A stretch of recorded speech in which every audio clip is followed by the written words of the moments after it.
Taking the blue stone from Jaya, I began to appraise it using my soul pupils. What I saw was so breathtaking and unbelievable that I almost forgot to breathe. I saw all the soul pathways within the stone come together to form mini Jaya in the center of the blue stone. The mini Jaya was very serene and tranquil, similar to an angel from heaven, so lifelike with her eyes closed it looked as if a real goddess was sleeping. How is this even possible? This blue stone was not any stone, it seemed to be a soul core of Jaya at that. Only beasts are meant to have a soul core, not humans. I mean, the blue stone contained a part of Jaya's will and housed huge soul energy. Similar to a beast core which holds the beast's will, soul abilities, and soul energy. What's more unimaginable is that the mini Jaya in the blue stone was wearing some kind of uniform made of tight spandex along with a cape. This uniform was a lot similar to a superhero costume shown in superhero comics back on Earth. That was not important. Only beasts summoned by dungeons have a soul core. So how come Jaya, a human, has a soul core? Is Jaya a beast in disguise? Or is the stone an artificial soul core for humans? Either of the two was a huge discovery, but the first one seemed less likely and the latter one was near impossible. Jaya couldn't be a beast in disguise. As I checked her with my soul pupils, that thought crossed my mind. Her soul pathways were normal and similar to an average human being, leaving me with only one reasonable explanation, that the blue stone is an artificial soul core. Artificial soul core could revolutionize the whole power system of humankind, introducing a new power system to the world. Right now, humans use grimoire, but if they can also have soul cores like beasts, then a whole new door of possibilities opens up to be explored. I had so many questions for Jaya, yet I could not ask her because the blue stone was made in such a way that a card apprentice could not tell it apart from a normal stone. Even the experienced I could only tell that this stone holds a large amount of soul energy, but they would never guess that this is soul core. There is no way one could tell it is a soul core unless they can perceive soul pathways.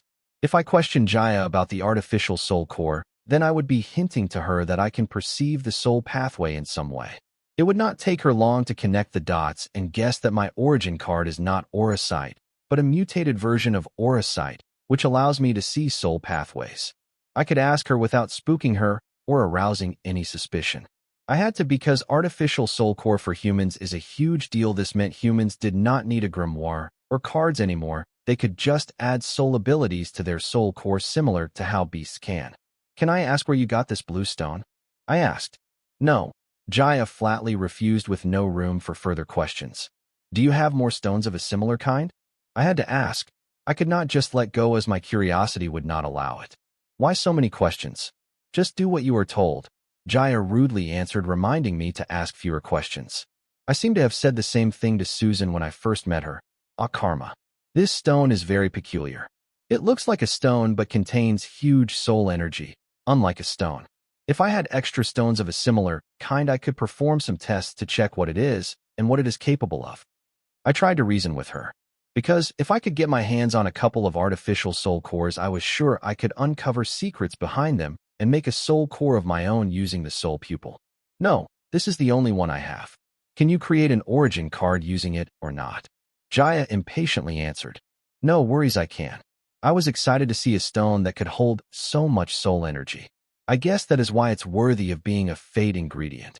It seems I cannot get any info. Seeing how tight-lipped Jaya is, I had to give up my investigations of the artificial soul core for now. Unable to get any information on artificial soul cores from Jaya, I decided to focus on origin card creation and get the hell out of here as soon as possible. A question bothered me: if the stone is a soul core, why is it not inside Jaya like how beast cores are inside the beasts? So I started to inspect the soul pathways of the stone to find an answer. It turns out the stone/soul core should have fused with Jaya on her 16th birthday, but since she had contracted the grimoire beforehand, it was unable to fuse with her. The stone was unable to fuse with Jaya, as the soul pathways in Jaya, which were supposed to be fused with the stone, were now occupied by the grimoire. As I was further inspecting the soul pathways of the stone, the mini Jaya suddenly opened her eyes and let out a huge soul howl. I was unaffected by the howl, but Jaya, who stood in front of me, fell to the ground, covering her ears, wailing in pain.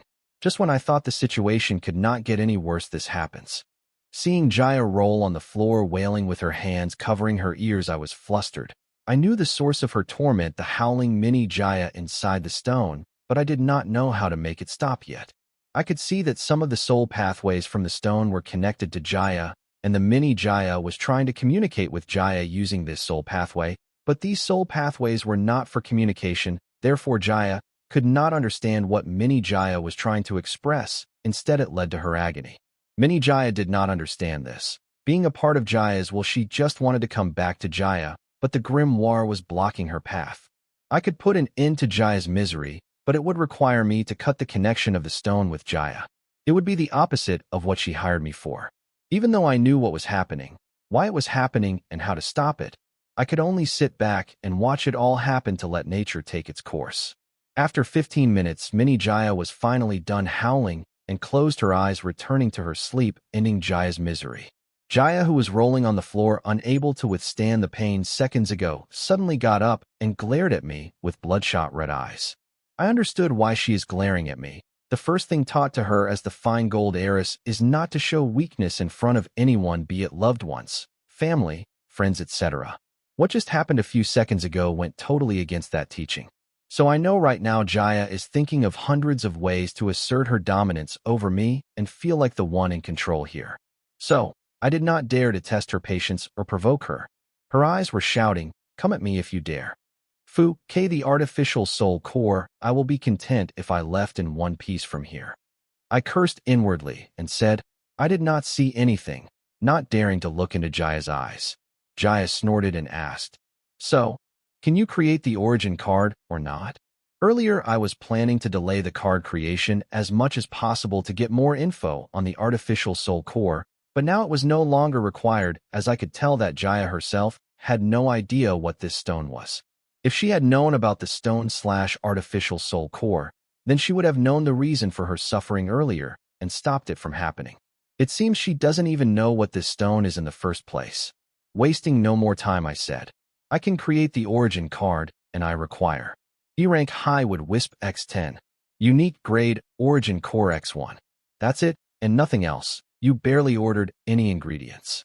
For the undead summon card, earlier you spent 100 million on the ingredients. I want a strong origin card stronger than the undead summons card from earlier, not some sorry excuse of a card as my origin card. Jaya expressed her expectation for the origin card. Yes, that's it. Please have your staff bring those ingredients as soon as possible. Believe me, your origin card is going to be the best card I have created to date, I assured Jaya. Jaya's fate ingredient is her very own artificial soul core. All I have to do is to give it the ability to turn itself into a card and become a part of the grimoire so that the grimoire would not block it from fusing with Jaya, for which I only required those two ingredients. This card creation might be the easiest card I have created to date. Soon the staff brought in the ingredients. E-rank high would wisp X10, $1 million. Unique grade origin core X1, $125,000. Total, $1,125,000. Amount paid, on the house. Jaya repeatedly reminded me, more like warned me, that I better fail than creating a weak-ass card. Since the bathhouse was a private bathhouse, we decided to carry on with the card creation in the bathhouse instead of going to a card lab. Forming a party with Jaya, I borrow her grimoire and place all the ingredients on the card creation page. Closing my eyes, I concentrate on the creation of the origin card. This case of card creation was a special case because here I was not going to move the soul pathways of the ingredients into the origin core. Instead, I would move the soul pathways of the origin core into the stone/soul core, giving the soul core the ability to morph into a card. But before that, I will strengthen the soul core with 10 high wood wisp to enhance mini Jaya. After enhancing mini Jaya, I give it the ability to morph into an origin card. That's it, origin card creation complete. Now that the stone/soul core is the part of the grimoire, the stone can share the soul pathways occupied by the grimoire and completely fuse with Jaya. Card name, Voltronian. Card type, origin card active. Card rank, unique grade. Card ratings, nil. Card durability, nil. Card effect, user can summon the powers of a Voltronian at will. Additional effect, the user gains the physique of a Voltronian, passive. Cooldown time, none. As I passed the origin card to Jaya, the bathhouse door was kicked in, and people dressed in black started to pour into the bathhouse. Equipping her new origin card, Jaya looked at the entrance of the bathhouse and said, "Sister, you are here. Good. I was just about to test my new origin card.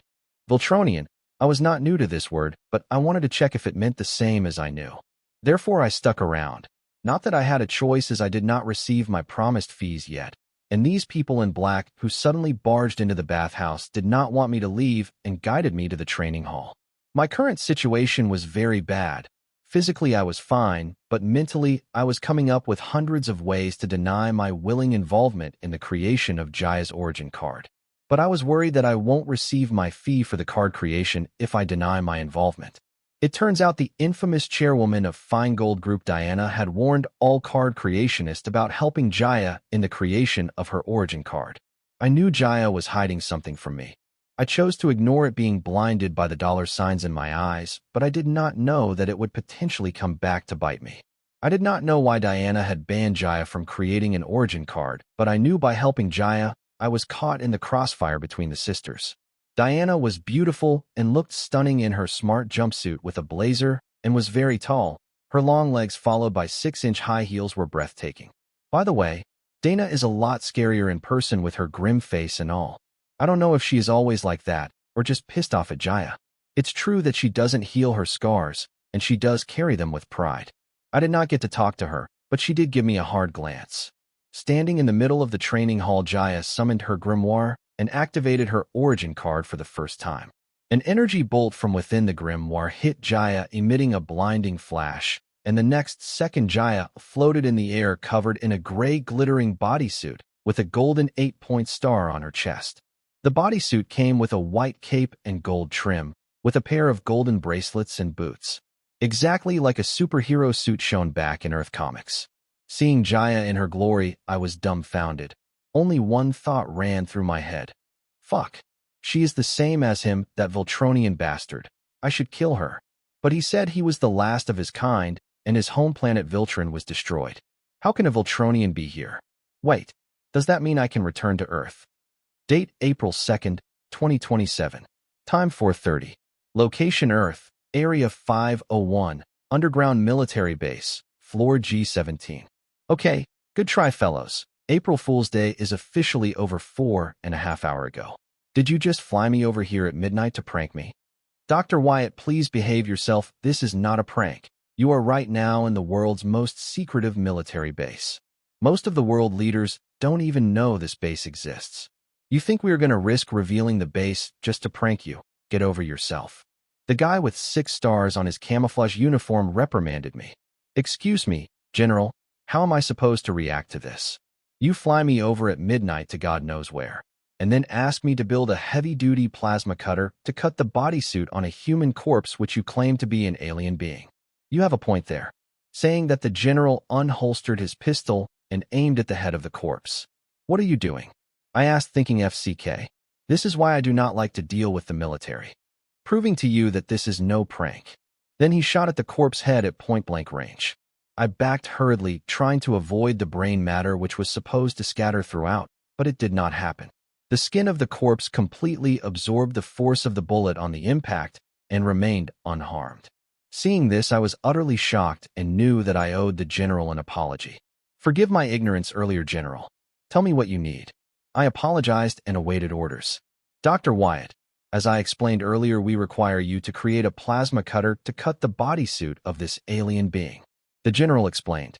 You can get anybody to build a plasma cutter. Why me? You think building a plasma cutter for humanity is beneath you, Dr. Wyatt? No, sir. Anything for humanity. Good. You are right. I can have anybody build a plasma cutter, but I want the plasma cutter calibrated such that the alien corpse underneath the bodysuit should be unharmed. We don't know what material this bodysuit is made up of, but it is blocking us from getting a full-body CT scan of this alien corpse. We do not want the corpse to be harmed in any way before we have a full-body CT scan of it. That is why I asked for you, the best for this task. Sir, how sure are you that the plasma cutter can cut through the bodysuit material? The bodysuit comes with a cape. We cut it off using a plasma cutter. An unidentified space object crashed into the eastern Pacific Ocean. The nearby military vessel took note of the anomaly and fished the unidentified space object. Filing the fusion crust of the unidentified space object, a human face could be seen in it. The admiral of the vessel classified this as a top secret involving national interest and asked the personnel involved in this matter to sign a non-disclosure. Pretty soon, the unidentified space object was moved to a secure base. Upon further development, it was discovered that the unidentified space object was a humanoid alien corpse. The alien corpse was very strong compared to any other known beings to humankind, to be able to survive the harsh conditions of space and the fall through Earth's atmosphere. Many tests were conducted on the alien corpse, but all of them did not yield any results because of the bodysuit covering the alien corpse. So, Dr. Wyatt, the world-renowned scientist, inventor, and entrepreneur, was called upon for further assistance. Date: April 2nd, 2027. Time: 7:35. Location: Earth, Area 501, Underground Military Base, Floor G17. Dr. Wyatt was successful in removing the bodysuit covering the alien corpse.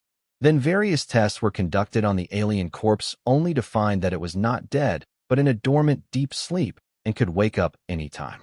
According to the test results, the alien physique was 97% similar to the human physique.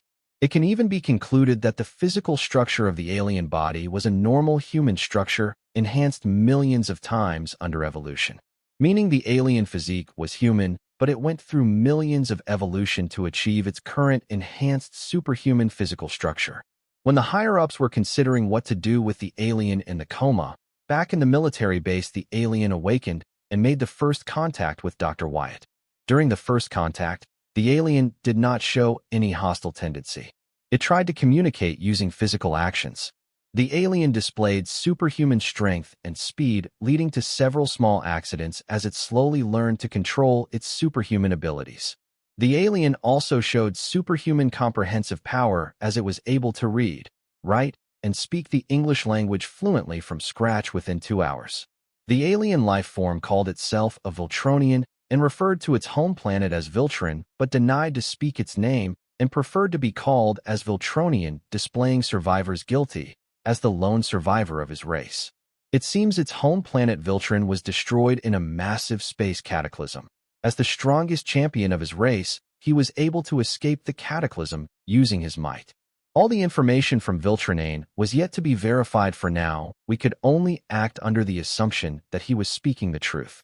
Applying for asylum on Earth, Viltronian continued to learn about the Earth and its culture, with his freedom being restricted to a cell in the underground military base. The government chose to keep Viltronian's existence as top secret and agreed to his asylum on Earth, but with the current arrangement of restricting his freedom to a cell in the underground military base, and he would have to cooperate with certain experiments. After receiving the government's term for his asylum on Earth, Viltronian neither agreed nor disagreed with the terms, but overnight he vanished from the military base. With the escape of Viltronian, the Earth's top leaders started to be assassinated one after another, spreading mass panic. New world leaders were appointed to fill in for dead world leaders, but they were also assassinated the very next day they came to power. This cycle continued. The world was completely covered in panic and fear as no one knew what was happening, why it was happening, and how to stop it.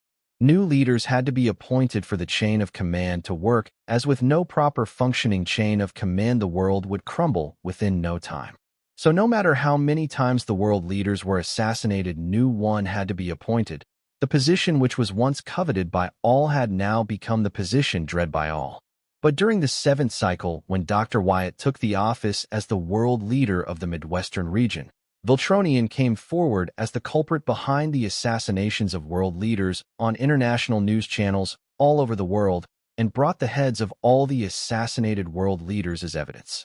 When asked why, he gave a simple reply that he did so because he could, and left behind an ultimatum for the current world leaders saying that they had to submit to him as the planet Earth's supreme ruler, or next time he will not just assassinate the world leaders, but also wipe out the cities they are in. Being the current leader of the Midwestern region, Dr. Wyatt had two choices: one, to sit quietly and act as if he did not know anything about Viltronian, or he could come forward and explain to other world leaders what was happening. Of course, Dr. Wyatt chose later and briefed the other world leaders about Voltronian and his capabilities, also sharing all the information on Voltronian over an online conference. All the world leaders had a different reaction to the information, but all agreed not to submit and to hunt down the Voltronian bastard no matter the cost. While the world was trembling in fear, the bastard responsible for this was enjoying Brazilian cream donuts.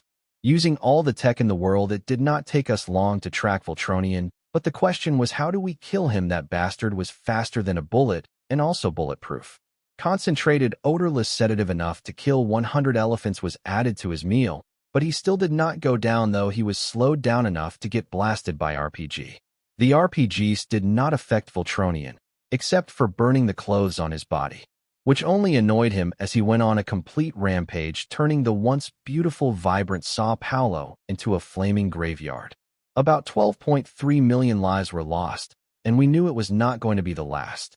What was more unbelievable, that some of the world leaders thought that we should have started with a nuclear strike, since those lives would be lost anyway. This led to a huge conflict between the alliance members, forming two groups. One that believed nuclear weapons should be used as the last resort, and the other which believed that nuclear weapons should have been used at the very beginning for damage control. It hasn't been a day since the alliance was formed, but cracks were already beginning to show in it. Since RPGs were pretty much useless, we can assume that no other explosives except nuclear could kill him. Therefore, we devised a new plan. Since Voltronian's hearing is many times stronger than an average human being, we decide to use high-volume ultrasound on Voltronian, which can directly affect his central nervous system, causing disorientation, anxiety, panic, bowel spasms, nausea, vomiting, and eventually organ rupture, leading to death from prolonged exposure. Date July 2nd, 2027. Time 13:03. Location Earth, India, Navi Mumbai, Sharma Jalabhai Wala. This time no mistakes were allowed, as the lives of about 20 million were at stake. The Voltronian was found in India enjoying jalebis. He seems to have a bit of a sweet tooth. He had already discovered the ambush of the Allied forces. That bastard, even though he knew he was going to be ambushed, he just sat there and enjoyed his jalebis. All this was game to him. His actions thus far told that Earth was nothing but a playground in his eyes, and he was enjoying his stay to the fullest. Since he knew about the ambush, some of the Allied members wanted to clear the area before the forces went into action, but their voice was suppressed with majority votes. High Command, all players in position, awaiting orders. Permission to engage the hostile. Permission granted. Go, go, go. The whole Sharma Jalabhai Wala sweet shop was blasted with large volume infrasound from all the directions, so that the sound efficiency does not decrease as it travels in the air, killing all the average people in the shop. Thankfully, Voltronian also seemed to be affected, as blood started to come out from his eyes, ears, and nose. Unable to bear the pain, he squatted on the ground, holding his head as he wailed in pain. Just as the Allies were watching the video footage, a red alarm went off in the room, indicating a nuclear missile was launched. One of the world leaders had launched a nuclear missile without the approval of the Alliance, leading to another heated argument. While the Allies were busy arguing, Voltronian let out a war cry and flew out of the area of effect desperately. The soldiers tried to keep him in the area of effect, showering the Voltronian with bullets, but that guy, as if he suddenly was on an enhancement drug, got a sudden boost of energy to break through the ambush. All the attempts to interpret the nuclear missile in the air were a fail, and 30 minutes after Voltronian left, a nuclear missile obliterated Navi Mumbai, annihilating about 20 million lives. This incident almost broke the Alliance, if not for Dr. Wyatt's new idea to use the materials from Voltronian's suit to create bullets and shrapnel for bombs. Even though the material of the bodysuit is soft, it was able to resist plasma cutter, and it could be hardened to form bullets and shrapnels by doping it with other alloy metals. While the Allies were busy preparing for the new plan, Voltronian followed the trail left behind by the nuclear missile to its source and got his hands on 10 nuclear bombs, which he used to obliterate 10 densely populated cities of that country, killing nearly 120 million people.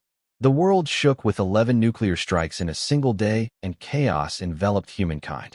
The Alliance response was very disappointing, as they blamed the world leader who launched the nuclear missile without the agreement of the Alliance for the 140 million lives that were lost. A few months ago, I was a world-renowned scientist, inventor, and entrepreneur, but now I am a world leader. I had to step up since my people needed me to. But now I am one of the culprits responsible for the deaths of 153 million lives.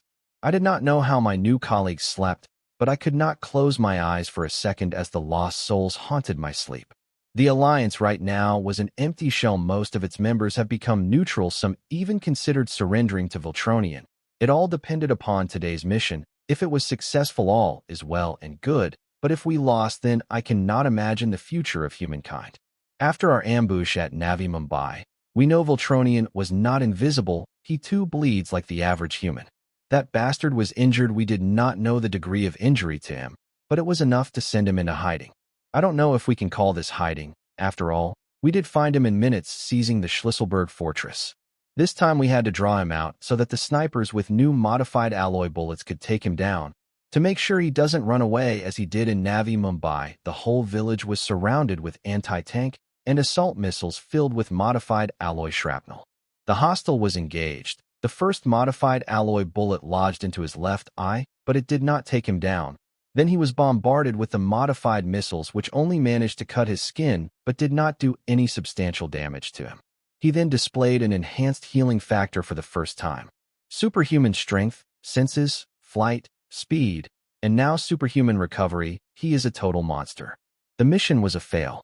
After this, 2/3 of world leaders surrendered to Voltronian as their countries could not tolerate any more civil chaos. If their situation continued as it is now, their countries would go bankrupt. So it was in their best interest to surrender to Voltronian, as the other stronger allies would not help them out as they were themselves busy keeping their countries afloat.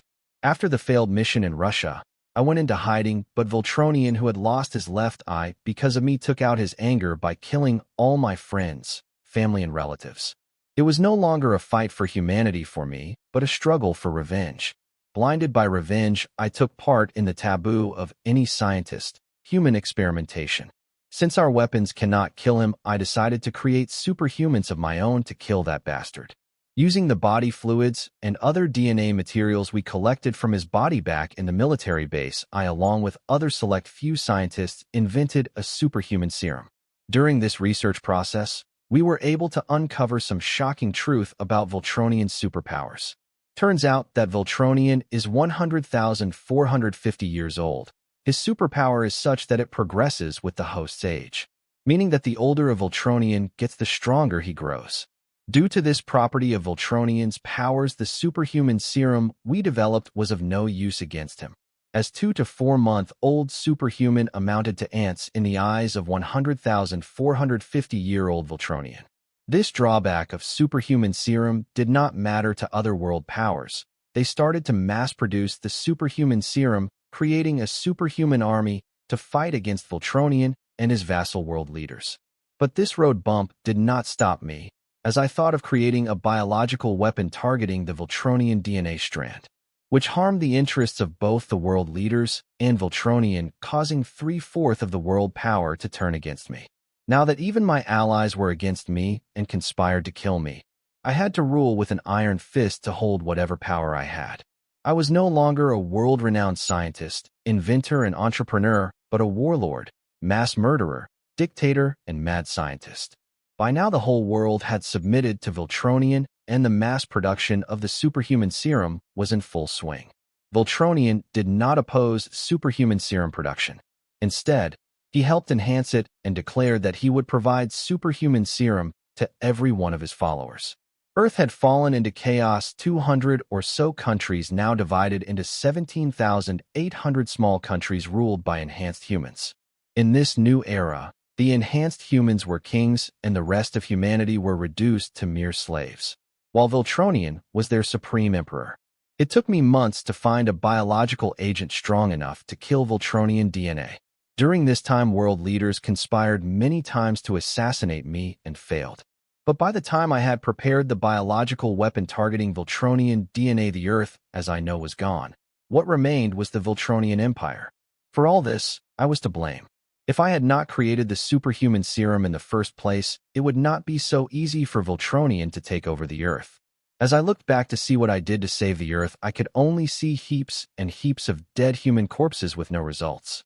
And now I would have to kill millions more to get rid of the Voltronian pests infesting the Earth.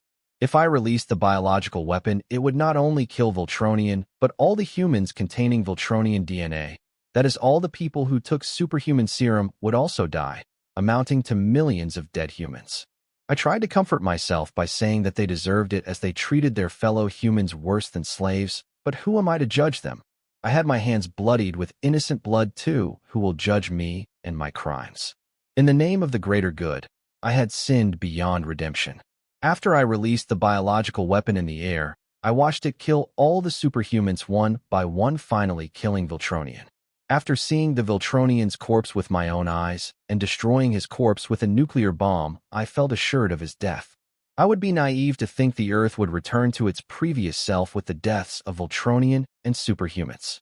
Since our goal was achieved, all the people supporting my cause left to get a piece of their share in the new era. While some of them banded together with the New World leaders to hunt me down and get me to create a new version of superhuman serum. I evaded their traps and ambush many times until I was finally caught, but when I gained consciousness, I was in young Wyatt's room. Knowing that I was given a second chance, I decided to live a peaceful life and not repeat the same mistakes I did back on Earth.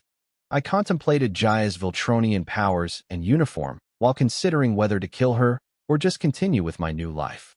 Not many. How about none? Get a second life. But I was lucky enough to get one. I could stick with my last life's ways to kill every Voltronian I see, or just let go, as Jaya was not the one who did all those horrible things back on Earth. Why do I have to even consider this? I am no longer Dr. Wyatt. I am Student Wyatt, a card student and a silver card creationist. I bet Jaya doesn't even know what Voltronian means. To kill an entire race just because of one person's mistake seems cruel and dumb. Clearing my inner demons, I began to analyze Jaya's strength. My history with Voltronians made me an expert at this. As the Voltronians' power increases with their age, Jaya being 17 years old, she should be at level 1 of Voltronian power level, but she is exhibiting level 2 of Voltronian power level. Voltronian power level. 10-year-old equals level 1 equals card student. 100-year-old equals level 2 equals card scholar. 1,000-year-old equals level 3 equals card soldier. 10,000-year-old equals level 4 equals card master. 100,000-year-old equals level 5 equals card grandmaster. 1,000,000-year-old equals level 6 equals card lord. 10,000,000-year-old equals level 7 equals card overlord. 100,000,000-year-old equals level 8 equals card king. 1 billion-year-old equals level 9 equals card emperor. 10 billion-year-old equals level 10 equals card demigod. So according to the Voltronian power system, Jaya should be level 1, but she is at level 2 because she is at card scholar realm. Thanks to her grimoire, Jaya was able to break the limitation of the Voltronian race. In my last life, when I created the superhuman serum, I tried to overcome the limitation of the Voltronian race using different means, but to no end. To think the answer laid within active soul control. Fouquet. To think Voltronian was near invincible and godlike with just the star power of a card grandmaster and the body of a B-rank beast back in my past life. Right now I feel ashamed thinking it took the entire Earth to bring down a B-rank beast. Card apprentice and beasts of the same rank have different physical and star prowess. One is good at star power control while the other is good at enhancing the physical body with star power. But a Voltronian can achieve both simultaneously. But Voltronian speciality is not in their superhuman strength, speed, or senses, but their superhuman healing factor, superhuman adaptability, and unbelievably long lifespan. Their prowess makes them near immortal. If they just sleep for 10 billion years, they can have the power of a card demigod and body of rank beast. So Jaya's origin card gave her enhanced strength, speed, body, flight, regeneration, senses, adaptability, and unbelievably long lifespan. Jaya's talent in the cultivation of active soul control has also increased considerably as Voltronians gain increased active soul control with their growing age. All this ability may seem less important, but a grimoire of card apprentice can only hold a limited number of active/passive/item cards. Thanks to her origin card, Jaya no longer has to care about equipping cards of these abilities, freeing up space for other needed cards. Most card apprentices are weak at close combat and defense as they end up focusing on other cards which are as important, but thanks to her origin card now Jaya is an all-rounder and invincible in the same rank. After flying around the training hall and testing the other abilities of her origin card, Jaya floated in front of Diana as her cape fluttered with the air and asked, "Sister, how do I look?" "Good," Diana replied without thinking. "You are no fun," said Jaya and looked around the training hall as if trying to find someone. Right then the elevator opened and Cindy walked into the training hall saying, "Madam, you have a meeting scheduled at 17:20 with dignitaries from JK Grain and Oil Limited." Cindy reported to Diana, but her eyes were on floating Jaya in a glittering gray bodysuit. Jaya noticed Cindy's gaze and excitedly asked, "Cindy, how do I look? Isn't my origin card ability awesome?" After hearing Jaya, Cindy's body started trembling, and facing Diana, she knelt on both knees pleading guilty. "Madam, it's my fault. I was careless and did not perform my job properly. Please punish me." Seeing Cindy kneel, Jaya smirked as if taking pleasure in Cindy's misery. First I thought Cindy was overreacting, but looking around the training hall, and everybody acted as it was normal, I shuddered thinking about my fate as the one who helped Jaya create her origin card. Diana's eyes lingered at kneeling Cindy emotionlessly, and she spoke. "Are all the arrangements for the dignitaries taken care of?" "Yes, ma'am. The dignitaries from JK Grain and Oil Ltd. have checked into the company resort, and I have asked my secretary to escort and assist them during their stay," Cindy replied respectfully, still kneeling. It was her job to make sure Jaya does not do stupid things, but she failed. "Good. After the meeting, confine yourself in Heathen Stone Prison for 2 hours as your punishment," Diana ordered flatly. Hearing Diana's order, Cindy's body trembled harder. It's understandable, as Heathen Stone Prison sends the prisoner to an infinite illusion where one lives her worst nightmare, intensifying their inner demon. 1 minute in the illusion is equal to years out here. Enough to make a person go crazy, but to spend 2 hours in it, I would not wish it on my enemy. Even if Cindy manages to keep her sanity after coming out of the confinement, she will have nightmares for months. Fouquet. She is as ruthless as described. Hearing the punishment for Cindy, Jaya's smirk froze, but she did not voice to help Cindy. I was compassionate about Cindy, but she chose this line of work and must have been mentally prepared for these kinds of things. Diana left the training hall as the people in black followed her. Cindy got up and hurriedly followed them. Seeing this, I sighed in relief, but then Jaya floated next to me mischievously and asked, "How do I look?" I stared at her with dumbfounded eyes and did not know how to answer her.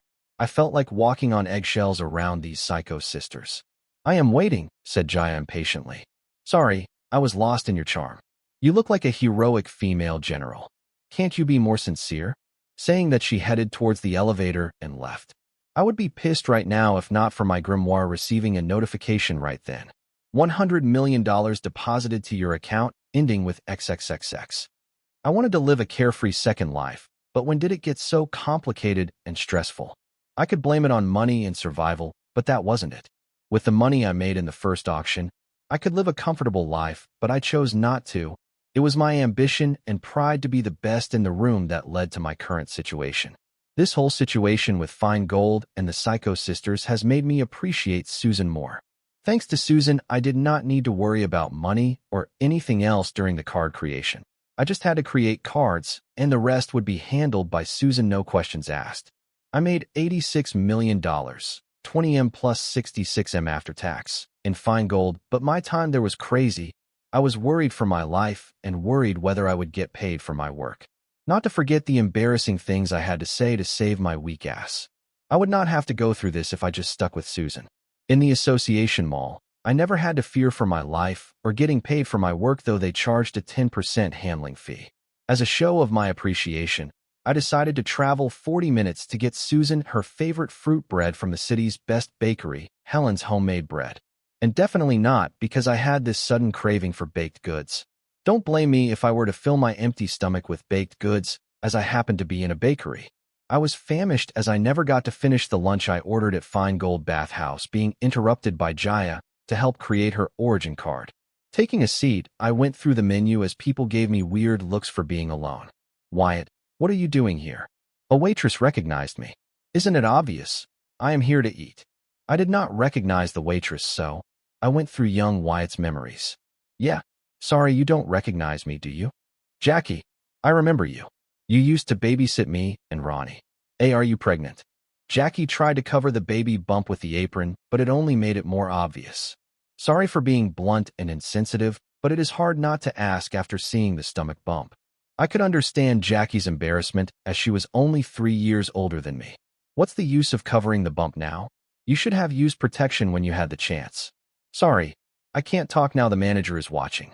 I will contact you after my shift, said Jackie, pointing to a middle-aged lady near the kitchen door. Sure, here's my QR code. I summoned my silver grimoire to let her scan the QR code. Scanning the QR code, Jackie's eyebrows raised seeing my silver grimoire, but left hurriedly after congratulating me on becoming a card apprentice. Jackie is young Wyatt's childhood crush and also a fellow villager of Papa Wyatt. Jackie could be considered an acquaintance. Waiters are just to serve food. I could order only using grimoire as it was efficient in keeping records and cash transfer. After ordering, I waited patiently at my table. There are 32 orders ahead of you.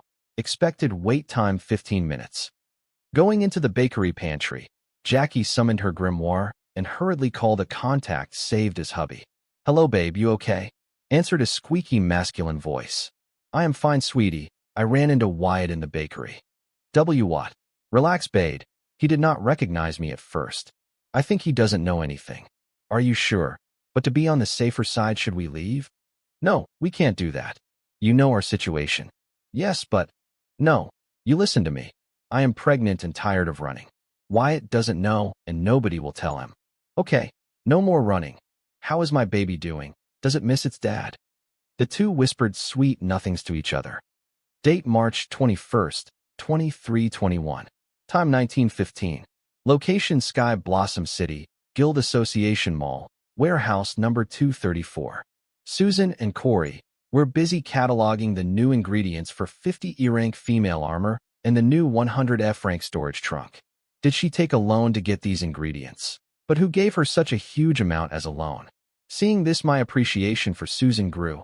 Out there I was cheating on her with fine gold, but Susan, like a virtuous wife, was doing the work I should be doing. I felt ashamed.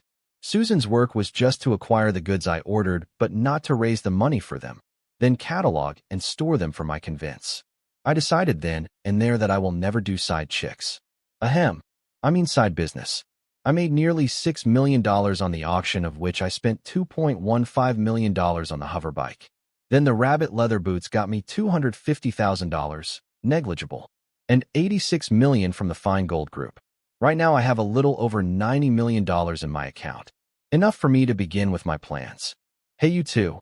How about a break? I brought fruit bread from Helen's homemade bread. Wyatt, you are here. I was worried.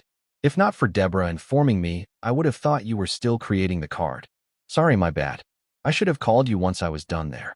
I apologized, passing her the fruit bread I bought for her. Okay, I will forgive you this once, said Susan, smelling in the aroma of freshly baked bread, and the ingredients for the hover bike have arrived. Really? Where are the ingredients? I asked excitedly. Susan passed me a few cards. I was puzzled, but they were ingredient cards. The card creationist in the guild should be bored to turn ingredients into cards. Keeping the cards in card holder, I joined Susan and Corey. As we were enjoying the fruit bread with Sunan's specially brewed tea, Corey's eyes got teary and her expression was like she was wronged. Seeing this, I asked, "What's the matter? Bread not up to your taste?" Corey shook her head hurriedly and explained, "Bread is indeed not good as one made in our manner, but it is very satisfying. Is this the camaraderie Mom spoke of?" Looking at Corey, who looked like reminiscing something, I said, "You are one weird girl. You know that." So Susan, how is recruiting new staff going on? Well, except Corey, I did not hire anyone else yet. I saw a ton of resumes on your table the other day. Nobody to your liking? They were all spies sent to uncover the creator behind the cards I sold. Earlier, since I thought you wanted to keep your identity hidden, I rejected them all. Now I am in no hurry or in need of more staff, as I have only one client. Corey, and the 10 staffs lent by the guild are enough for now. What about you, Corey? Are you adjusting well to your new job? I asked. Not that I am complaining, but all I do is manual chores around here. Sweep the warehouse, wipe the floor, clean the ceiling, Repaint the walls, scrub the stains, and next repeat the same. I think nobody can adjust to that. As the bright family princess who has more than a dozen personal maids never in her dreams, did she imagine that one day she will be willingly doing manual chores for a job. Hearing Corey, Susan's cheeks were red. Corey came to her to learn from her, but all she did was have Corey clean the warehouse. Wait, you alone cleaned the warehouse. I looked at Corey with unbelievable eyes. What was even more unbelievable was Susan would ask a little girl to clean a whole warehouse by herself. Yes, but it's no big deal. I used occupation cards gifted to me by my grandpa, explained Corey. No wonder otherwise. How could a single person clean whole warehouses in a single morning? Wait, what about the other 10 staff assigned by the guild? Didn't I ask you to get them to do it? Susan hurriedly interrogated. I asked them, but they said the guild only assigned them to you to help with your auction and nothing else besides that. So, I chose to finish the job myself. What? How dare they say that? I will handle them later, but Corey, you did not do right. I ordered you to have the 10 staff clean the warehouse and you to assist them, not to do it yourself. You have to learn how to get people to work for you, not the other way around. You may think arguing and negotiating is beneath you, but they are the key skills of a sales representative. You need to know how to handle the staff. You can't always do all the work by yourself. Come with me tomorrow. It's about time you got some field experience. Susan's face was red with anger. I didn't know whether she was angry at the staff or Corey. Even though Susan's first auction was a great success, she was still not accepted by her colleagues, yet, as they spent years of hard work to get where they are today, and Susan got there just like that. So things were still hard for Susan, as in the Guild Association Mall. But it's good that a few things were clearer now. I almost thought Susan was taking revenge on Corey. Susan, where did you get the loan for the ingredients? From one of the buyers of my previous auction. She had been badgering me to introduce her to the master who created my origin card. At first, I refused. But since you were starting to provide your service as a card creationist, I promised her to introduce you too if she helped me with the loan. She agreed and lent me the money with 0 interest. Come in early tomorrow. I asked her to come in the morning. Finished with the break, the girls got back to their work, and I started to create another set of 100 G-rank storage trunk cards. I was excited about the hover bike and could not wait to create it, but not now. I had other plans for it after reading the basics of golem creation. Date March 21st, 2321. Time 1805. Location Sky Blossom City. Fine Gold Sky Blossom Branch. Fine Gold Tower. Penthouse office. Sister, you called. How was the meeting? Asked Jaya, waking to the office. How many times I have asked you to knock before you enter a room? Said Diana. She was no longer expressionless and grim like before in the training hall, but like a doting sister who cannot spoil her siblings enough. Why? Are you hiding my brother-in-law in here? Said Jaya. Nope, only me, your nemesis. Cindy walked out of the office washroom, cleaning her hands with tissue. What were you two doing alone in here? Do not tell me you weren't hiding my brother-in-law, but sister-in-law in here. Sister, you have my blessing, go for it. Enough. Come have a seat. Chilled Diana. Okay, but why isn't Cindy in the Heathen Stone prison? I am in Heathen Stone prison, dear. At least one of me is. Sister, this is cheating. Jaya pleaded injustice to Diana with puppy eyes, but only to be ignored. Cindy sneered. Annoyed, Jaya said, why did you call me? The heir to JK Grain and Oil Limited is coming to Sky Blossom tomorrow. You have to receive him and see to it that he doesn't get bored. Until they sign the contract. After that, it's up to you. Ditch him, discard him. As long as you don't get him killed, it's fine. Explained Diana. She doted Jaya, but did not want her to grow into a pampered prodigal daughter. No probs, but I spent all my money on the origin card. I am penniless. I gave you $120 million just last month. Oh, I spent it all as my origin card creation fee. You prodigal daughter, $120 million just for card creation fee? Are you out of your mind? How am I prodigal? Those old bones asked 5 soul jades and couldn't even guarantee a 50% success rate. You should be happy I saved you 5 soul jades. I knew those old bones are useless. A high schooler bested them, and all they know is to put on air all day. Speaking of the high schooler, there is something you should see. Saying that Cindy shared CCTV footage with Jaya and Diana. The footage showed Wyatt returning to bathhouse number 2 like a thief and picking up long strands of hair that had fallen on the floor and pocketing them. Jaya and Diana looked at Cindy with question marks for expression. Those are Jaya's hair, and that bastard did not return the company's Gemini and Parashare cards. Forget about the cards. I am afraid he will use Jaya's hair strands for curse or hex. Cindy explained. Haha, your imagination is rich, Cindy. Don't worry, he is just a cowardly, harmless stalker. He is doing what all the stalkers do. All the more reason to worry, Cindy emphasized. Reaching an impasse, Jaya and Cindy turned to Diana. Leave him be. The circle is interested in him. But to be safe, you created Susan's origin card, asked a mature lady in confusion, wearing a sweater with a deep V-neck exposing her bountiful bosom more than appropriate. This was the 5th time she asked me the same question, but I forgive her, as the saying goes, bigger the breasts, smaller the brains. She was repeatedly asking me the same thing like a stuck record player. Maybe some spanking would help her move forward. Yes, I did. I answered, looking at 2 huge white meat mountains. Don't get me wrong, it's just that her ample bosom had blocked my entire field of vision. After all, she stood right in front of me. This was the first time in this life I was not annoyed with my small height. Front row tickets to the best show ever, who will complain? It has been a while for me, and not to mention my new teenage body, which gets excited for no apparent reason. Therefore my mind is over all the place lately. Peeling my eyes from the meat mountains wobbling in front of me with her every breath, I peeked at Susan to my shock. She gave me a knowing smile. It seems she will be of no help. Corey, who walked in with refreshment, looked at the mature lady and said, Auntie Melinda, what are you doing here? What a surprise, Corey, my dear niece. Is this how you greet your elder? Where are your bright family manners? Auntie, I don't have time to play your games. Does Uncle Oliver know you are here? Corey threatened Melinda, using her uncle's name. Why should he know? Am I supposed to report to him before leaving the house? Don't worry, I am not here for you. You know I am starting a designer label, so I want to recruit the genius card creationist that appeared in the last week's auction. Melinda explained. Corey did not believe her aunt. She has seen enough to know what her aunt is capable of. If not for her grandparents' fondness for her, she would be one of Melinda's victims. Melinda knew Corey did not believe her, but she did not care, as she was done here.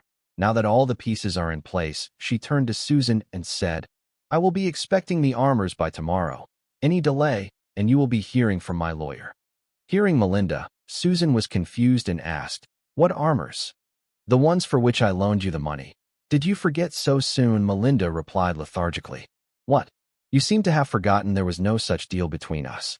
You loaned me the money for 0 interest to get introduced to the card creationist of my origin card. Susan was a veteran in this field and quickly understood what was happening. Susan trusts others, but she was not dumb. Alas, in Melinda's case, she seems to have fallen into a trap.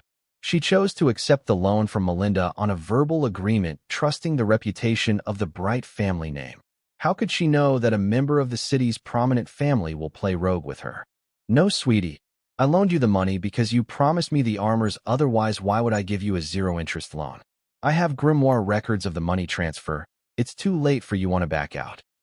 Melinda attended Susan's auction at the request of her husband with some of her friends. While the crowd was mesmerized by Susan and the perfect rating cards, she had her eyes on the card creationist behind these perfect rating cards.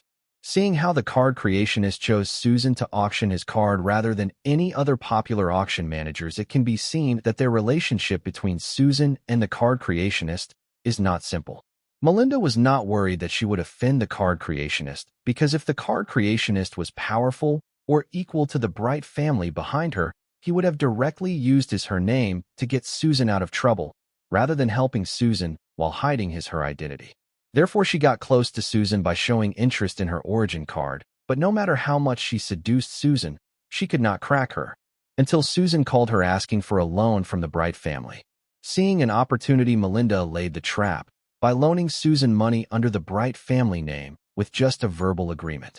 Now all Melinda had to do was wait till Susan had spent all the money and then reveal her cards, leaving Susan with 3 options. The first way is to return every penny of the loan. The second way is negotiating with Melinda, and the third way is to meet in court. Melinda knew, having spent the money, Susan could not afford the first way. If Susan could, she would not have asked for the loan in the first place. And as for the third way, verbal agreements are legally enforceable in the court of law, but in case of a dispute or a suit, It is a difficult task for the court to ascertain the true nature of facts and terms of the agreement, without the invasion of bias. For a big and prominent family like the Bright family, this was nothing and would easily turn the odds in their favor, resulting in Susan getting fined, a huge debt, and charged with other charges. Since they could not afford the first and the third way, Susan will have no choice but to negotiate with Melinda to unfavorable terms or go to jail. Holding Susan in her palms, Melinda would indirectly get an excellent card creationist salve. Even if all this doesn't work, it was worth the try. All Melinda lost was a little money. She would spend twice that amount in an evening. Auntie, how could you use the Bright family name like that? If you do this, people will lose trust in the Bright family name. Grandpa will be mad if he knows about this. Corey, you have lost the right to speak for the Bright family. You chose to opt out of the family, remember? And you, Susan, don't think that the Bright family will let you go if you pull this kind of stunt. We are not afraid of hurting our public image as long as justice is served. Shutting up, Corey, Melinda threatened Susan. As far as the family public image is concerned, no one will believe that the city's wealthiest and prominent family would try to dupe a few million from a small-time auction manager, as long court rules in the Bright family's favor. Corey fiercely glared at Melinda and was about to rebut her, but was interrupted by Susan. Corey, this doesn't concern you. Stay out of it. And as for you, Mrs. Melinda Bright, just because you have a bigger mouth does not mean whatever nonsense you spout is the truth. I have been in this business for 7 years now, and I have few tricks up my sleeve too. Soon the gem on Susan's right wrist bracelet lit up, and the voice of Melinda sounded from within the gem. Don't worry about the loan, Susan. We can be considered friends now. Since you promised to introduce me to your card creationist, I will loan you the money for 0 interest. Return the loan at your convenience. Melinda's expression turned hideous as she said, "That was recorded without my consent or knowledge. So what, it's valid as I am one of the parties involved in the conversation. Now that I have satisfied my end of the deal, now it's your turn. I will return the money at my convenience. Please show yourselves out now." I was impressed by Susan, but it was better to cut ties with the snake when given the chance, otherwise it will come back to bite us. So, transferring $40 million to Susan's account, I said, "Susan, pay her back. We don't need her money anymore." Susan had already received the notification of the money transfer from her grimoire and seemed to have the same idea as me. She transferred the $20 million she owed to Melinda, and with a humble smile she said, "Mrs. Melinda, thank you for the help and pleasure doing business with you." "No, the pleasure is mine," Melinda responded with a professional smile, and turned to me while sending a friend invite to my grimoire, adding, "Mr. Wyatt, when you are done playing small, give me a call." I replied, "If I change my mind, I will let you know." Before leaving, she looked at Corey, who was still holding a tray full of refreshments, and said, "You are not the Corey I know. Who are you?" Hearing this, Corey's face went pale and her hands trembled slightly before regaining calmness. Her reaction caused Melinda to raise an eyebrow. But Melinda did not think much of it and left. Walking out of the warehouse, Melinda made a call. "Old man, Corey is surrounded with good company. But for the princess of the Bright family to work as a maid isn't a bit." Melinda dragged her voice, not knowing how to express her negation without angering the old man. "I don't care. My granddaughter wants to experience life, then let her," said William Bright arrogantly. "I don't care either. I am tired of acting the villain.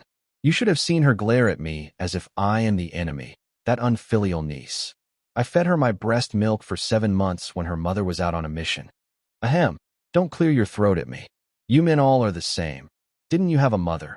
Anyway, I just lost an excellent slave because of your overindulgence. How are you planning to compensate me?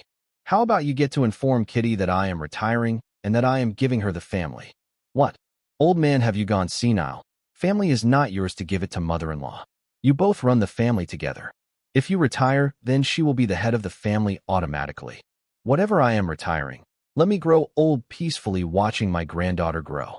Sure, fine with me, but I can't say the same about the elders and the rest of the family, especially the men in the family. Just warn them not to disturb my retirement." Tut, tut, tut. Bright family hierarchy is unlike any other family. Ever since the rule of Wargolem twins, the family has always had 2 leaders. This era, the leaders were William and his wife Kitty. William's unexpected retirement now was earth-shattering news for the family and the Sky Blossom City. "Mr. J.K., welcome to Sky Blossom City. said Jaya, extending her hand. Mr. J.K. is my father. Call me Elliot, Ms. Keith, reminded Elliot as he shook Jaya's hand. Jaya's mouth twitched as her elder sister was addressed as Ms. Keith, not her. But she had to be the bigger person until the contract had been signed. Mr. Elliot, how about I invite you to breakfast before we begin with the official business? Said Jaya, hanging a professional smile on her face. I am sorry to say this, Ms. Keith. That won't be necessary as this contract won't be happening, said Elliot. Elliot knew Feingold Group would be the best partners to help open a branch of J.K. Grain and Oil Limited in Sky Blossom City. But he also knew given enough time Feingold would not hesitate to copy their business and become their biggest competitor in the Sky Blossom City. Their previous track with other companies was proof of this. Guild Association Mall was Feingold's biggest client a decade ago, but now Feingold Mall has been established in 12 different cities. Even though Feingold was the best option as a partner to open a branch in Sky Blossom City, but it was not worth it. So, Elliot did not consider twice before abolishing the contract spoken by his predecessor. What? This was sudden for Jaya. Here she was considering how to deal with Elliot after the contract was signed, but who knew she was thinking too much. The contract never went through. I came in person to inform you about this out of consideration of Ms. Keith. Let's hope we may get to work together in future. With an enigmatic smile, Elliot extended his hand as a courtesy. Jaya's mouth twitched. Miss Keith that Elliot mentioned here was not her, but her elder sister. How embarrassing. With a malignant smile, Jaya took Elliot's hand as she applied her inhumane Viltronian strength in the handshake, as a show of strength and to embarrass Elliot. Elliot was 24 years old, yet he was still in the card scholar realm, while she was 17 this year, and already broke into the card soldier realm last night. Crush. But who could have thought that she would crush Elliot's palm with the little strength she applied? With the squeeze, Elliot's palm was messed up beyond recognition. Blood spilt on both Elliot's and Jaya's attire. Seeing this, both Jaya's and Elliot's bodyguards rushed to the front to guard their patrons. Securing their targets, both the sides moved to a safe distance. The Feingold side was on alert because they did not know what was happening as Jaya was unharmed and the blood on her seemed to belong to Elliot. Did our young miss decide to kill Elliot because he did not want to work with Feingold, they thought. As for J.K. Grain and Oil side, they seemed to be prepared for this situation as they had a healer in their group who healed Elliot's hand back to normal in no time. Having his hand nursed back to health, Elliot walked towards Feingold to explain the situation, but his attention was attracted by heroic bone armor covering Deborah among Jaya's bodyguards. Shaking his head, Elliot looked at Jaya and said, "Sorry for the scare. My bones are very brittle due to my health conditions and can break with just a touch. Then I will be taking my leave, Miss Keith." Saying that, Elliot with his entourage headed back to JK Group airship. One of Jaya's bodyguards contacted Feingold headquarters and confirmed Elliot's claims. Turns out JK Elliot, the second child and first son of the chairman of JK Grain and Oil Limited, was suffering an inherited disorder known as osteogenesis imperfecta. Osteogenesis imperfecta is caused by defective genes. These genes affect how the body makes collagen, a protein that helps strengthen bones. Since the cause was defective genes, the cure for this disorder could not be found in grimoire and cards. But he could reduce the effect of the disorder using cards like enhanced bones, steel bones, etc. With Elliot's advancement to the higher realm, the defective gene would also advance, rendering low-rank cards useless. Knowing this, Elliot chose to limit his realm to the card scholar realm. Knowing that normal cards cannot help him, Elliot had kept all his hopes on his fate ingredient and origin card, but his fate ingredients turned out to be clear-scaled earthworm core, a core of a beast that does not have a single bone in its body, breaking all his hopes.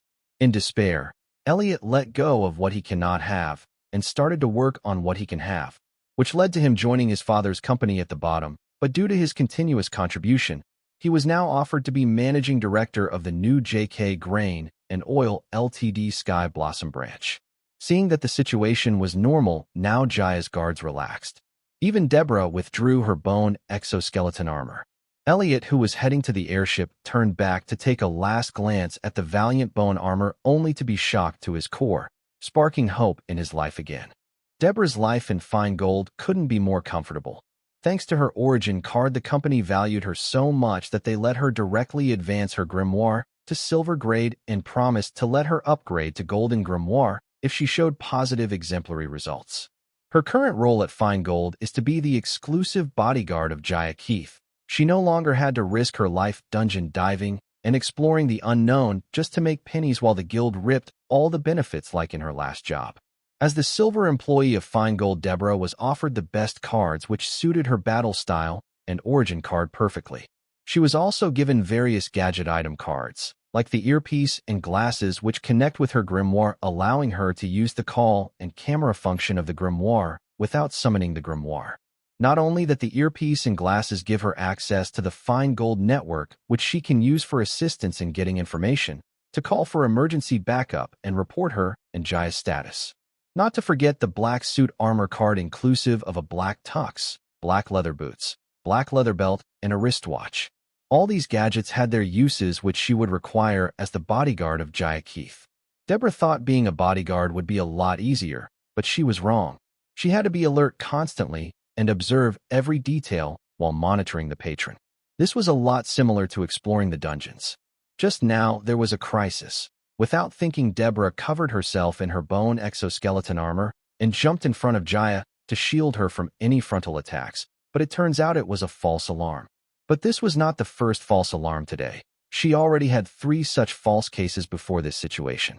Back at the coffee shop, the girl was only reaching for sugar packets next to Jaya, for which the girl almost got her arm broken by Deborah, resulting in Deborah feeling that maybe dungeon diving would be better than being a bodyguard. At least there she did not have to hold back.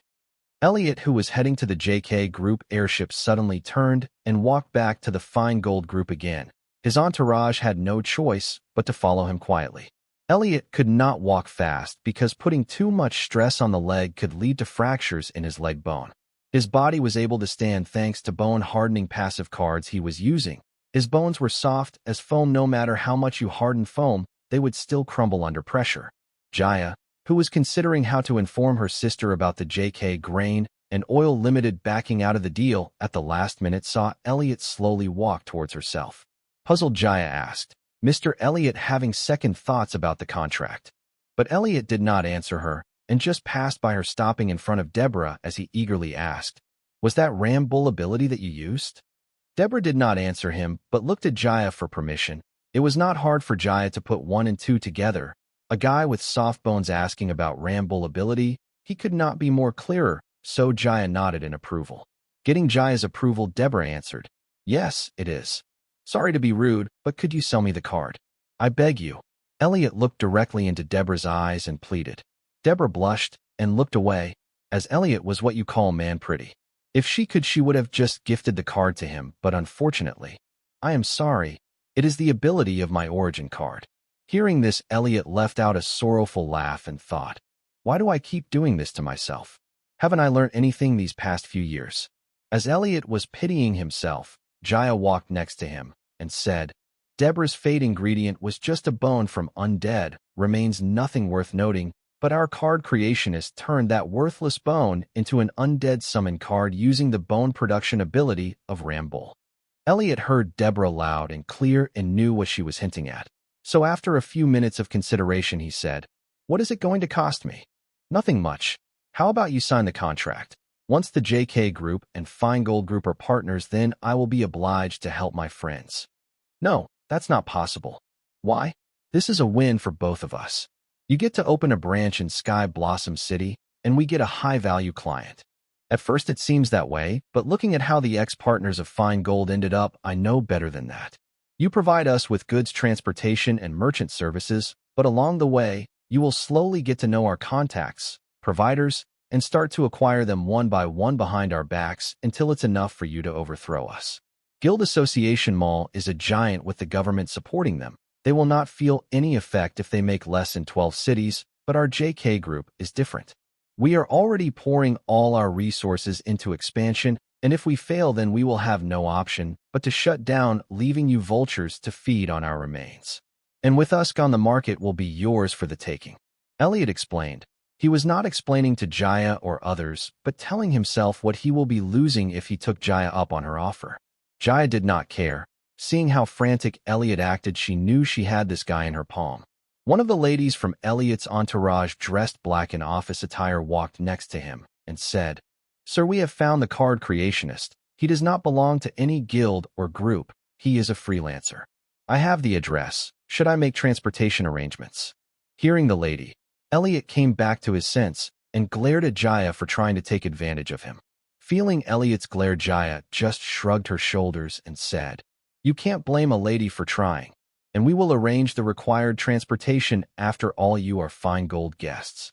Right now, Jaya felt like the Lord was playing a joke on her. She was so damned frustrated, but had to act professionally. Date March 22nd, 2321. Time 8:20. Location Sky Blossom City, Guild Association Mall, warehouse number 234. Wyatt, I have created an online shop for you on the public network and listed all your achievements and clients. I know this is not much, but even if it brings a single client, it's worth it. Thank you, Susan. Can you add Jaya Keith? I also helped her create an origin card. She paid me $100 million as fees. Rich people, right? Oh, so that's where you got the money from. Okay then, I will add her too. Whose address and contact info did you give? I gave the warehouse address and my contact info. After all, I am your exclusive manager. You are fine guild guests. We will arrange the required transportation. Saying that, Jaya turned to Carla and whispered, "Make arrangements for their transportation. You asked the driver to turn on the network jammer while taking the lengthiest route to the destination and remind him to drive as slowly as possible." Carla did not know what Jaya was up to, but as a good secretary, she made transportation arrangements for Elliot and his entourage according to Jaya's wishes. Bidding Elliot and his crew goodbye, Jaya ran fast to her car, shouting at the driver, "I don't care how, but take me to Guild Association Mall warehouse number 234 within 10 minutes. Your life depends on this." The driver was a professional. He did not waste his breath on words, but slammed the gas pedal and left the airfield hastily. Date March 22nd, 2321. Time 8:45. Location Sky Blossom City, Guild Association Mall, warehouse number 234. After finishing the second set of 100 G-rank storage trunk cards yesterday, I reluctantly had to go home for sleep. I did not like the feeling of going back to an empty home. It felt lonely there. Since I did not spend any time at my flat and the warehouse was registered as my office in the online shop, I decided to put a bed and shower in one of the warehouse corners so that I don't have to go home if I don't want to. I talked to Susan about this except for the part of me feeling lonely. She agreed with my proposal and said since we will be accepting clients and be conducting all our other work here, might as well make the warehouse a bit presentable with a waiting room, an office, a staff kitchen, and a restroom. Unexpectedly, Corey was very supportive of the idea of adding a staff kitchen. Being cut off from family, and with her current wages, she could not afford to eat out daily. So, she wanted to hand prepare her food. Lord only knows how it will work out for her. Susan said that she will contact the warehouse's management and make the changes by tonight. Thanks to the occupational cards, construction had become as easy as constructing a Lego house. Susan here, 200 G-rank storage cards, see what you can fetch for them. Wyatt, I can only sell a few at a time. It will take me a while to sell them all. No worries, we are no longer short on cash. Take your time. I know someone who will buy all the cards and pay the full price up front. Corey, who was mopping the floor, pitched in. Spending 2 days with us, Corey comfortably spoke with us and no longer cautiously considered every word that was spoken by her. Seeing Corey actively take part in conversations, Susan's eyes glinted with brilliance as she passed 200 G-rank storage trunk cards to Corey and said, "Okay, then you are responsible for selling these cards." "No, I didn't mean it that way. I am sorry." Corey misunderstood Susan's intention. If Susan sells these cards, then she will get 60% out of 5% of mall service charges of the total cost. But now Susan gave it to Corey just like that. Corey only wanted to help Susan sell the cards, not steal her sales. "No, sweetie, it will take me weeks at best to sell all these cards, but if you can sell it now, it's better, right? Don't worry about me losing money. If you sell those cards, I will still be getting 20% in the 5% mall service charge, as you are my staff, while you will get 40%. It's better this way." Understanding Susan's intention, Corey nodded and said, "I won't let you down," while taking the 200 G-rank storage card from Susan's hand. I was deciding on what to do next. I saw Jaya and her cronies walk into the warehouse. She noticed my gaze and smiled. Seeing that smile, I knew Jaya was up to no good. "Hi, Wyatt." Jaya greeted me with a bright smile. "Fu K, don't act like we are buddies, you be." Tisich, I thought, greeting her back. "Hey, Jaya, what brings you here?" "I was nearby, and so I came. Hope I am not being an inconvenience to you." Jaya's mouth said one thing, but her eyes conveyed another thing. "I am busy. If nothing else, you know where the door is." This place was not fine gold. Here I did not have to watch how I spoke to her or worry about getting on her bad side. "This is not your turf, B, TCH. So I did not have to worry about ending up in a gutter without anyone noticing. Wyatt, don't be like that. I have a big deal for you. Just like last time, I will pay you $100 million to help my friend create a card." For some reason, Jaya did not seem to mind my rudeness. Instead, she tried to seduce me with money. What is happening? Just like last time, $100 million both vibrated in my mind. Finally, my dignity trumped my greed as I said, "Sorry, Jaya, it's not you or your money, it's me. From today, I won't be providing my services to anyone related or close with fine gold." Hearing me, Jaya sneered. Standing next to me, she whispered, "Really, Wyatt, are you sure? How about I add a few strands of my hair to your fee?" "What now, you freak? Why the fu K would you think adding a few strands of your hair will change anything?" I shouted dumbfoundedly. Wait, did she find out about me returning to the bathhouse to steal her hair strands? Of course, I would not admit to doing this even if Jaya had solid proof. "Don't you like me? Aren't I your goddess? Didn't you promise me to admire me from far away?" Jaya hastily said. "I said those things to walk out alive from that hell hole in one place." Of course, I would not admit to saying this too, even if Jaya claimed otherwise. I looked at Jaya as if looking at a crazy girl. Both Susan and Corey, who were listening from the side, looked at Jaya with pity. They thought Jaya was delusional. I had to do something before Jaya added Susan and Corey to her petty little list. Thankfully, another group of people entered the warehouse politely, unlike Jaya and her cronies who rushed in arrogantly, as if they owned this place. Seeing them, I said to Susan, "Susan, why don't you and Corey attend to the guests, while I will handle this mess?" Susan nodded and headed towards the new group of people. I did not know who they were, but termed them as a guest to send Susan and Corey away anywhere but here. Sending Susan and Corey, I looked at Jaya, but she was anxiously looking at the new group coming in contact with Susan. I could see that the person leading the new group was also glaring at Jaya, as if she had stolen his family fortune. Now I knew why Jaya was so desperate. It had something to do with the new group of people. I will remember this. Having said that, Jaya left the warehouse as arrogantly as she came in, thinking, "Just you wait, asshole. So what if the circle is interested in you? As long as you are dead, who will cry over spoiled milk?" I took Jaya's threat very seriously, so serious that I even considered helping the guy who just walked in for free. But who am I kidding? Being poor, I did not have the luxury to do things for free. Shaking my head, I walked next to Susan and greeted the guests. "Wyatt, this is Mr. Elliot. He is here for your services as a card creationist." "Hey, Elliot. Before we start, tell me more about your relationship with Jaya and fine gold," I said, trying to sound as polite as possible. Elliot was surprised to hear Wyatt be so straightforward, but he could not tell how good the relationship between Wyatt and Jaya was. But looking how sullenly Jaya left, they should be acquaintance at best, he thought. For that, it is better if I introduce myself properly first. Don't make it complicated. Are you friends with fine gold or not? Yes or no? Simply write. I can tell Elliot should be a capable person since he could make Jaya desperate.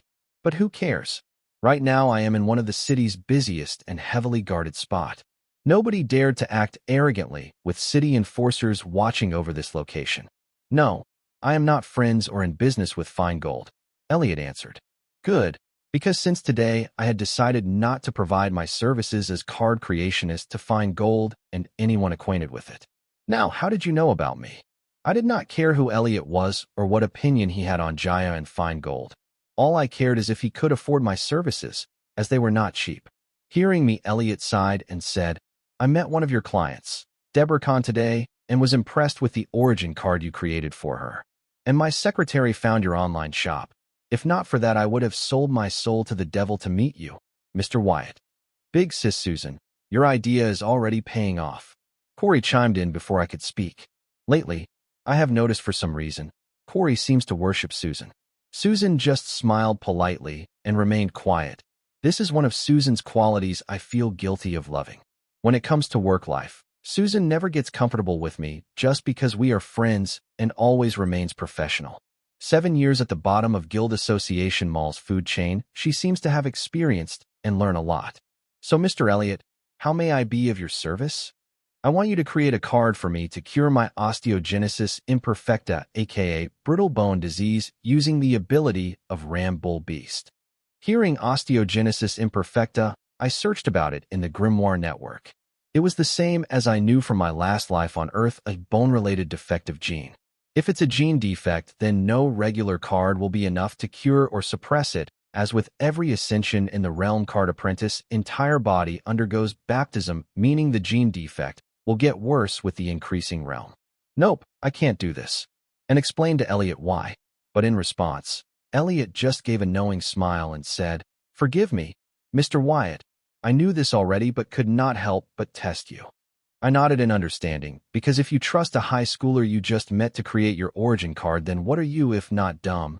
No offense, Susan. Looking at the bright side, my friendship with Susan would not be this deep if not for Susan blindly trusting me to create her origin card. Mr. Wyatt, thank you for understanding. I want you to create an origin card for me using the bone production ability of Rambull.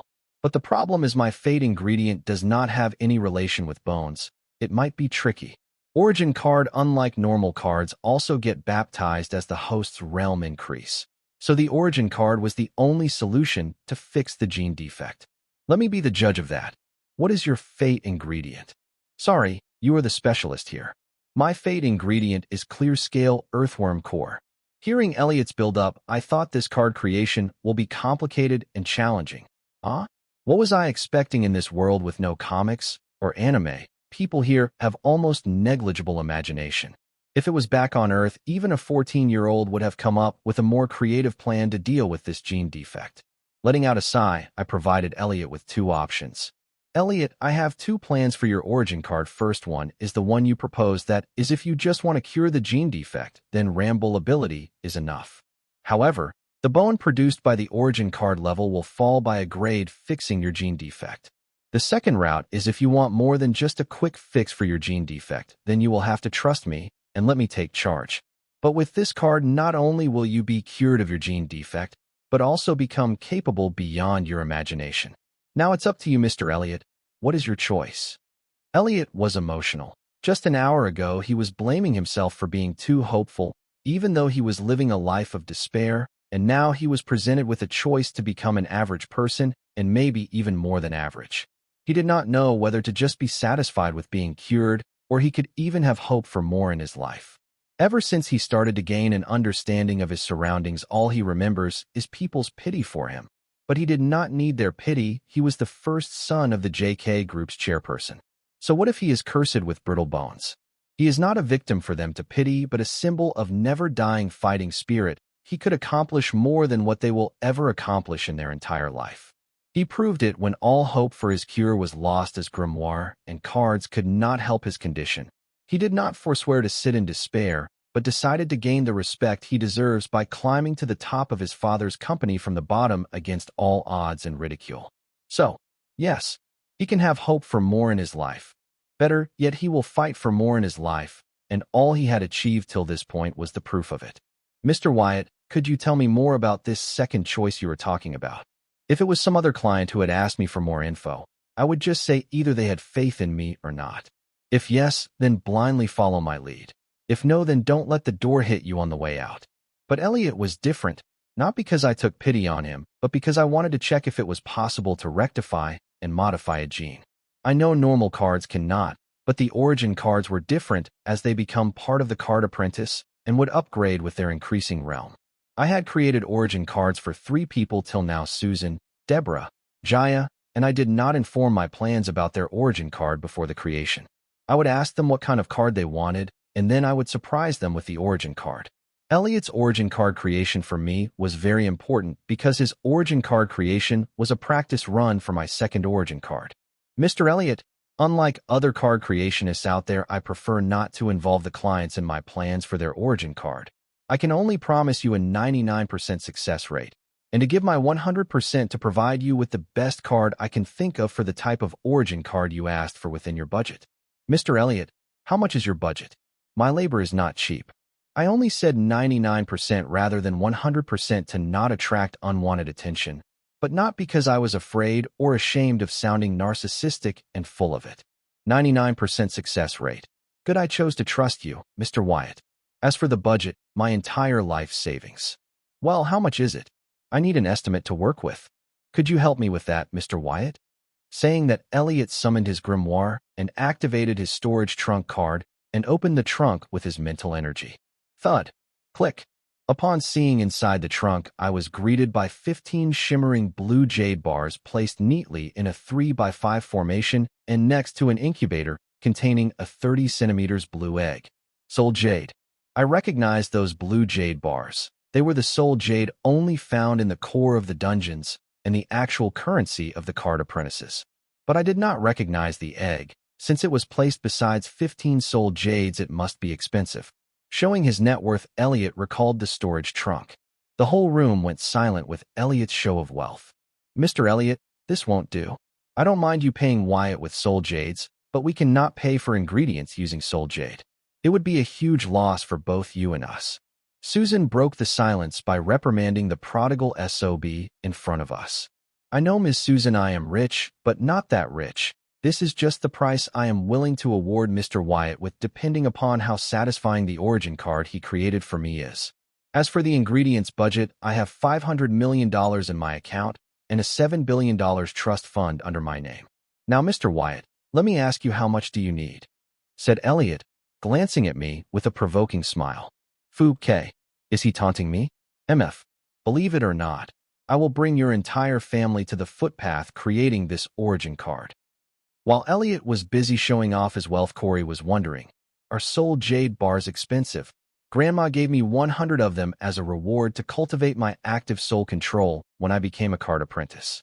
I still have 97 left. Maybe I should gift some to Mama Sue, Big Sis Susan, and give back the rest to Grandma. Location: Sky Blossom City, Guild Association Mall, Warehouse number 234. Soul Scissors, $25 million. Soul Incubator, $30 million. C-Rank Mandragora Roots, $13.9 million. C-Rank Mandragora Core, $19.7 million. C-Rank Matango Spores, $12 million. C-Rank Matango Core, $20.8 million. E-Rank Highwood Wisp Core X100, $10 million. Unique Grade Origin Core, $125,000. Total cost, $131.525 million. The total cost of ingredients amounted to near $131.5 million. I could not use ingredients higher than C rank, as both I and Elliot were only silver rank grimoire holders, limiting my choices. But for the origin card, I had in mind these ingredients were more than enough. Not to mention, I still have the Gemini and Parashare cards from Fine Gold, which I forgot to return. Susan had prepared the ingredients and also invited the guild management to set up the card lab equipped with the Soul Scissors and incubator in the warehouse. Soul Scissors is not an ingredient. It is a machine that a card creator uses to split the patient's soul, which the Soul Incubator houses and nature the split soul. While the guild management was setting up my very own card lab equipped with Soul Scissors and Soul Incubator, I was learning how to use them through their user guide, and Susan was entertaining the guest. Gotta commend this world's occupation cards. They built the card lab equipped with Soul Scissors and Incubator in 1.5 hours to be precise. It is 1 hour 20 minutes. But they were not cheap. I was not worried as all the cost was paid by Elliot. Soul Scissors is a very expensive and special machine. Its primary use is to observe the wavelengths of the soul pathway to identify and differentiate each of them individually. Once identified, then the card apprentice can use the machine to cut the required soul pathway. Thanks to my soul pupils, I do not require a machine for this. I needed this machine for its advanced use, that is to split Elliot's soul to make a false human core, just like the one Jaya had. Using my soul pupils, I had already deduced Jaya's false human core, but I was not certain if the soul pathways arranged in the false core were familiar to Jaya's normal soul pathway arrangement. Therefore, I went back to the bathhouse to collect Jaya's hair, which fell when she was rolling on the ground in pain. The soul pathway arrangement of a person is unique and the same in their entire body, similar to DNA. Comparing the soul pathway arrangement in me and Jaya's hair and the false core, I began to deduce the secret behind Jaya's false core and the Voltronian powers it gave her. But this was not enough to deduce the secrets of the false core and Voltronian. Thankfully, I was an expert on Voltronian DNA and had successfully created Voltronians back on Earth. Using my knowledge I gained of Voltronian DNA back on Earth and the unique soul pathway arrangements of the false core, I was finally able to deduce all the secrets behind the false core and Voltronian powers. Turns out Voltronians are humans who under million years of evolution had their DNA and soul pathway arrangement cleverly evolved to give them their current prowess and false soul core. I hated Voltronians more than anyone else out in the universe, but I had to acknowledge their prowess and their long lifespan. Therefore, I wanted my second origin card to be a variant of the Voltronian card that Jaya had. But being an inventor, I knew nobody gets the best results on their first try. Therefore, I decided to experiment I let Elliot have the honor of being the first human to have a soul core. Jaya was excluded as she was not human to begin with. To be clear, I was not going to make Elliot a Voltronian origin card, but an origin card that followed the example of Voltronian evolution and soul core. And to make things easier, Elliot's fate ingredient was the clear scale earthworm core. I was not going to cure Elliot's gene defect using the origin card I planned for him, but I was going to use his gene defect as an advantage to create him a perfect origin card.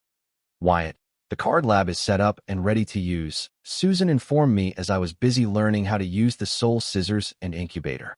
I am done here too. Are the ingredients in place? I said, closing the user manual.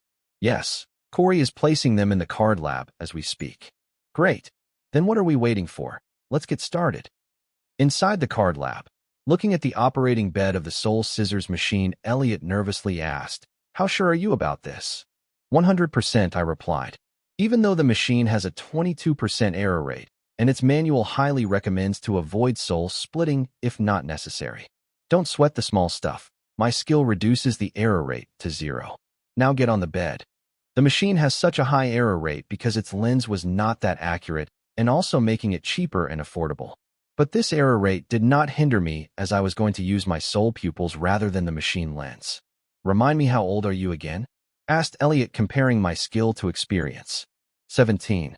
Aren't you a little young to operate a soul scissors? No, I am not. Gathering his courage, Elliot finally laid on the soul scissors operating bed, connecting the apparatus to Elliot and monitoring that his stats are at optimum condition. I activated my soul pupils. With my soul pupils, I found Elliot's soul. It was the origin and end of all the soul pathways in his entire body. The soul was this huge mass of bright light in which a mini Elliot laid peacefully.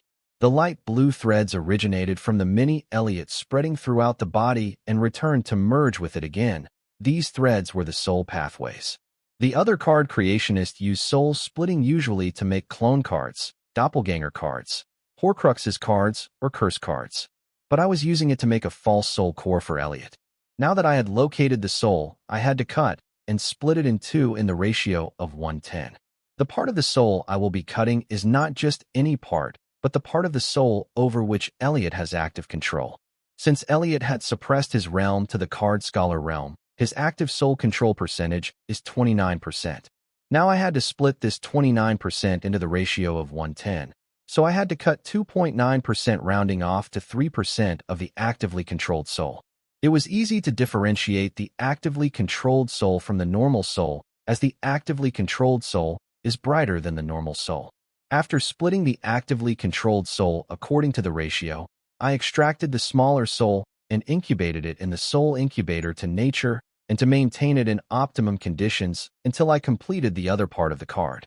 Though this procedure seemed easy and clean, it was not. Splitting a person's soul is a taboo art, and one can damage their soul trying to do so and enter a vegetative state. Not to mention the pain the soul undergoing the procedure will be facing. If not for the soul-numbing gases the patient is put under, the patient would lose himself to the trauma and pain. Disconnecting the soul scissors apparatus. Waking up Elliot, I pass him a soul jade to recover the lost part of his active soul control. The reason I split the soul which is under Elliot's active control, because he could easily regenerate it with enough time and soul power. Thanks to the soul jade, Elliot could now recover his lost soul within minutes. Once Elliot had recovered, I formed a party of 2 with him and equipped Gemini and Para share cards. Placing the ingredients on the creation page and closing my eyes to concentrate, I begin the card creation. First, I take Elliot's Fate ingredient Clear Scale Earthworm Core and Origin Core to fuse them to form a normal-sized core with both the abilities of a Clear Scale Earthworm and Origin Core. Earthworm's notable abilities are to burrow through the ground.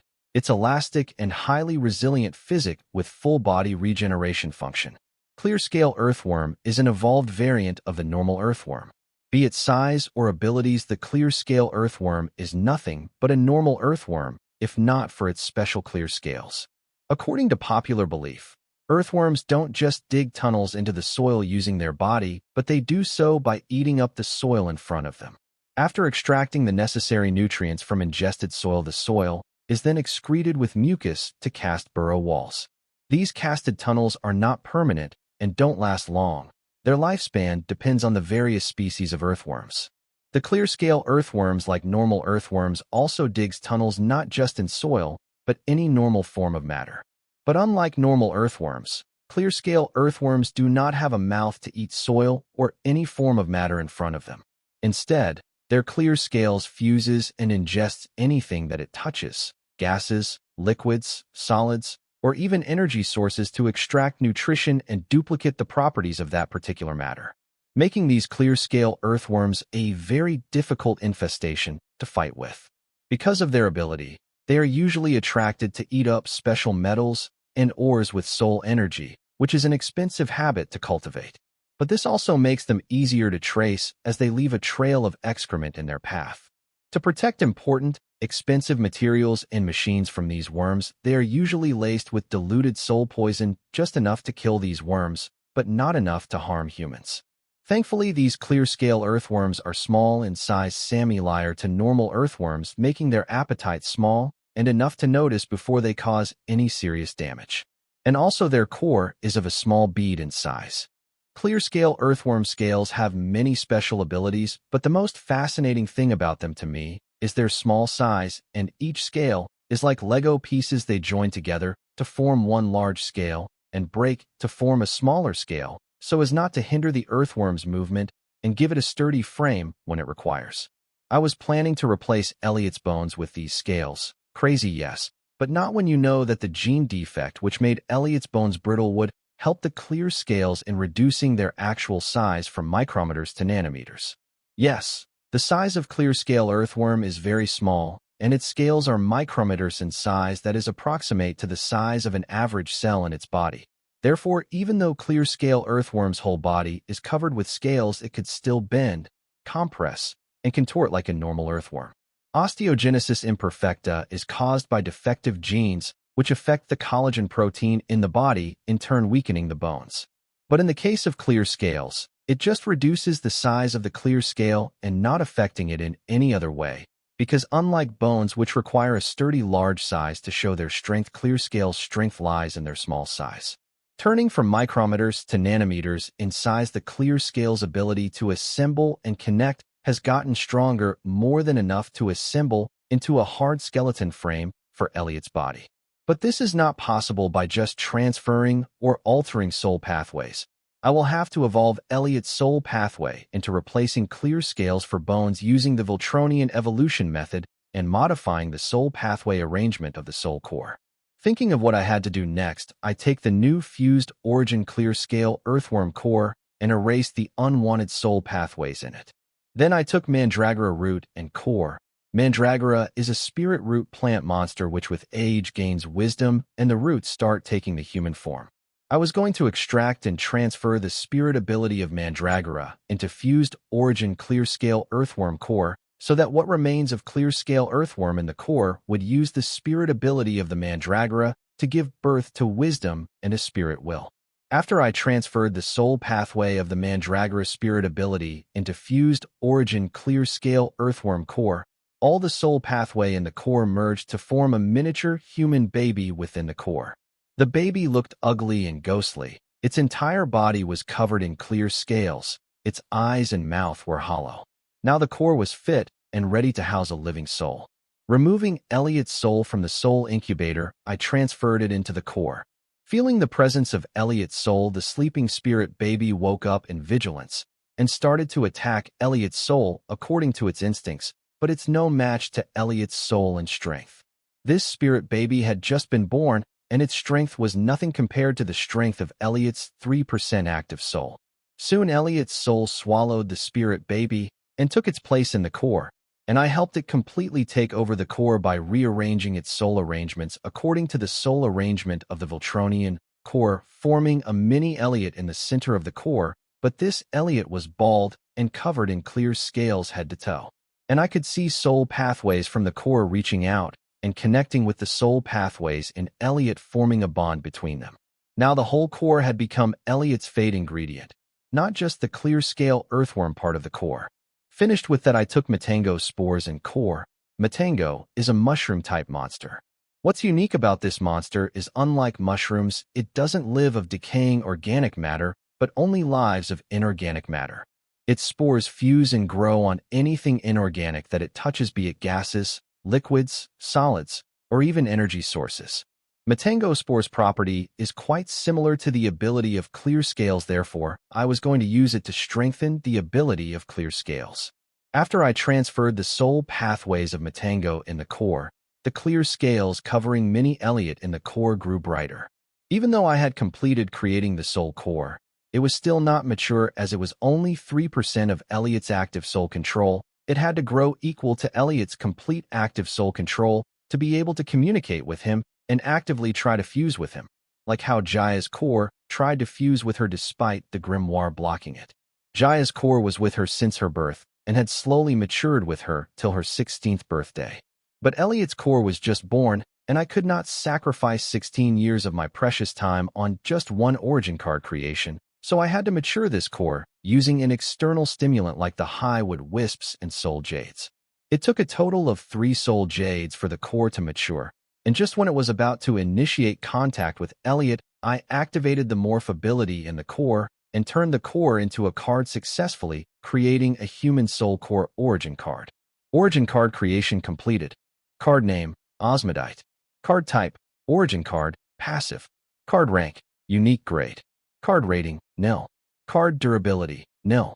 Card effect.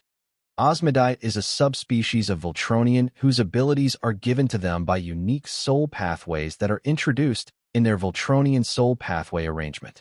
They exhibit all the abilities of a Voltronian along with their special abilities. Superhuman strength, physique, reflexes, elasticity. Clear scale skeleton. Osmodite has its biological bones replaced with nano-clear scales. These scales allow him to bend, compress, and contort in ways beyond human limits. Clear scale armor. Osmodite's entire body is covered with nano-clear scales, which when stimulated can turn into a clear scale bodysuit or one large exoskeleton by assembling. This scale bodysuit is very sturdy and can withstand high pressure. Light detection. Osmodite clear scales can tell when they are in the dark or the light. Vibration detection. Osmodite clear scales can sense all the vibration in the nearby surroundings. Body contortion and elasticity. Osmodites have an inhuman level of physical flexibility, as their bone is replaced by clear scales, granting them the ability to twist and contort their body in virtually any way they please, allowing them to fit into a small space of any size and shape. Osmodites can also contort and compact various parts or their entire body into a myriad of different shapes and sizes, shown to stretch their body and fit into small spaces, like pipes. Superhuman durability. Osmodite malleable physiology grants them superhuman durability, being capable of surviving powerful attacks enough to cause tall mountains to collapse, followed by being buried under the rubble of said mountain. Mineral fusion and absorption. The Osmodites possesses the ability to duplicate the physical properties of anything they touch or that touches them at will. This power extends to inanimate objects and certain forms of energy. The matter of the Osmodites' nano-clear scales undergoes a material and physiological change so that their scales become fused with and composed of the matter or energy with which they are making contact. While in their altered state, they still possess that sentience and bodily activity, as only their clear scales have morphed and fused. Hide. Osmidites can fuse completely into an object and hide thanks to their nano-clear scales and superior contortion and elasticity. Escape. Osmidites can travel through inanimate objects and ground at incredible speed. Projectiles. Osmidite clear scales can absorb inanimate objects into their body, alter the shape of the objects, and eject them like projectiles. Roots. Osmidite's clear scale can take root into inanimate objects and absorb nutrition, also allowing them to absorb oxygen from water. Clear-scale earthworms do not have eyes or ears, but their clear scales act as light receptors and also detect the vibrations in the surroundings, allowing them to tell when they are in the dark or the light and sense all the vibration in the nearby surroundings to detect other living beings or foe nearby. These two skills of clear scale are very important to an osmidite as they hide and travel through inanimate objects, ground and walls, so these abilities of clear scales allow them to see or hear. Now that the clear scales are reduced to nanosize, they are more efficient in vibration detection, giving the osmidite a second vision similar to sonar, adding to their normal superhuman vision. Thanks to clear scales absorption ability, osmidite can breathe oxygen from any inanimate object or energy source if available. Mandragora is a root monster who is infamous for its escape ability by borrowing tunnels at super fast speed. Similarly, thanks to clear scales, osmidites can travel through any object, mineral, floor, or walls at incredible speed. Nano-sized clear scales in the body can assemble to form skeletal frame, replacing bones, while the scale on the surface of the skin can assemble to form a complete exoskeleton. Osmidite's body can contort and compress to fuse with small inanimate objects and hide. Osmidites exhibit all the abilities of both clear-scale earthworm and Voltronian, but there are few exceptions, like how osmidite scales are of nano size. Osmidite, unlike clear-scale earthworm, do not leave behind excrement to cast tunnels. As the clear scales are of nano size, they have become more efficient and do not need to dig tunnels by absorbing objects. Instead, they can directly fuse and travel in the inanimate object without leaving a single trace behind. Since osmidite's clear scales can fuse inanimate objects and energies, they can also reshape the objects that fuse with them according to their will and convince, and use them as projectiles as long-range attack skills. They can even cast the absorbed objects into weapons like hidden knife, etc. Osmidites can go years without feeding on normal food because they can absorb nutrition from the minerals surrounding them directly using the abilities of clear scale. This ability also allows them to breathe underwater or while hiding inside inanimate objects. Clear scales have given osmidites the ability to fuse, absorb, and travel through anything inorganic, similar to ghosts and superiorities, which would be popular among assassins. Not to forget the Voltronian superhuman strength and long lifespan, but unfortunately, osmidites do not have the ability of flight like other Voltronians, but can float fusing with surrounding air, but it is only possible when the air they are fused with is able to lift their body weight. Going through the card info, I was disappointed about its obvious defects, but it did prove my theory right, so the card was satisfactory at best for the resources used to create it. Sending the card to Elliot's grimoire, I got up and walked towards the exit, but was held back by Elliot's sudden soul-churning scream. As Elliot equipped the origin card, the soul core fused with his body and soul. His body underwent evolution, right, then growing clear scales on his skin and replacing bones with clear scales. Thankfully, the card room was soundproof and the evolution did not last more than 5 seconds. The beauty of cards never failed to surprise me. To be able to replace a person's complete skeleton system under 5 seconds was just magical. Elliot, you okay? I asked, looking at sweat-soaked Elliot, who seemed to be shedding his body hair. I knew what was happening. It seems Elliot's skin grew clear scales, shedding his body hair, head hair, eyebrows, and all the hair in his other places. Elliot got up from the ground and said, "Never better," clenching his hand into a fist. "Ah-ha-ha." Shedding all his hair, the man, pretty Elliot, looked like a shimmering boiled egg with legs and arms. As clear scales were nanometer in size and transparent in color, they could not be seen by naked eyes, so Elliot's skin looked like normal skin. Sometimes Elliot's skin shimmered under the reflection of light. Elliot had already noticed the loss of his hair, but soon a luscious hair covered his barren bald head. It seems he had a hair growth and dresser card with him. Seeing disband in my eyes, he explained, I have to look my best all the time in my line of work, which is physically impossible, so I keep some breathy cards with me. I did not think it would come in handy this way. I understood him. Looking your best is not just for your confidence, but also for your opponents, so that they underestimate you and lose respect for you. You do not want this in a negotiation. According to a great man, if you can have the upper hand in the negotiation, then at least be equals in the negotiation. Seeing that he was okay, I headed out, but Elliot stopped and said, I would like it if you kept my origin card details between us. I have a lot of enemies, and it would be good to catch them off guard. No probs, client and creator confidentiality, so you are good. Thank you for understanding. You would not mind if I used this card room to test the card abilities. I will pay for any damages. Okay, go ahead. Getting my consent, Elliot tried out all the abilities of the card one by one. Seeing Elliot use the abilities, I felt as if I was watching a 3D horror movie. His body bent in an unnatural way, and lab floor, walls, and ceiling. Then finally, Elliot took out a soul jade and fused it with his right arm, as he absorbed all the soul energy in it. As he absorbed the soul energy in the jade, the clear scales went from transparent to light blue and then deep blue. As the clear scale turned deep blue, Elliot had a sudden feeling of fullness. Turns out Elliot's ability had its limit. After all, clear scale is like a stomach to clear scale earthworm. Turns out there is a limit to how much energy the clear scales can absorb, and added to that, until the clear scale digests the energy absorbed completely, he cannot fuse with other objects or energy. When it came to using clear scales for absorbing energy or nutrients, the card limitation was obvious.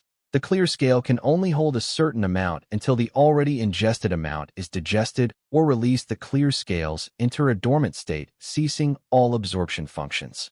But still, if used properly, clear scales were one heck of an ability. And also, as long as Elliot does not unnecessarily absorb energy or nutrients, he was good to go. Learning his abilities and limitations, Elliot nodded in satisfaction.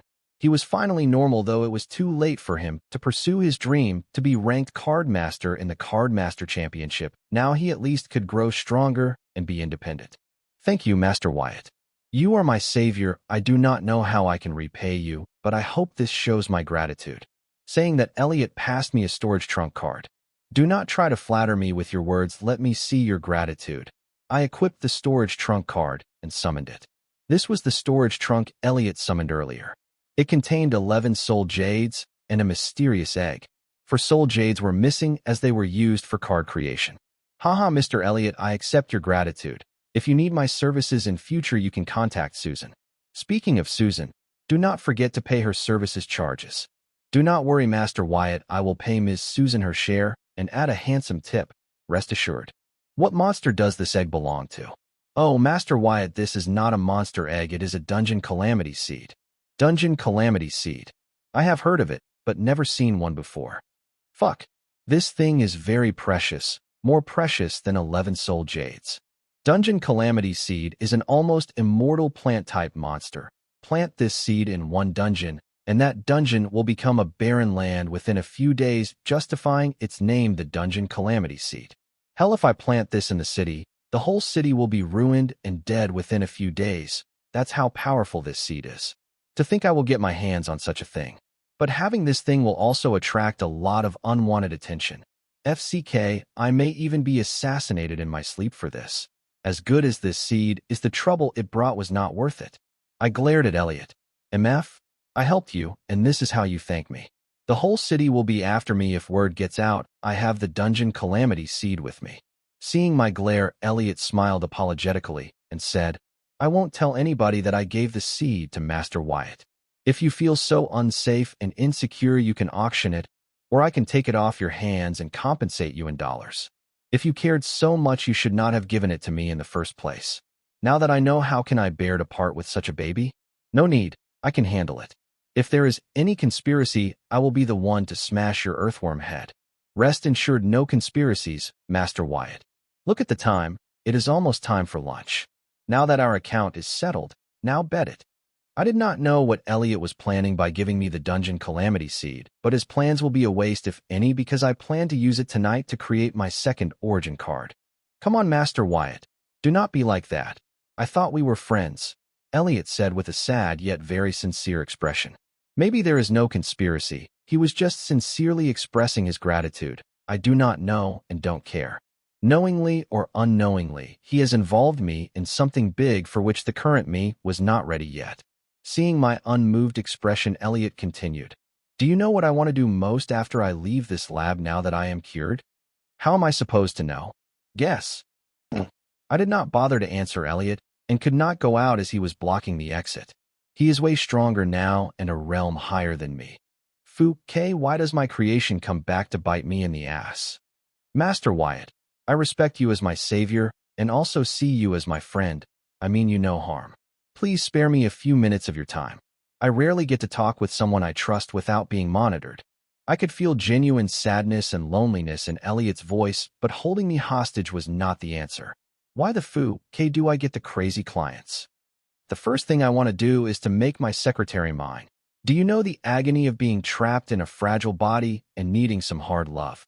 While others were playing girlfriend and boyfriend and enjoying their teenage romance, I was stuck. Stuck in a fragile prison. I don't care about the past, but the present. Master Wyatt, you made all my dreams possible, and your opinion about me matters the most to me. So believe me when I say I mean no harm by giving you the calamity seed. Please, I hope you can trust me as I trust you. Please forgive me for my rudeness.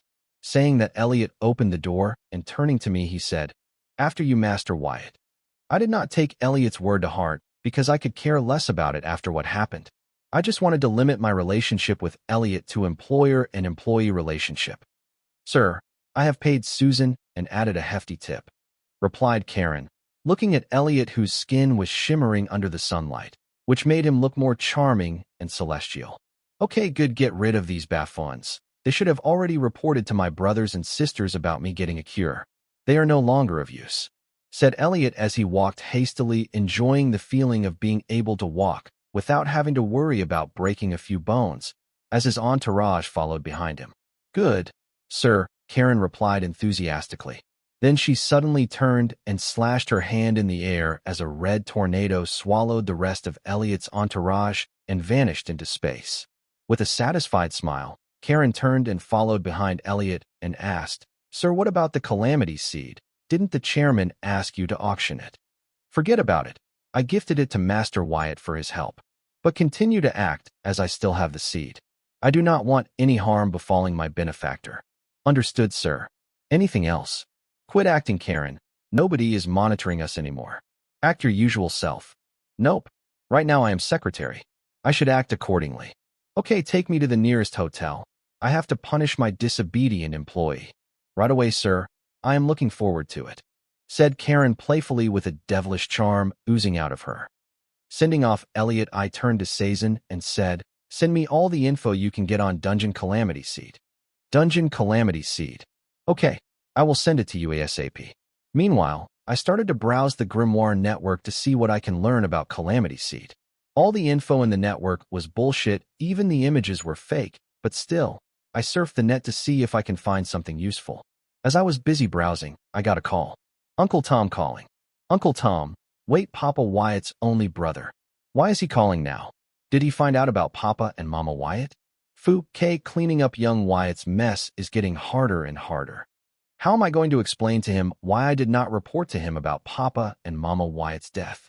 Unable to come up with reasonable answers, I just answered the call. Wyatt, how are you? I am fine, Uncle. How are you and Aunt? We are fine. I wanted to talk to your parents. But it seems they are on a mission, so I couldn't reach them. Did they say when they will return or something? Fuck. What do I say? Taking a deep breath, I said, Uncle, what is it? It seems urgent. Tell me, I will report it to them later. Tom Wyatt and Papa Wyatt are not blood-related brothers. They grew up in the same orphanage. They bonded over their love for Card Apprentice Championship. As they were of the same age, their relationship grew deeper and considered each other as brothers. They grew up sharing the same dream of being ranked in the Card Apprentice Championship, and when they were of legal age, both decided to take up Wyatt as their surname in honor of the late Card Apprentice Wyatt Hunter, ranked number 13 in the year 2292 Card Apprentice Championship. Nearing the age of 17, they both successfully contracted grimoires and became card apprentices, so the government resettled them to a newly founded village as farmers. Even though they were card apprentices, they were government-contracted farmers with minimum wages who were confined in the village as farmers. Both Tom and Papa Wyatt were young and hot-blooded. They yearned for freedom and to achieve their dream of being ranked in the Card Apprentice Championship. So they decided to work odd jobs in addition to their regular farm work to earn and collect enough money to redeem both their freedoms from the government. 3 years in, together they had already collected enough for one of them to bail out of the government contract, but then the situation had changed. They no longer shared the same dream. Tom fell in love with a lovely village girl, and his new goal was to marry, settle, and start a family with her. But Papa Wyatt still nurtured their childhood dreams, so, without informing Papa Wyatt, Tom bailed Papa Wyatt out of the contract. Of course, they had a big fight after that incident, and Papa Wyatt went on his adventure, became a silver grimoire holder, helped Tom gain his freedom and marry the love of his life. Then Papa Wyatt met and married Mama Wyatt, and finally settled in Sky Blossom City, near to Uncle Tom's village. Every summer and winter break, both the Wyatt families would gather at Tom or Papa Wyatt house to spend time together with family. Even though Tom Wyatt and Papa Wyatt were closer than blood brothers, they were not related in the government papers, so Tom Wyatt was not informed of the unfortunate passing of Papa and Mama Wyatt. The thought of informing Tom Wyatt about Papa and Mama Wyatt never crossed young Wyatt's head, as he was too depressed to think straight, losing his loved ones, being bullied, falling prey to scams. Young Wyatt went through a lot for his age and experience, so I could not blame him. "Uncle, what is it? It seems urgent. Tell me, I will report it to them later." "It's about your cousin Ronnie. He is in trouble. I thought maybe your father could help." "Ronnie? What about him?"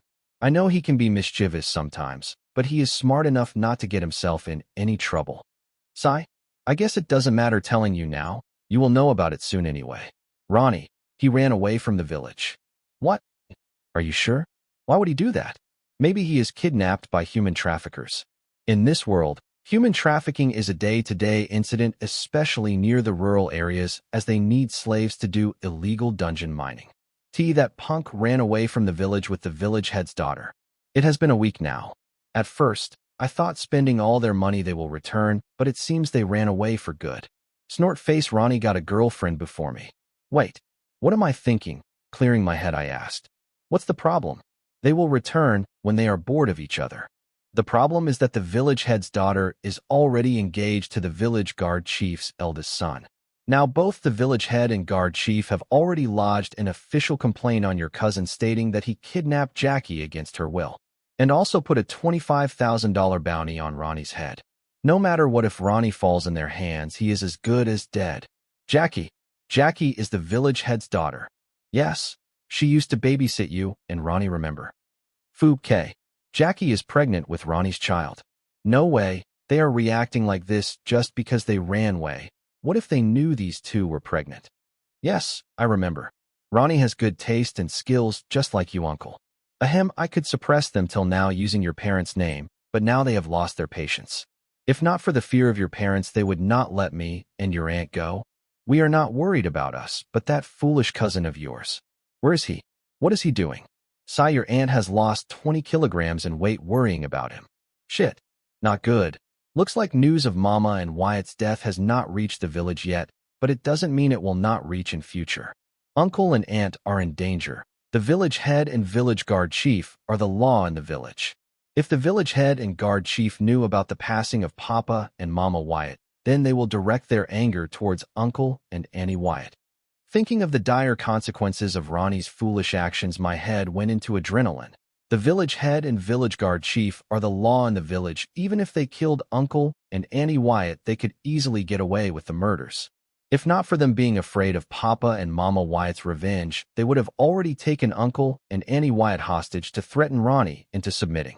No, I have to do something. I know where Ronnie and Jackie are hiding. I will talk to them soon. But now I will have to convince Uncle and Annie Wyatt to leave the village and come to me as soon as possible. Uncle, where are you right now? I am home washing the dishes. What? Are you alone and sure of no one eavesdropping on you? What is going on, Dalton? Did you help Ronnie, or did he contact you? Do you know where he is? Uncle only calls young Wyatt Dalton when he is angry. Uncle, stay calm and listen to me. This is a matter of life and death. Get Andy, pack important stuff, and head to the address that I will be sending you. I will explain everything to you later when you get here. Please trust me this once, will you? I said, trying to sound as sincere as possible. Okay, I understand. We will be there soon.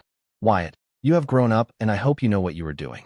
If you see Ronnie, tell that dumbass to be prepared for some ass kicking. Thank you, Uncle. See you soon. That's it. I did not think Uncle would be so understanding. Anyway, this makes my job easier now. All I have to do is find Ronnie and Jackie. The bakery should be a good place to start. Sending the warehouse address to Uncle, I head out towards Helen's homemade bread. I gave the warehouse address because it was the most secure place with the city's enforcers watching over, and not many people from young Wyatt's past knew I was living here, so it was not only secure, but covert of sorts. Date March 22nd, 2321. Time 16:57. Location Sky Blossom City, South Zone, Helen's homemade bread. Taking a seat in the shop lobby, I called Jackie. Yesterday, after scanning the QR code of Grimoire, Jackie shared her number to my Grimoire too.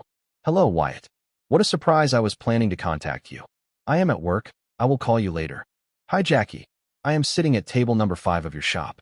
Why don't you come by and say hi? Oh, you are here. Right now it is rush hour. I cannot come to meet you now. How about you wait a few minutes? I will be there. Don't try to run, Jackie. I know everything. Did you know your father has put a large bounty on Ronnie's head and filed a complaint in the local police station accusing him of kidnapping you? If you care about Ronnie, come meet me now. Think about your baby before you act. Ronnie is my cousin. I want to help.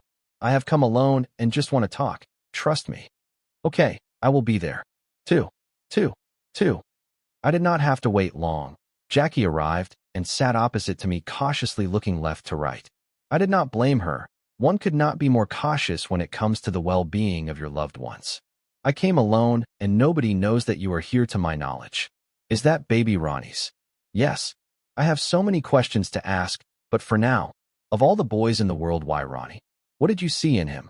Wyatt, please be serious. Is it true that my father put a large bounty on Ronnie's head and filed a complaint in the local police station accusing him of kidnapping me?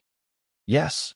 Uncle Tom tried to stop them, but today your father, along with the guard chief, lost their patience and lodged an official complaint in the local police station stating that Ronnie kidnapped you against your will and also put a $25,000 bounty on Ronnie's head.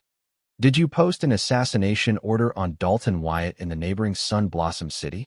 Diana was intensely irritated and frustrated today, and the reason was her beloved little sister's ignorant actions. How did you know that? I paid them extra to keep my name out of it, and to do it off the books. I guess crooks can't be trusted after all, said Jaya ungraciously without knowing the consequences of her actions. You little. Do you know the seriousness of this matter?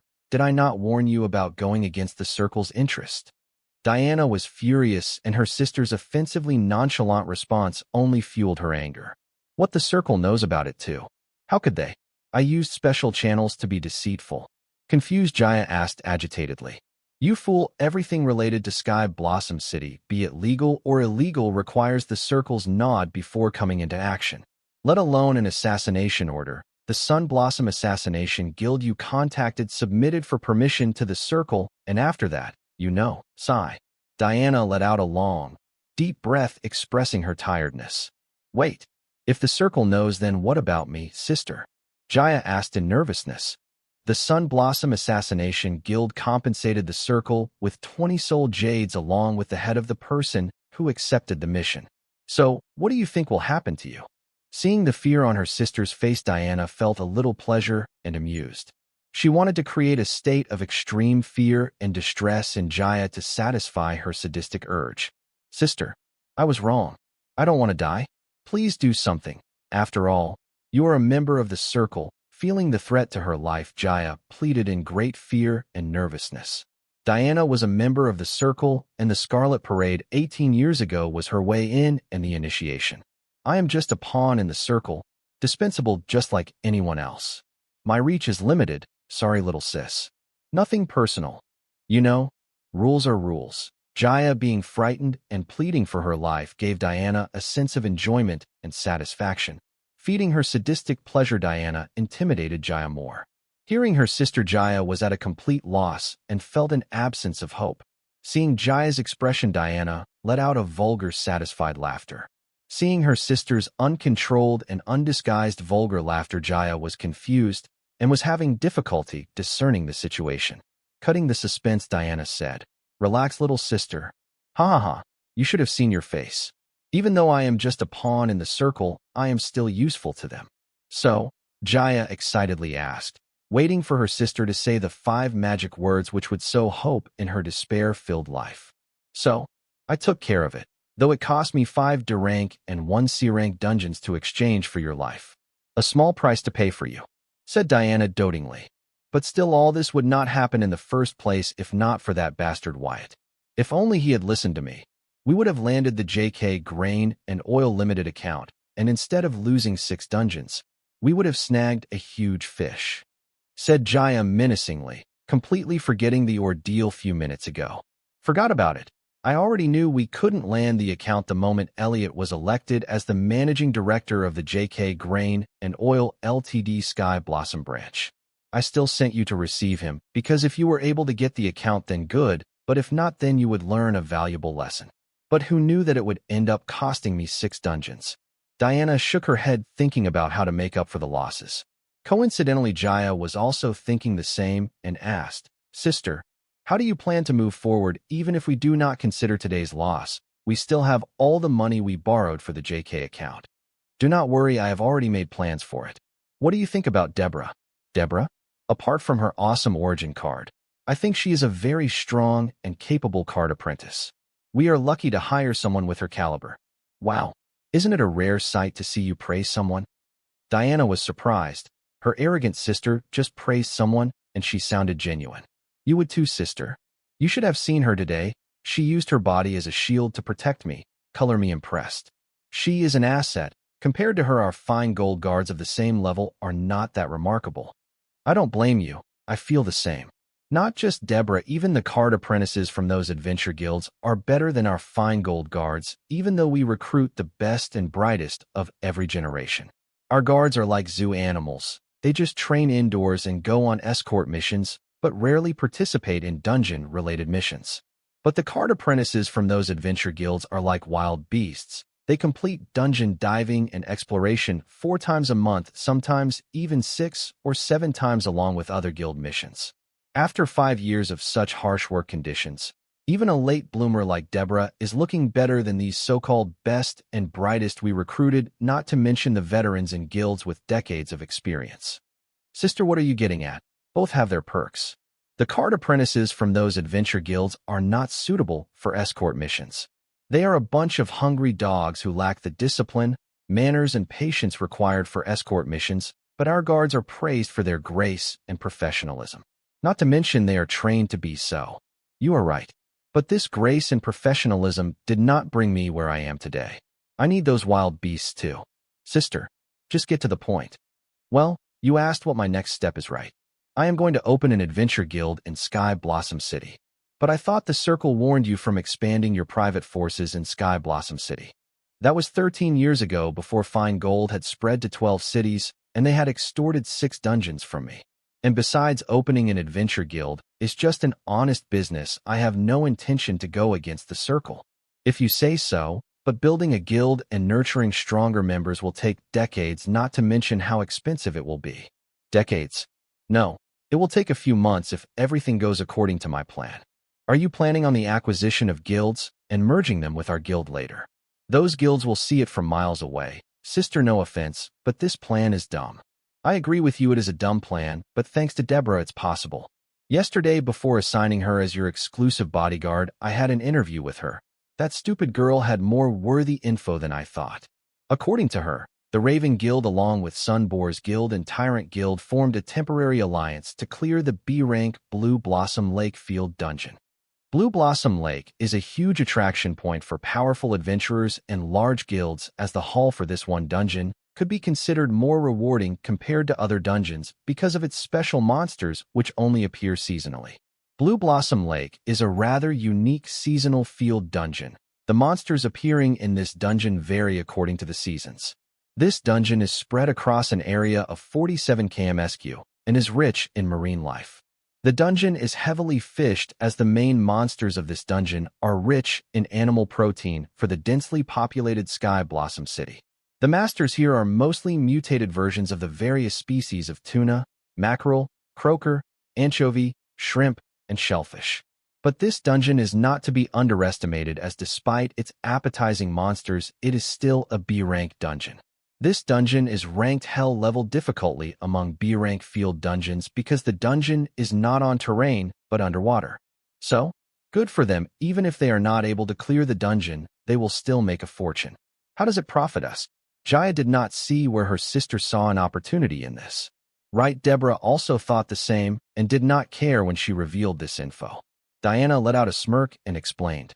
B-rank Blue Blossom Lakefield dungeon is a very hard dungeon, so most of the capable adventurers and leaders of all the 3 guilds should be participating in this dungeon mission. Currently, the 3 guilds are at their most vulnerable state with most of their capable members out and a huge debt on their head, as they must have taken huge loans for successful completion of this dungeon. These large guilds are profitable because of their harsh slavery equivalent contracts for their members and their frequent dungeon diving and exploration missions. But the frequent dungeon diving and exploration missions meant a large number of casualties with each mission, which the large guilds swept under the rug with their large capital and resources. If someone were to leak all these to the media and relevant government departments right now, when the guilds are at their weakest legally, they can protect themselves because of their high-paid law team, but their shares will take a sharp dive. Using this to our advantage, our guild will purchase most of all 3 guilds' shares to gain control of them and merge with our guild. Now that you know, could you call Ronnie now? He seems to have added Uncle and Annie Wyatt to the blacklist while I do not have his unique QR code. Informing Jackie about the situation, Elle asked her to call Ronnie. How is calling Ronnie of any help? It will only add to his worries. Jackie knew how hard Ronnie was working for her and the baby. Instead of going to high school like normal teenagers of his age, he was doing daily labor to gather enough money to rent a nice house in a good neighborhood. He already has a lot on his mind as of now. Telling him that his father-in-law is out for his blood and has lodged a false complaint against him also offered a bounty for his head. This would not help him anyway. It would only make the situation worse. Foop K, get it through that thick head of yours, there is a bounty on his head. Forget about the bounty by now is wanted, and your missing person posters should have been circulated in all of the Sky Blossom City police stations. Don't you get it? It's not safe for him to walk around. He is a wanted man now. Call him and ask to come here. Seeing Jackie still not willing to call Ronnie, I was annoyed and stressed about the consequences once Ronnie gets caught. What's the use of calling him here? How will it help the situation? It's better if he goes into hiding. While engaging in the argument with Wyatt using her mental strength, Jackie quite sent a message to Ronnie using her grimoire and asked him to return to their room. Running from your problems again.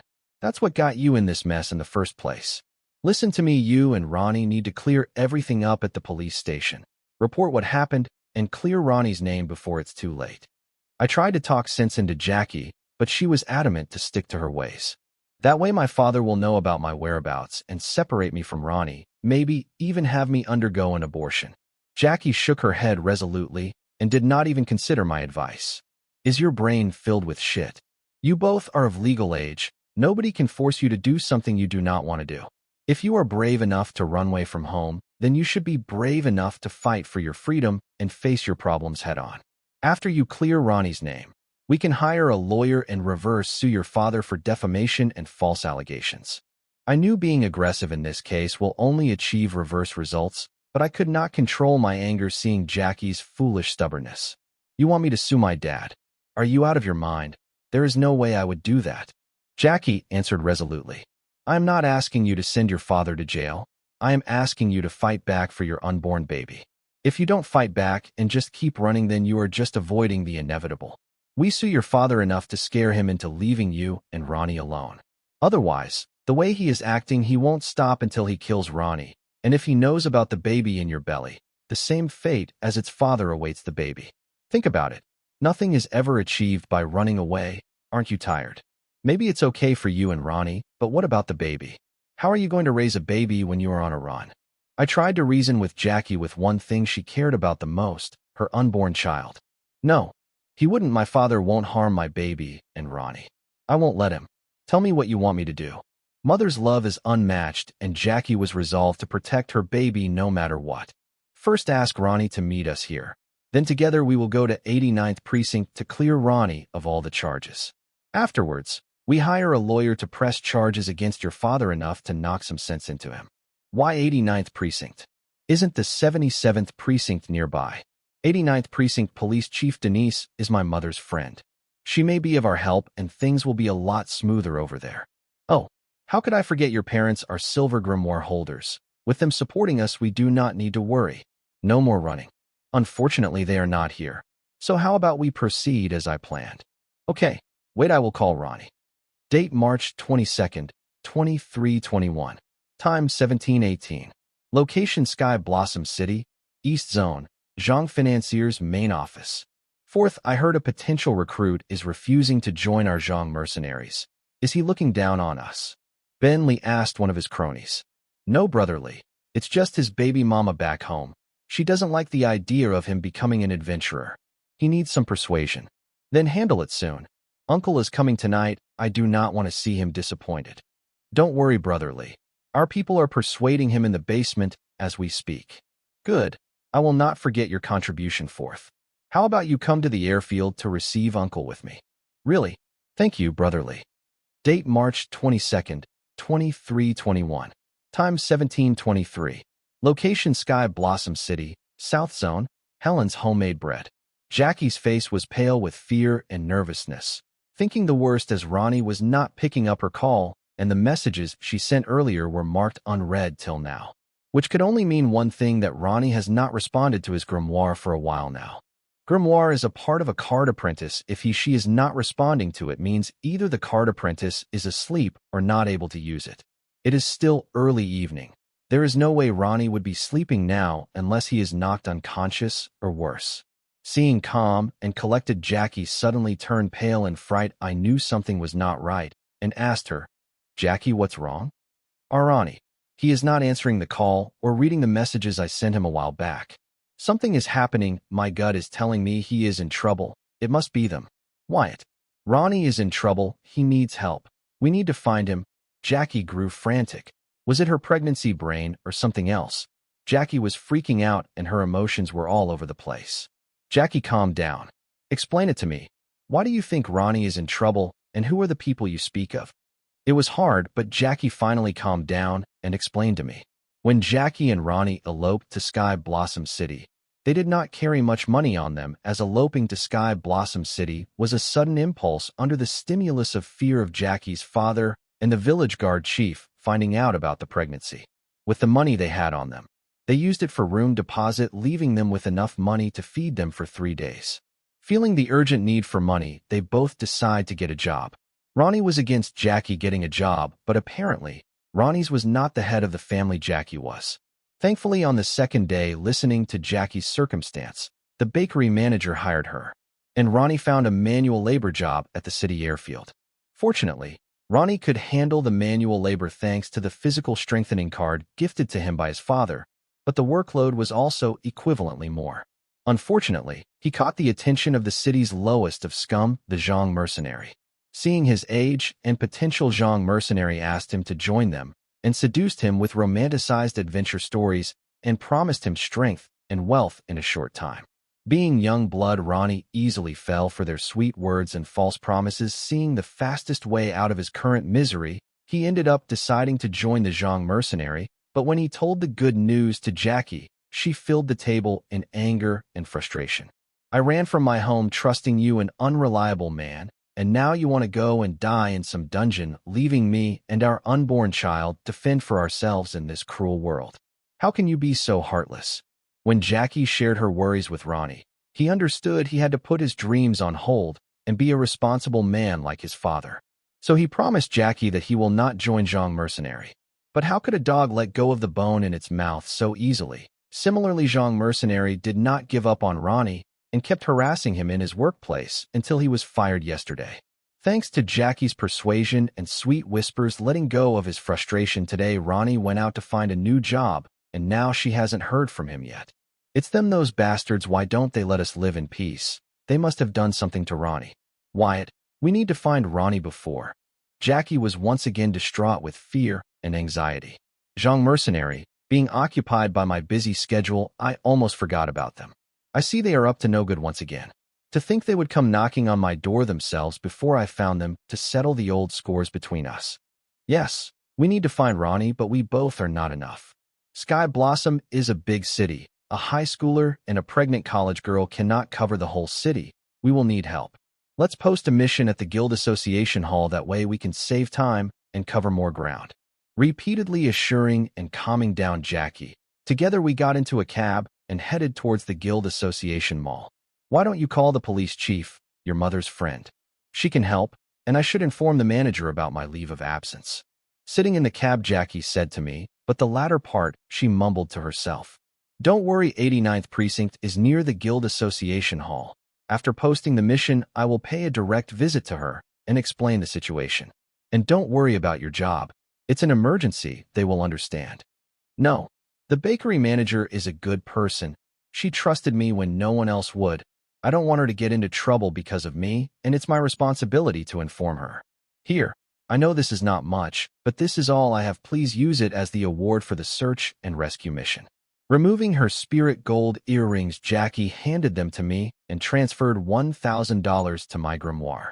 Similar to Earth, gold is considered valuable in this world, but here the gold is not mixed with copper and silver, but spirit ingredients depending upon what the gold is going to be used for, hence the term spirit gold.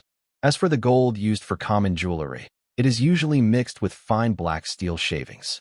Jackie's spirit ingredients could fetch anywhere around $800 to $1,000. Adding the $1,000 she transferred to my grimoire, the mission reward was added up to $1,800 to $2,000, which was not a lot, but enough to gain the attention of some noob adventurers.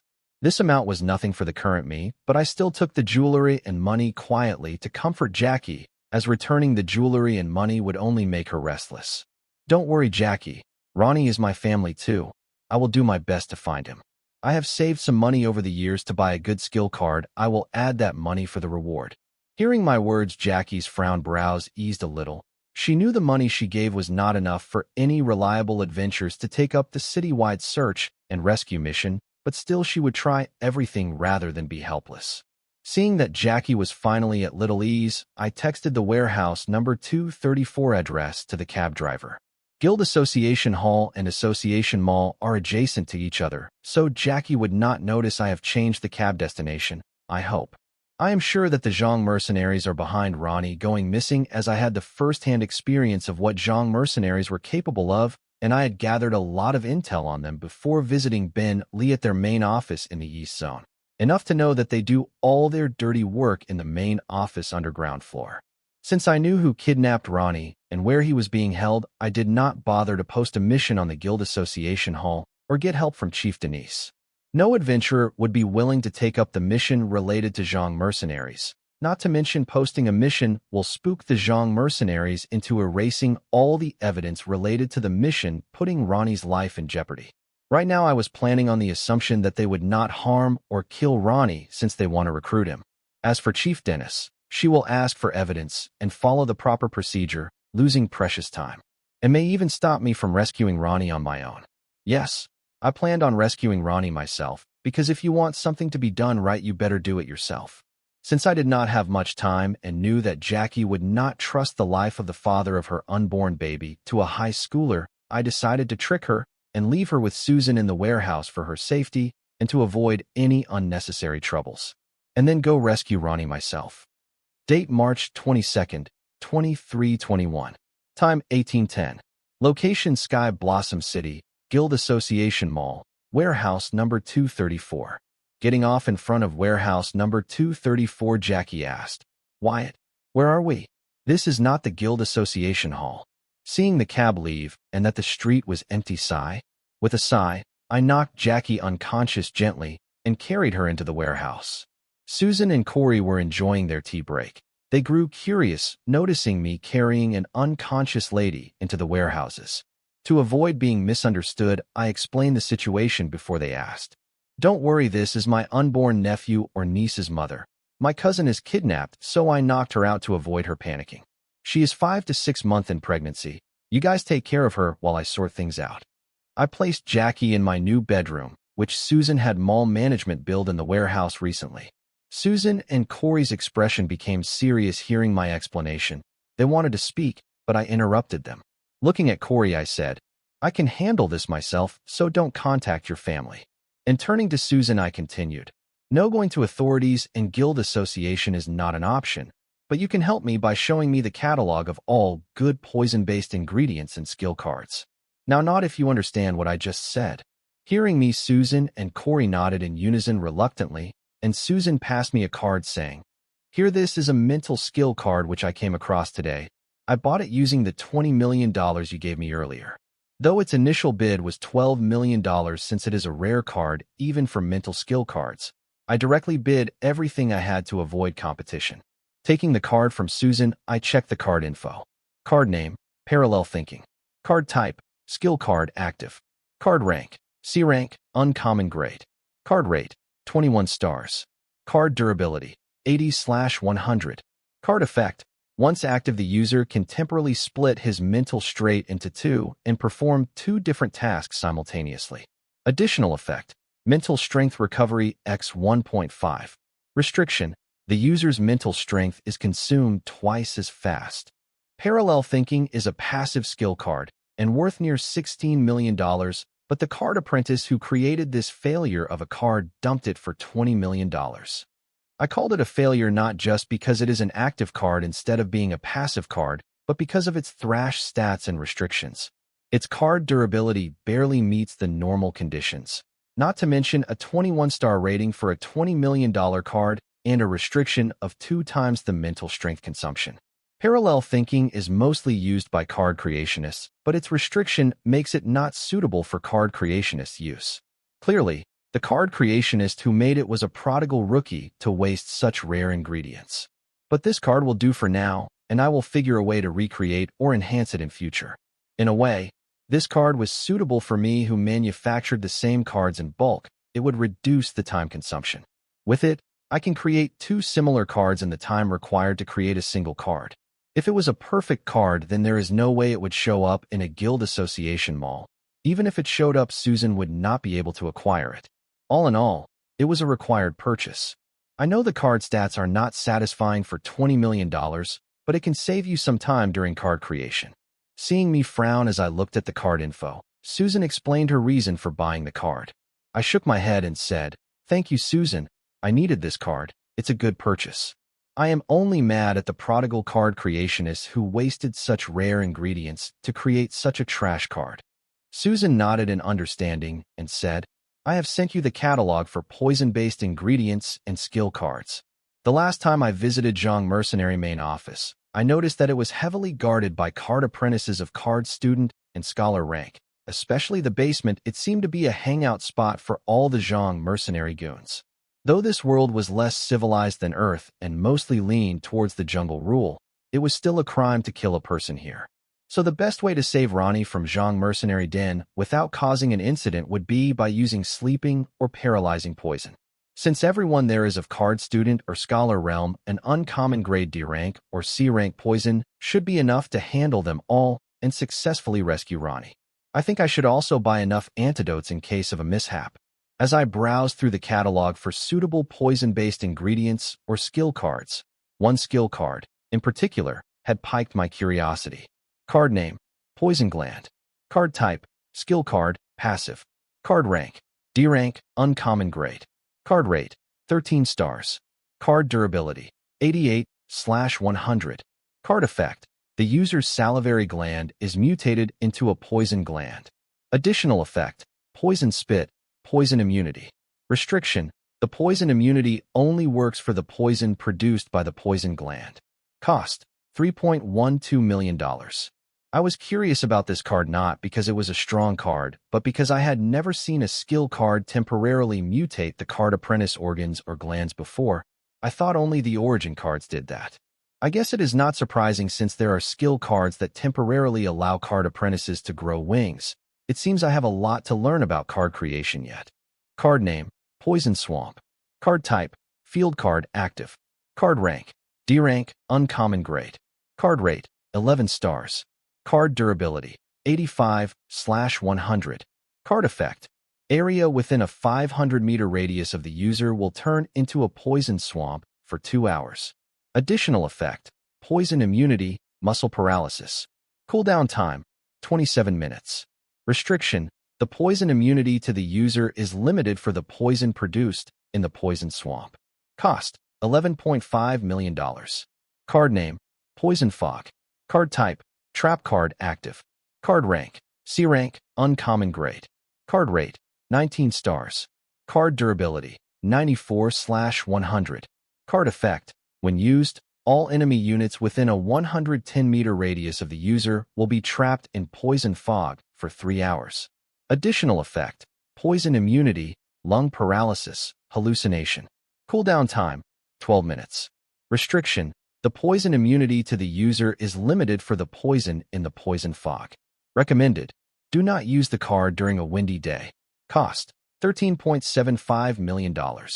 A field card is a type of skill card that affects the surroundings of the user, making it a very powerful and efficient card for card fight. No matter where you are, you can always use this card to use the terrain to your advantage. A trap card is also a type of skill card that traps the enemy units. Trap cards are strategically placed to use these cards efficiently and get the most advantage. Therefore, they are not that popular among the rookie card apprentices. There are many variations of trap cards depending upon how the trap card is deployed. Field cards and trap cards are advanced level skill cards, and a card creationist needs to be proficient in Soul Array to make these cards.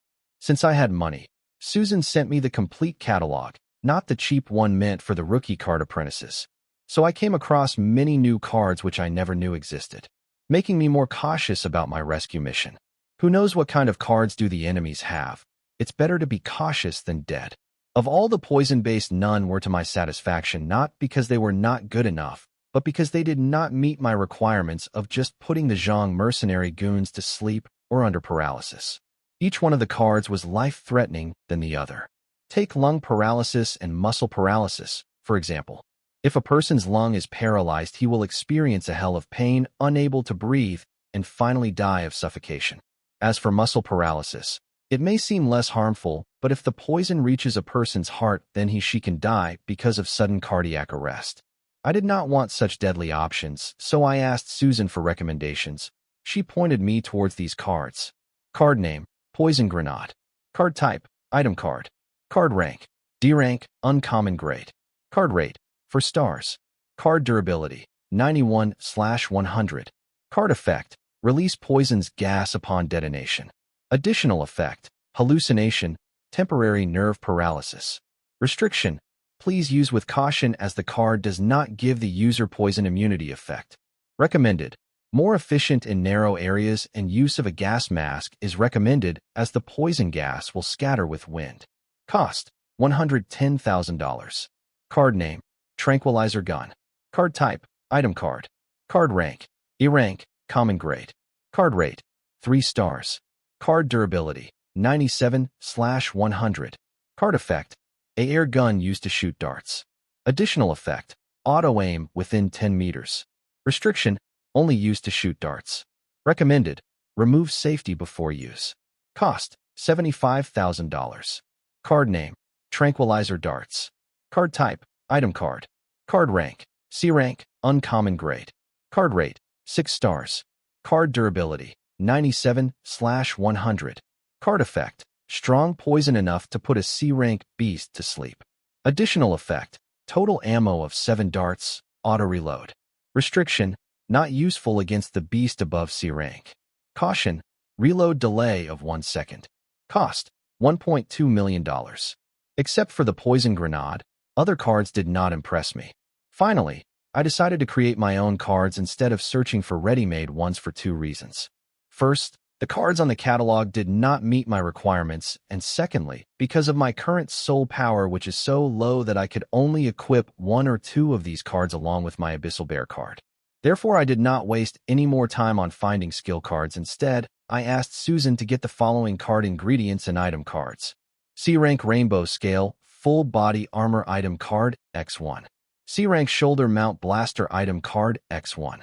C-Rank Core X1. C-Rank Greenhorn Frog Poison Gland X2.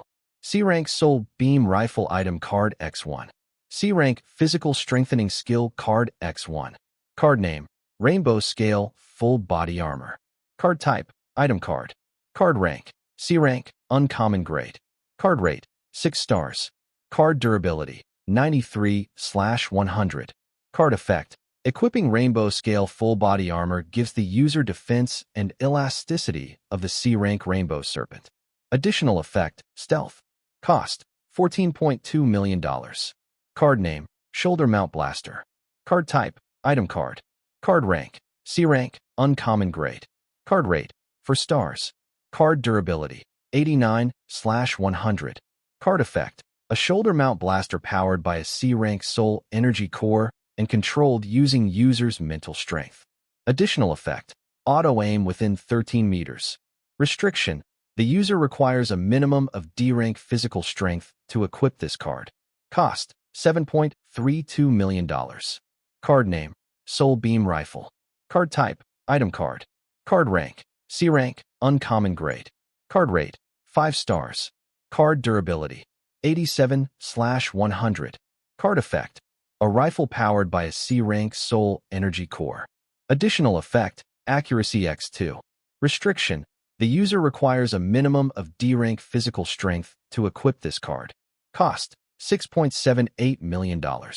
Card Name: Physical Strengthening. Card Type: Skill Card, Passive. Card Rank: C-Rank Uncommon Grade. Card Rate: 7 stars. Card Durability: 84/100. Card Effect: User's physical strength is strengthened to the level of a C-Rank beast. Additional Effect: Healthy. Restriction: Equipping similar cards will not stack the buff. Cost: $8 million. Ingredient Name: Greenhorn Frog Poison Gland. Ingredient Rank: C-Rank Uncommon Grade. Ingredient Effect: Produces hallucinogenic and temporary nerve paralysis poison. Cost: $4.56 million. Since I was in a rush, Susan procured the ingredients and item cards I ordered within 15 minutes. Following Susan's spirit, I also did not waste any time and hurried into the card lab to create the cards. With a clear and calm mind equipping parallel thinking, I placed the item cards and ingredients on the card creation page to recreate the cards I wanted. I was going to create 2 cards right now, and first I was going to create the easy one of the 2. Taking the Soul Beam Rifle card, I use my soul pupils to find the morphing soul pathway and morph the card back to C-Rank Core with a Soul Beam Rifle soul pathway in it. Then I take the Greenhorn Poison Frog Gland to enchant the energy core powering the Soul Beam Rifle with poison attributes and adjust the energy level of the Soul Beam such that the victim will only be poisoned by Greenhorn Poison Frog poison rather than being pierced by the Soul Energy Beam. Then I use the Morph Ability Soul pathway to turn the core back to a card. I did not require to activate the Parallel Thinking card in the creation of this card, as there wasn't much needed to adjust with this card. Then I checked the new card info except for extra poison effect, rest was the same. Card Name: Soul Beam Poison Rifle. Card Type: Item Card. Card Rank: C-Rank Uncommon Grade. Card Rate: 4 stars. Card Durability: 93/100. Card Effect: A rifle powered by a C-Rank Soul Energy Core. Additional Effect: Accuracy X2, Greenhorn Poison Frog Poison-Laced Soul Beams. Restriction: None. Done with the first card, I head to the second card creation.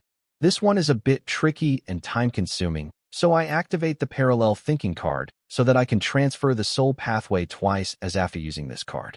First, I take both Rainbow Scaled Armor and Shoulder Mounted Blaster item cards and morph them back into the core simultaneously, thanks to the Parallel Thinking card, and then I do the same with the Physical Strengthening card.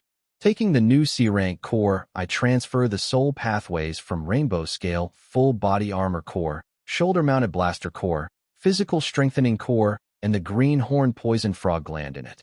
Then I arrange the soul pathway arrangement in the new core such that the Greenhorn Poison Frog Gland soul pathway enchants the soul pathway of the energy core powering the Shoulder Mounted Blaster with poison attributes, and the C-Rank Physical Strengthening soul pathway enchants the soul pathway of Rainbow Scale Full Body Armor, resulting in the Shoulder Mounted Blaster gaining poison attribute while rainbow scale full body armor gains an additional effect of C rank physical strengthening. Giving it a thought, I take my Gale Rabbit Leather Boots card and morph it back to the core, then transfer its soul pathway into the new core to enchant the soul pathways of rainbow scale full body armor, giving the rainbow scaled full body armor all the abilities of Gale Rabbit Leather Boots. Afterwards, I take the enchanted soul pathway of Shoulder Mounted Blaster to combine with the enchanted soul pathway of rainbow scale full body armor such that Shoulder Mounted Blaster is combined to the left shoulder of the rainbow scale full body armor. Later, I morph the core into a card. Thanks to the parallel thinking card, I was able to create the card within 35 minutes. Then I check the card info. Card name. Card name. Poison Blaster Mounted Full Body Rainbow Scaled Armor. Card type. Item card. Passive. Card rank. C rank. Uncommon grade. Card rate. 5 stars. Card durability. 97/100. Card effect. Equipping Poison Blaster Mounted Full Body Rainbow Scaled Armor gives the user defense and elasticity of the C-rank Rainbow Serpent. Additional effect: stealth, physical strengthening, shoulder mount Poison Blaster, poison immunity, touched by Gale Spirit, double jump, sprint. Restriction: the poison immunity only works for the poison produced by the green-horned poison frog poison gland. Touched by Gale Spirit, passive, agility +1. Sprint, active, increased agility for a minute. Cooldown time 120 seconds. Double jump, active, ability to jump second time by step on air. Cooldown time 10 seconds. Poison immunity, passive. The user gains poison immunity towards the poison produced by the green-horned poison frog poison gland. Shoulder mount Poison Blaster, active. A shoulder mount Poison Blaster powered by a C-rank soul energy core with poison attributes and controlled using user's mental strength. Additional effect: auto-aim within 13 meters. Physical strengthening, passive. The user's physical strength is strengthened to the level of a C-rank beast. Additional effect: healthy. Stealth, active. The rainbow-colored scales of the Rainbow Serpent can become invisible, giving the Rainbow Poison Blaster full-body scaled armor the ability to turn invisible. The Poison Blaster Mounted Full Body Rainbow Scaled Armor card had all the abilities I required for infiltration of the Zhang Financier's main office. With this card equipped, I could also equip the Abyssal Bear card, without having to worry about my meager soul power. Apart from the Poison Blaster Mounted Full Body Rainbow Scaled Armor and Poison Soul Beam Rifle item cards, I also bought 5 Poison Gas Bombs for diversion or desperate situation and a Stealth Cloak to hide Ronnie. Card name: Poison Gas Bombs. Card type: 1 Tum Use item card. Card rank: D rank, uncommon grade. Card rate: 3 stars. Card durability: 94/100. Card effect: upon detonation, poison gas area of effect is 150 meters. Additional effect: hallucination, temporary nerve paralysis, trigger, hide. Restriction: please handle bomb trigger with care. Recommended: more efficient in narrow areas and use of a gas mask is recommended as the poison gas will scatter with wind. Cost: $1.53 million. Card name: Stealth Cloak. Card type: item card. Card rank: D rank, uncommon grade. Card rate: 3 stars. Card durability: 91/100. Card effect: a normal cloak, but upon activating the card, user turns invisible. Additional effect: the cloak can also change colors according to user's will. Now that I had everything prepared to infiltrate the Zhang base of operation, I informed Susan and headed out. Date: March 22nd, 2321. Time: 1948. Location: Sky Blossom City, East Zone, Zhang Financier's main office.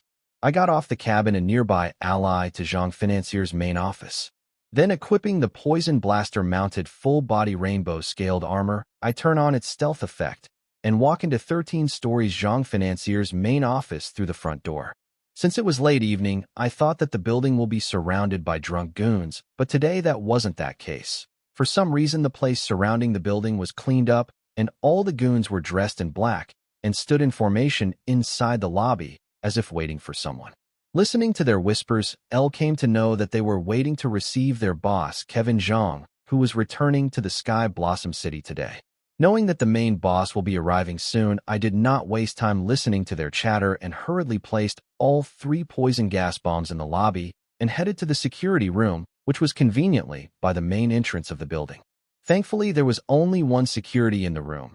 It seems every goon apart from that are at work is present in the lobby to receive their boss. Zhang Financier's main office is 13 stories building with 4 underground floors. The first underground floor is used for parking and the rest are used for the Zhang mercenary shady business. And thanks to the surveillance monitors, I saw Ronnie being held on the 3rd underground floor. Then I placed 1 bomb in the surveillance room too, before heading to the staff stairs. Taking the staff stairs, I went to the 3rd underground floor without a hitch mostly, because all the goons were in the lobby, leaving the rest of the building defenseless, and also, C-rank stealth was no joke, it was as if I was never there. But when I reached the 3rd floor, I did not directly enter it, because what I saw in the surveillance video feed in the security room made me cautious. Ronnie was not the only one being held, but there were others. The problem was Ronnie and other inmates were not bound or imprisoned, they were left free to roam on the 3rd underground floor. And there was only one guard to watch them. What was more surprising that the inmates did not try to rebel. Were they too afraid to rebel, or there is something special about the guard watching over the inmates? Just to be sure, I decided to take out the guard first, and then enter the 3rd underground floor. But taking out the guard was not an easy job as he was sitting in the middle of the whole floor and was surrounded by inmates. I had only one chance, and if I missed then the guard would be alerted. Come to think of it, the whole floor was empty with no walls or rooms or partition. It was empty with just the building support beams and chair for the guard to sit on. Another thing to notice was that the guard was completely defenseless and dozing off without any fear for the inmates rebelling. Clearly, something was special about the guard.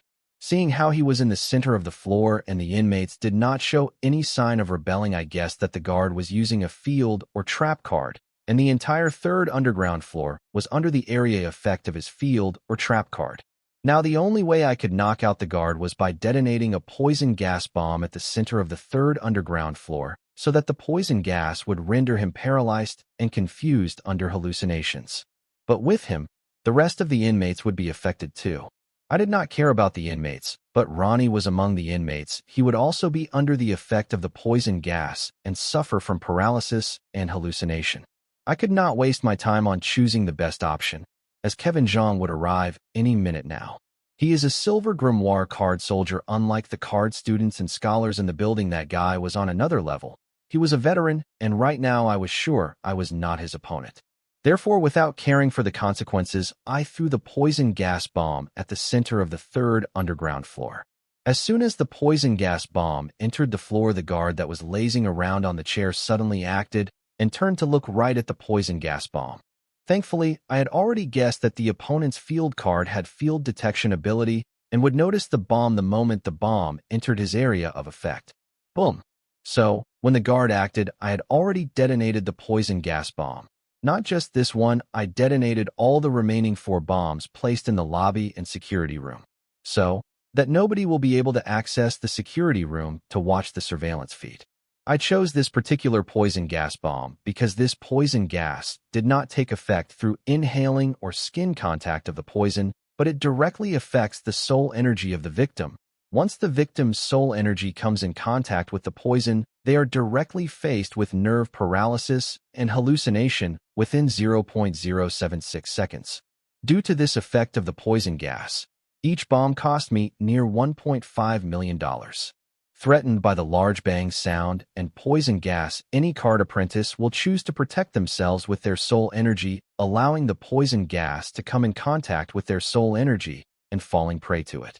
Thanks to the poison gas, all the inmates and the guard fell under paralysis and hallucination. I had already seen where Ronnie fell, and without wasting any time I activated Sprint and ran to his position and picked him up while covering him with the stealth cloak. You have entered the prison dungeon of Joe Meyer. You are not designated as an invader or inmate by the host. Therefore, you are free to enter and leave the prison dungeon. Reading these notifications, I knew I could not take out Ronnie until the guard allows it, or I knock out the guard. The guard was under hallucination but still conscious, so the field card he used was still in effect. I had to knock him out to bring Ronnie out of the prison dungeon.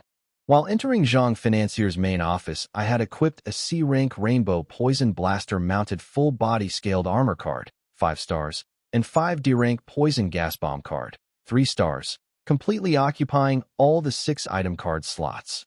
So, 20 stars of my total 34 star power were occupied. The Poison Gas Bomb has an area of effect of 150 meters. 2 Poison Gas Bombs should be more than enough inside the lobby, but I placed 3 Poison Gas Bomb. 2 bombs were for the lobby, but the last one was placed inside the building main vent, which was conveniently positioned by the service room next to the security room. Even though I had placed 4 Poison Gas Bomb, my 4 item cards were still occupied, but instead of Poison Gas Bomb, the item card slots showed Poison Gas Bomb trigger. Therefore, 20 star of my 34 star were still occupied. When I finally detonated the 5 Poison Gas Bombs, my 5 out of 6 item card slots were emptied, and now only 5 star of my 34 star was occupied, allowing me to equip C-rank Poison Soul Beam Rifle, 4 stars, and D-rank Stealth Clock, 3 stars. Bring my occupied star power back to 12 stars/34 stars. I entered the prison dungeon and tried to use Stealth Cloak card on Ronnie, but I received a string of notifications. You have tried to use Stealth Cloak card on Ronnie without the permission of the Dungeon Master Joe Meyer. Prison Dungeon finds you as hostile and has automatically designated you as invader. As the invader of Prison Dungeon, you are facing the following penalties. You are unable to summon your grimoire. You are unable to leave the Prison Dungeon without the permission of Prison Dungeon Master Joe Meyer. Your star power is halved. All your stats have decreased by 10%. You will be attacked by Prison Dungeon Self-Defense, 10 F-rank Prison Guard Golems, and 1 E-rank Prison Warden Golem. First penalty: Invalid, as invader had already summoned his grimoire before entering the prison dungeon. Second penalty applied, as Dungeon Master is unresponsive. Prison Dungeon automatically authorizes the second penalty. You're now unable to leave the prison dungeon without the permission of the Dungeon Master. Third penalty applied. Your current star power is 17 stars, 12 stars/17 stars. Fourth penalty applied. All your stats have been reduced by 10%. Fifth penalty applied. 10 F-rank Prison Guard Golems and 1 E-rank Prison Warden Golem being summoned. Kindly surrender to change your status from invader to inmate, and stop the pursuit of prison guards and warden. Reading the notifications, I was impressed with the Prison Dungeon card, and here I thought that the creationist of this world did not have imagination. A card being able to trap and have the star power of a card apprentice was already a remarkable card, not to mention the other penalties. Thanks to the notification, I could conclude the following. Joe Meyer the guard was still under the hallucination effect of the Poison Gas Bomb, as the prison dungeon found its dungeon master unresponsive. The Prison Dungeon card was the origin card of Joe Meyer. Joe Meyer was of Card Scholar realm, as the highest rank of the golems was E-rank.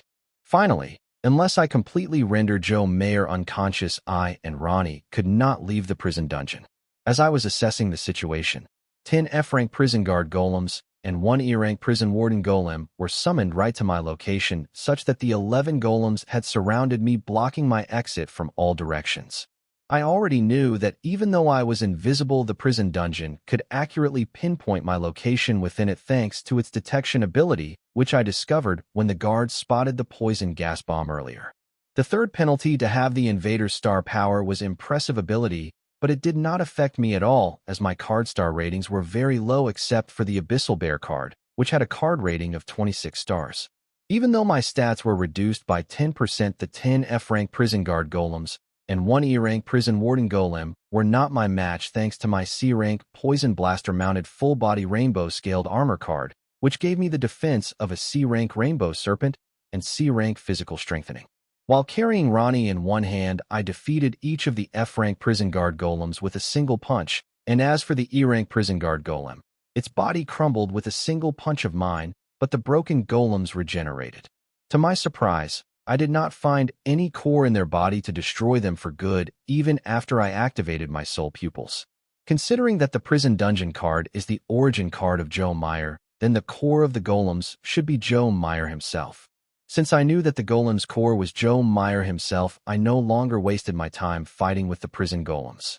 Getting rid of them, I ran to paralyze Joe Meyer, who was laying on the chair with his eyes wide open, but those eyes looked confused, making it easier for me to knock him out without a second delay. With that, the golems rushing towards me vanished, indicating that the prison dungeon card was no longer in play. Unconscious or not, Joe Meyer was not my opponent. This is the advantage of having a higher grade grimoire, and if not for me having a silver grade grimoire, I would not have been able to equip C-rank cards, enabling me to defeat card apprentices with a higher realm than me, even though my stats were refused by 10%. Not to mention the card ratings. Most of the card apprentices of the card student realm would be rendered combat-less under the third penalty, which would have their soul energy, making half their equipped cards useless. This was not the victory of my combat prowess, but my high-grade grimoire and near-perfect cards with the lowest possible card ratings. Using the stealth cloak item card on Ronnie and turning him invisible, I carried him to the staff stairs. Thanks to the C-rank physical strengthening effect of the poison blaster mounted full-body rainbow-scaled armor, Ronnie's weight did not hinder my speed. Climbing the staff stairs to the first underground floor that is used as an underground parking lot, I exited the Zhang Financier's main office building through the parking lot exit. The security guard in the booth at the exit was also paralyzed and under hallucination. It seems the poison gas bomb that I placed in the building main vent worked exceptionally. Without looking back, I hastily rushed to leave this block of the South Zone on foot before anybody realized the peculiarity within the Zhang Financier's main office, or even worse, the arrival of Kevin Zhang along with his top goons. Running 4 blocks far away from the Zhang Financier's main office, I finally stopped to hire a cab, but could not since Ronnie was paralyzed and hallucinating.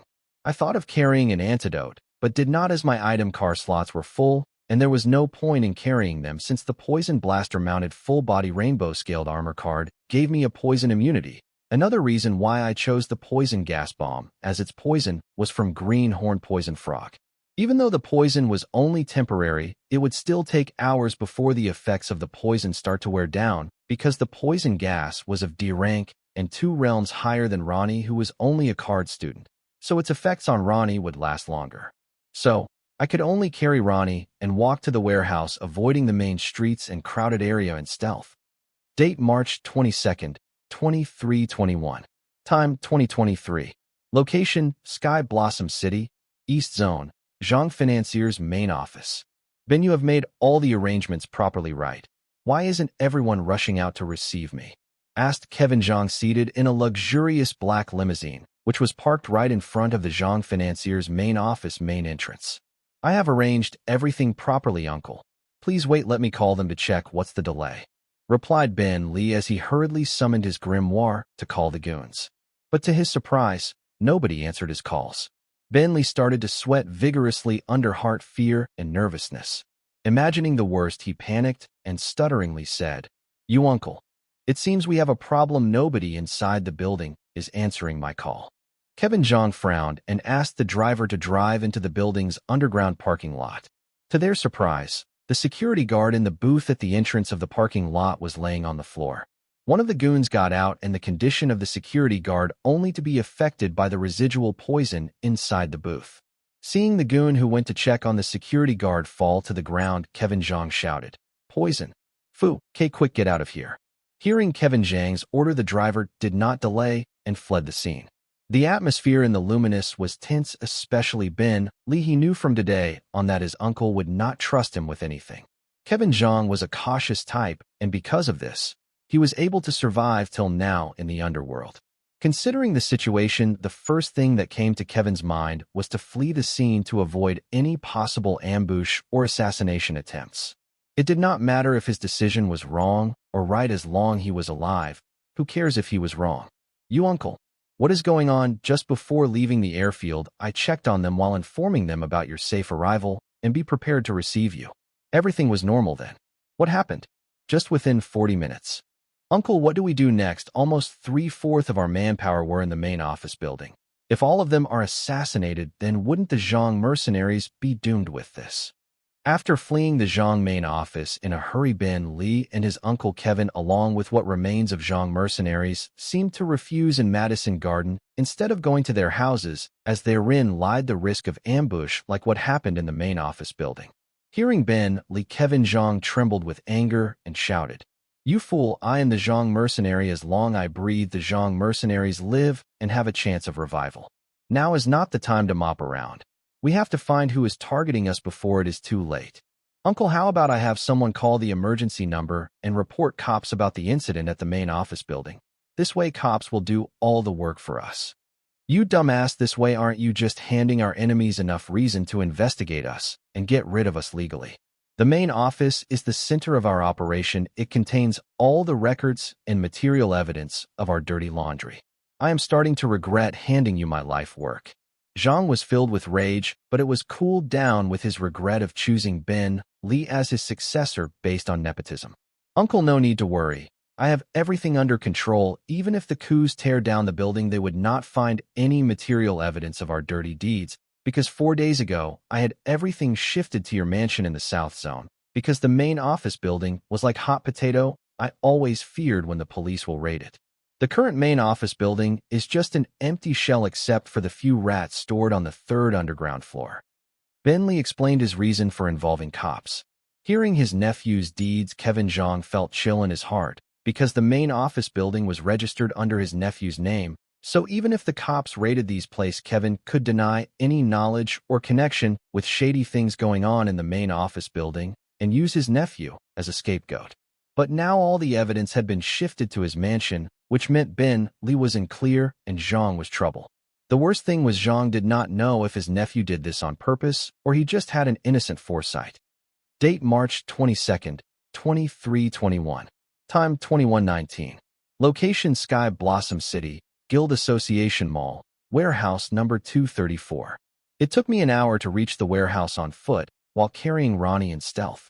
As I walked into the warehouse, I saw Corey and Susan both pacing around the warehouse with a serious expression. Turning off stealth, I asked, "What happened? Why are you guys so tense?" Oh, Wyatt. Appearing out of nowhere out blue. "You scared us," Susan exclaimed with puffed cheeks. "Sorry. I should have removed the stealth before entering the warehouse, I guess." "You guess? I almost activated my magnetic field card on you. Please be more responsible," Corey rebutted. "But did I not inform you earlier that the rescue was a success and to prepare an antidote for green horned poison frog poison? Anyway, thank you, Corey, for not using your magnetic field card on me." Saying that, I deactivated the stealth cloak card as I placed poison Ronnie on the couch. After I placed Ronnie on the couch, Susan hurriedly came next to the couch and used the antidote on Ronnie and said, "That should do it. He should wake up any minute now. By the way, guys, if you guys are here, who is watching over Jackie? What if she wakes up?" Jackie was suspiciously knocked out, and if she were to wake up to unknown surroundings, it would have freaked her out. "No need to worry. We called a professional to take care of Jackie.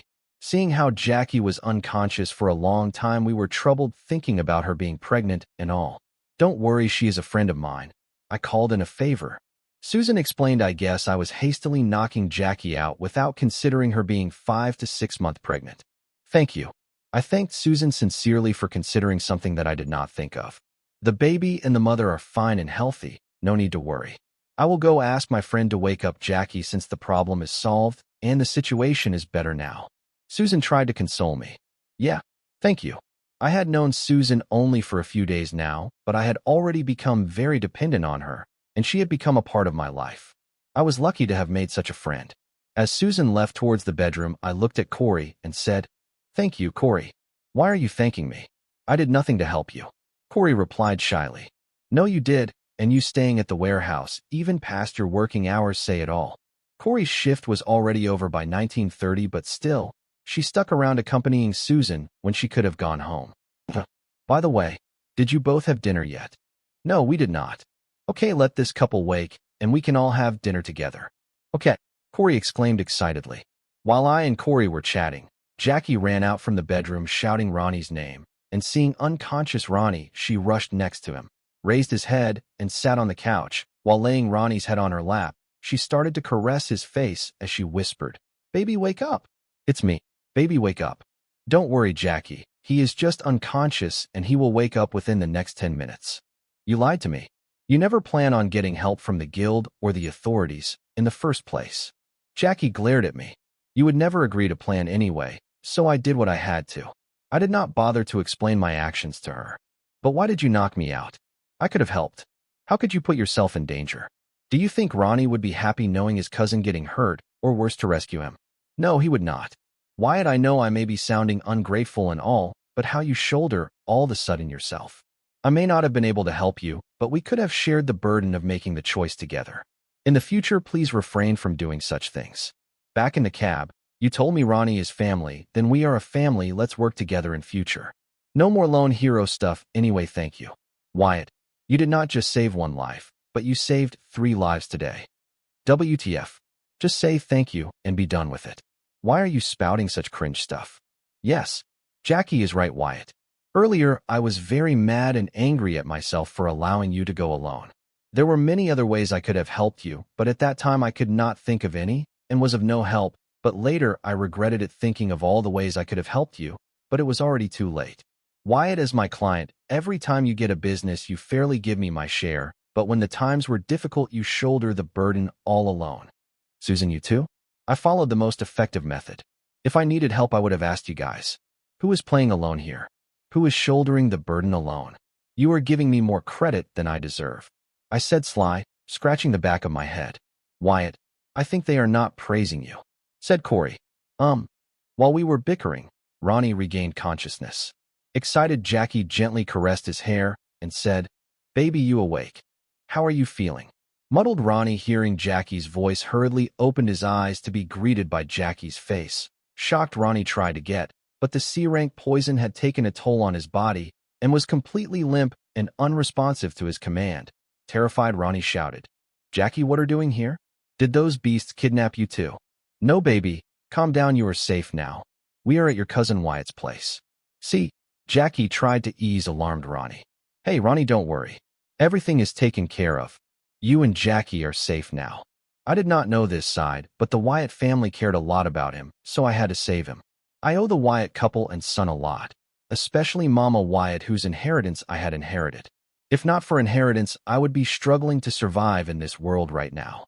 Wyatt, is that you? Why did you get involved in this? Those guys are heinous and won't stop at anything, Ronnie said agitatedly. Cousin, calm down. Right now you are safe, just house on that. And forget about those goons, they won't trouble us in future. Trust me. How did you bring me here? They would not leave me just like that, right? Do not worry about that. What you should be worried about is your parents. They will be here soon. What? What? Jackie and Ronnie exclaimed together. And Ronnie, so you informed them that I was here? No. I just asked them to come here since the village was no longer a safe place for them, with Jackie's father and village guard chief out for your blood. Yes, you did the right thing. But won't the village head and guard chief know that I and Jackie are hiding here? Let them. They may be kings in the village, but this Sky Blossom City, they are similar to every other average Joe in the city. You both are legally adults, and they cannot force you to do anything. And aren't you supposed to call the village head father-in-law? Take responsibility, man. After all, you did knock up his daughter and elope with her. When Uncle and Annie Wyatt arrive, how about you two get married? I don't want my niece or nephew to be born in sin. Ronnie, Wyatt is right. I never once heard you address my parents as your in-laws, but whereas I already address your parents as mother and father. Jackie voiced her discontent. Your father is too scary. Whenever I think about calling him father-in-law, I feel goosebumps rising all over my body. Ronnie defended. Now you are just making an excuse. Even though he is arrogant, conniving, and grim-looking, he is rather a soft-hearted man to the people he loves. As long as you get on his good side, you will see his warm and generous nature, said Jackie while glaring at Ronnie, but her hands still gently caressed his hair while his head laid on her lap. Ignoring Jackie's glare, Ronnie turned his head to Jackie's belly bump and kissing it, he said, I missed you, baby. Did you miss Daddy? A 17-year-old boy and a 20-year-old pregnant girl couple act all lovely-dovey. I felt my stomach churn and threw up a little. I had my fair share of girls, but never met the one that would make me feel whole. Oh, I kinda envied these two for finding each other. You too. Can't you control it? I said, looking at them with disgust. If they did, she would not be pregnant in the first place, would she? Said Susan mockingly. This was new said of Susan I never thought existed in her. No matter how professional she acts, she still is a single woman in her prime. Hearing Susan's comment, Jackie's face turned red with shame and embarrassment, while Ronnie just laughed, as if he heard someone compliment his achievement. Seeing Ronnie take pride, ashamed, Jackie pinched his thigh. Oh, Jackie, don't. You know I am sensitive in that area. We are in company, remember? Said Ronnie with a straight face. Perv. Pushing Ronnie's head off her lap, Jackie stood up in shame. Big sis Susan, don't worry, you will find you're the one soon. Corey suddenly teased Susan. I did not notice Corey and Susan had gotten that close. Little girl, looks like I was too lenient on you. Now you dare to tease your big sis, said Susan as she twisted Corey's ear. It hurts, big sis, I am sorry. Please forgive, Corey begged in pain. Releasing Corey's ear, Susan said, Hope you learnt your season. Yes, big sis. I will never mention your love life again, said Corey. She felt wronged for stating the obvious. Susan glared at Corey and menacingly she said, Looks like you need to stay for extra makeup lessons, Corey. Guys, I am hungry. Who's up for barbecue and beer? I asked. If I left them like this, they would talk nonsense till the sunrise. Today was a rather busy day for me. All I want right now is to chug chill beer and fill my stomach with barbecue. Okay, Corey and Susan agreed simultaneously. Let's go? What are you waiting for? Urged Jackie. Ahem, wife, hearing beer you forgot your husband. You know you are still pregnant and cannot have a beer, right, guys? I still have not regained control over my body. Ronnie, who was still laid on the couch, said awkwardly. Jackie was embarrassed and her face was red with shame. Forgetting her husband was no big deal, but her baby which she is carrying in her stomach right now. How can I forget my baby? Am I a bad mother? This incident made Jackie second-guess everything she was sure about until now. Seeing her like that, Susan tried to comfort her by saying, Jackie, don't worry about it. It's your pregnancy brain. It is acting up since you have been under a lot of stress lately. Yes, baby. Big sis is right. Sorry because of me you had to go through all this. If only I was more capable. Ronnie knew he had said something he should not have and apologized to Jackie and took the whole blame. No, baby, you are the best. You cannot take the blame for what those guys did. I am happy that you are safe now. Hearing Ronnie take the blame and apologies, Jackie was touched and her heart felt warmer. Wyatt, did you hear that? Ronnie called me big sis. Why can't you be more like him? This again. Susan has been on my back ever since that day at the auction to call her big sister. Forget it. That kid doesn't know your name, that is why he called you big sis. As for me, just give up, not happening. I said with annoyance. We will see. Susan's eyes flashed as she said that, and added, How about I just prepare some food right here? I had stocked the fridge in the afternoon.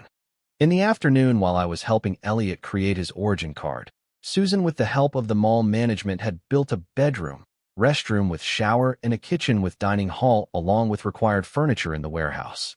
What are you going to prepare? I asked. Nothing fancy, macaroni and cheese. That's it. I was really hungry as I had to skip lunch receiving Uncle Wyatt's call. Mac and cheese wouldn't be enough. At moment's notice, that's all I can prepare. If you are willing to wait, I can make something fancy. And I have 2 cartons of beer. If you have meat and bread, I can make grilled sandwiches, Jackie offered. Yes, we do, and I will make mashed potatoes, said Corey in high spirits. Great. Mac and cheese, grilled sandwich, mashed potato and beer. This wasn't what I expected since 3 beauties offered to cook for us. How dare I reject? I said, Okay, leave it to us. Dinner for 5-inch, said Susan as the girls walked towards the kitchen. But suddenly a deep, mellow voice sounded. How about you add this old man too? If you don't mind, that is. Hearing this voice, everyone was spooked and turned to the source of the voice. It was an old man dressed in tacky clothes. Grandpa, what are you doing here? Corey recognized the old man and called out. I should be asking you that. Why aren't you heading home? Do you know how worried I was? You could have at least called to inform. William Bright said sternly. But I did send you a message, Corey complained. Did you? Said William, acting to check his grimoire because he had already read the message earlier. When Corey did not arrive home after work as usual, William was worried, and thinking of the worst, he headed out to check on his princess. But by the time he reached the warehouse, Corey had sent him a message informing him that she would be late. What can he do? He was already here and decided on voyeurism. Knowing that Corey would be angry, William chose to watch quietly, hiding his presence. Apart from being happy about Corey making friends, he wanted to see if she was being treated right by her new friends. Everything was fine until this kid named Wyatt came. That kid would glance at that place he was hiding from time to time as if he could see him. Thinking it was just a coincidence, he let go and continued to hide. He would have continued to hide till the end, but when he heard his granddaughter was going to make mashed potatoes, to taste his granddaughter's hand-made mashed potatoes, he chose to come out of hiding. Welcome, Lord Bright. You are Corey's grandfather. How can we refuse you? Dinner for 6 it is, said Susan, being respectful. That old man was William Bright. He was not your average rich old man. He was lord of the Bright family and a golden grimoire holder. No need for honorifics and formalities. I come here today as Corey's grandfather, a concerned guardian, said William humbly. Oldman, you finally decided to show yourself. If not for you being Corey's relative, I would have called the enforcers on you. I said. When I returned to the warehouse, I had this feeling of being monitored, so I turned on my soul pupil and scanned the whole warehouse, only to find a figure with large soul energy hiding in the shadows of the wall. At first, I panicked and almost called enforcers, even though I knew they wouldn't be a match for the figure hiding in shadows, but they could buy some time for me, Susan, and the rest to escape. I finally calmed down, and then it dawned upon me I had seen a partially similar soul pathway arrangement somewhere else. I tried hard to remember, then my sight fell on Corey, and knew that Corey and the figure hiding in shadow were related, as soul arrangements can be similar on some level if both the people are related. Knowing that it was someone related to Corey, I thought the figure was her secret bodyguard and left him alone.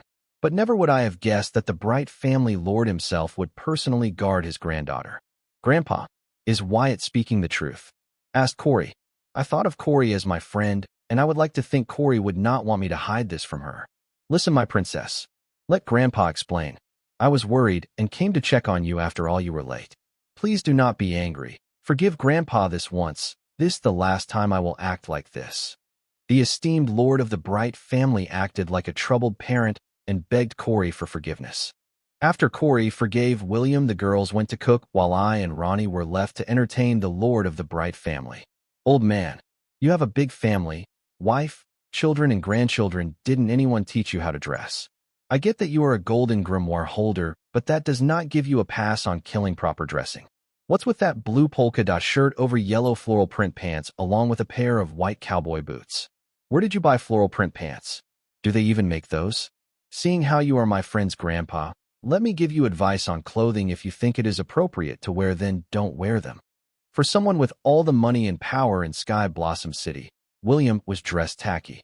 I am not vain to judge other people on their dressing or clothes, but what William was wearing was too painful to watch. His colors of choice had left the flamboyant station and stopped at the freak station.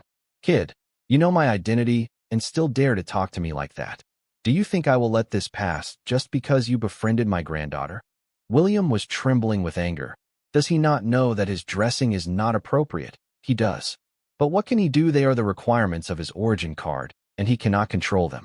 If he cannot fulfill the requirements of his origin card in time, then he will be penalized. But if he does satisfy them, then he gets a random boost to his stats and cards. William's origin card's demands are always too embarrassing and shameful to fulfill, but the more the shameful and embracing requirements, the stronger the boosts William gains. These requirements refresh every week and are random. Because of this origin card, William was at odds with his father and elders, but once he rose to power and became family lord, he was now at odds with his beloved wife, who happens to be a very vain person. She almost divorced him if not for him threatening her with suicide. She loved him, that's the reason she married him in the first place, but she could not stand William embracing and making a fool of himself on the weekly basis and gaining the nickname masochist hero in their friend circle.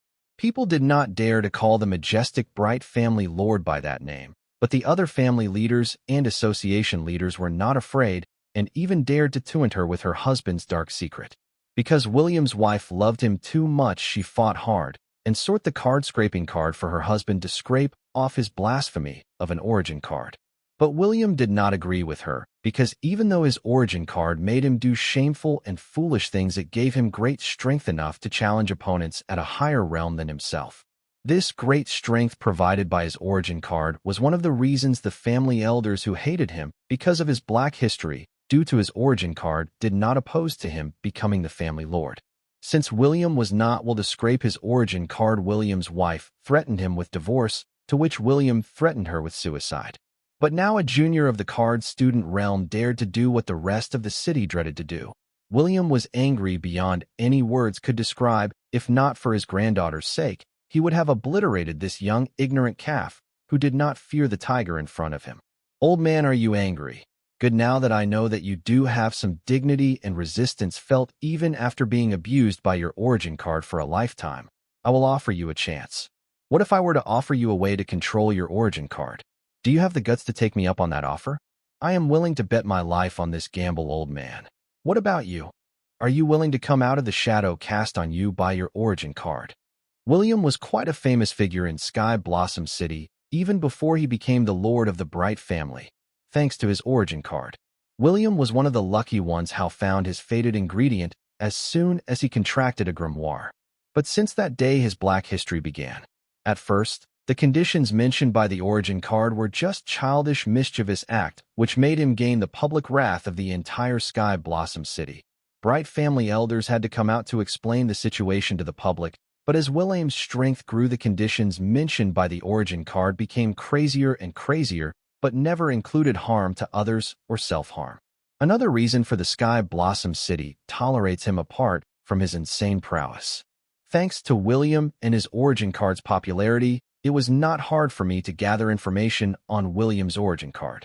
Though I knew about the conditions, penalty, and rewards of his card, I did not know what William's origin card real info. My info was based on what the Bright family elders disclosed and the rumors floating around in the Grimoire network. But this info was more than enough for me to be interested in William's origin. I was curious about this card because I heard that thanks to the strength of this card, William single-handedly cleared the A-rank dungeon. I was about to create my second origin card, and this is the last origin card I can ever create. After this, there are no takebacks until I find a card scraper of the corresponding level. Since I can only create one last origin card, I wanted this card to be the best out there, able to face any card thrown at it, seeing how there are many varieties of card which could kill me without me knowing. This is the reason why I taunted a bull like William. I wanted the secret hidden in his origin card. Ha, kid, you cracked me up. I will forgive you once considering my granddaughter's face, but if you try your tricks on me or my granddaughter once again, even good will not save you from wrath. Threatened William.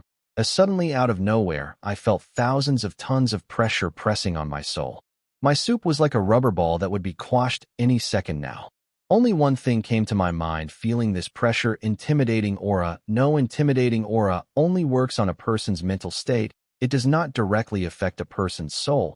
This pressure was different. It felt like if William wanted it, he could separate my soul from my body. I know this feeling I have felt before. Yes, it was when I died in my past life, as my soul left my body. Fuck, the rumors were true. You are a monster even for a golden rank grimoire holder.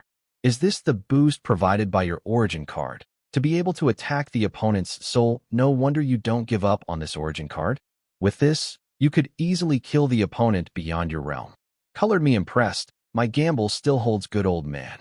I bet on my life I have a way for you to control your card to a certain extent without affecting its power. The pressure on my soul was enough to send me to a temporary coma, if not for me having experienced soul-stripping pain during my death in my last life.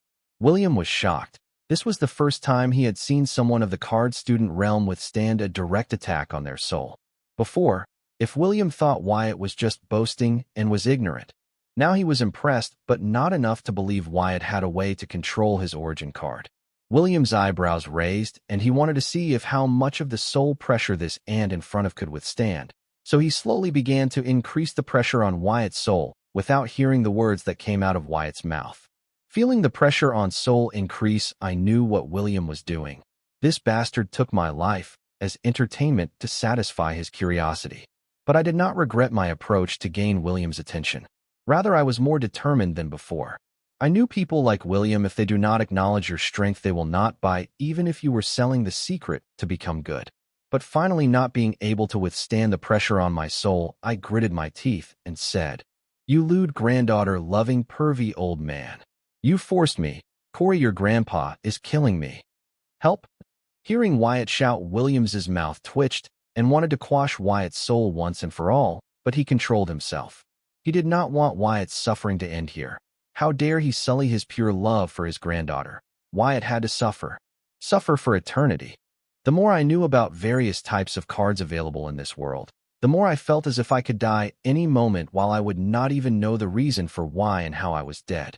This also had many psychological effects on me, leading to me feel like I was back in my past life, where I could not trust anybody or relax for a second or let down my guard, because it would cost me my life. I thought I could live a new life in this new world, but the more involved I got in this new life, more of my insecurities surfaced.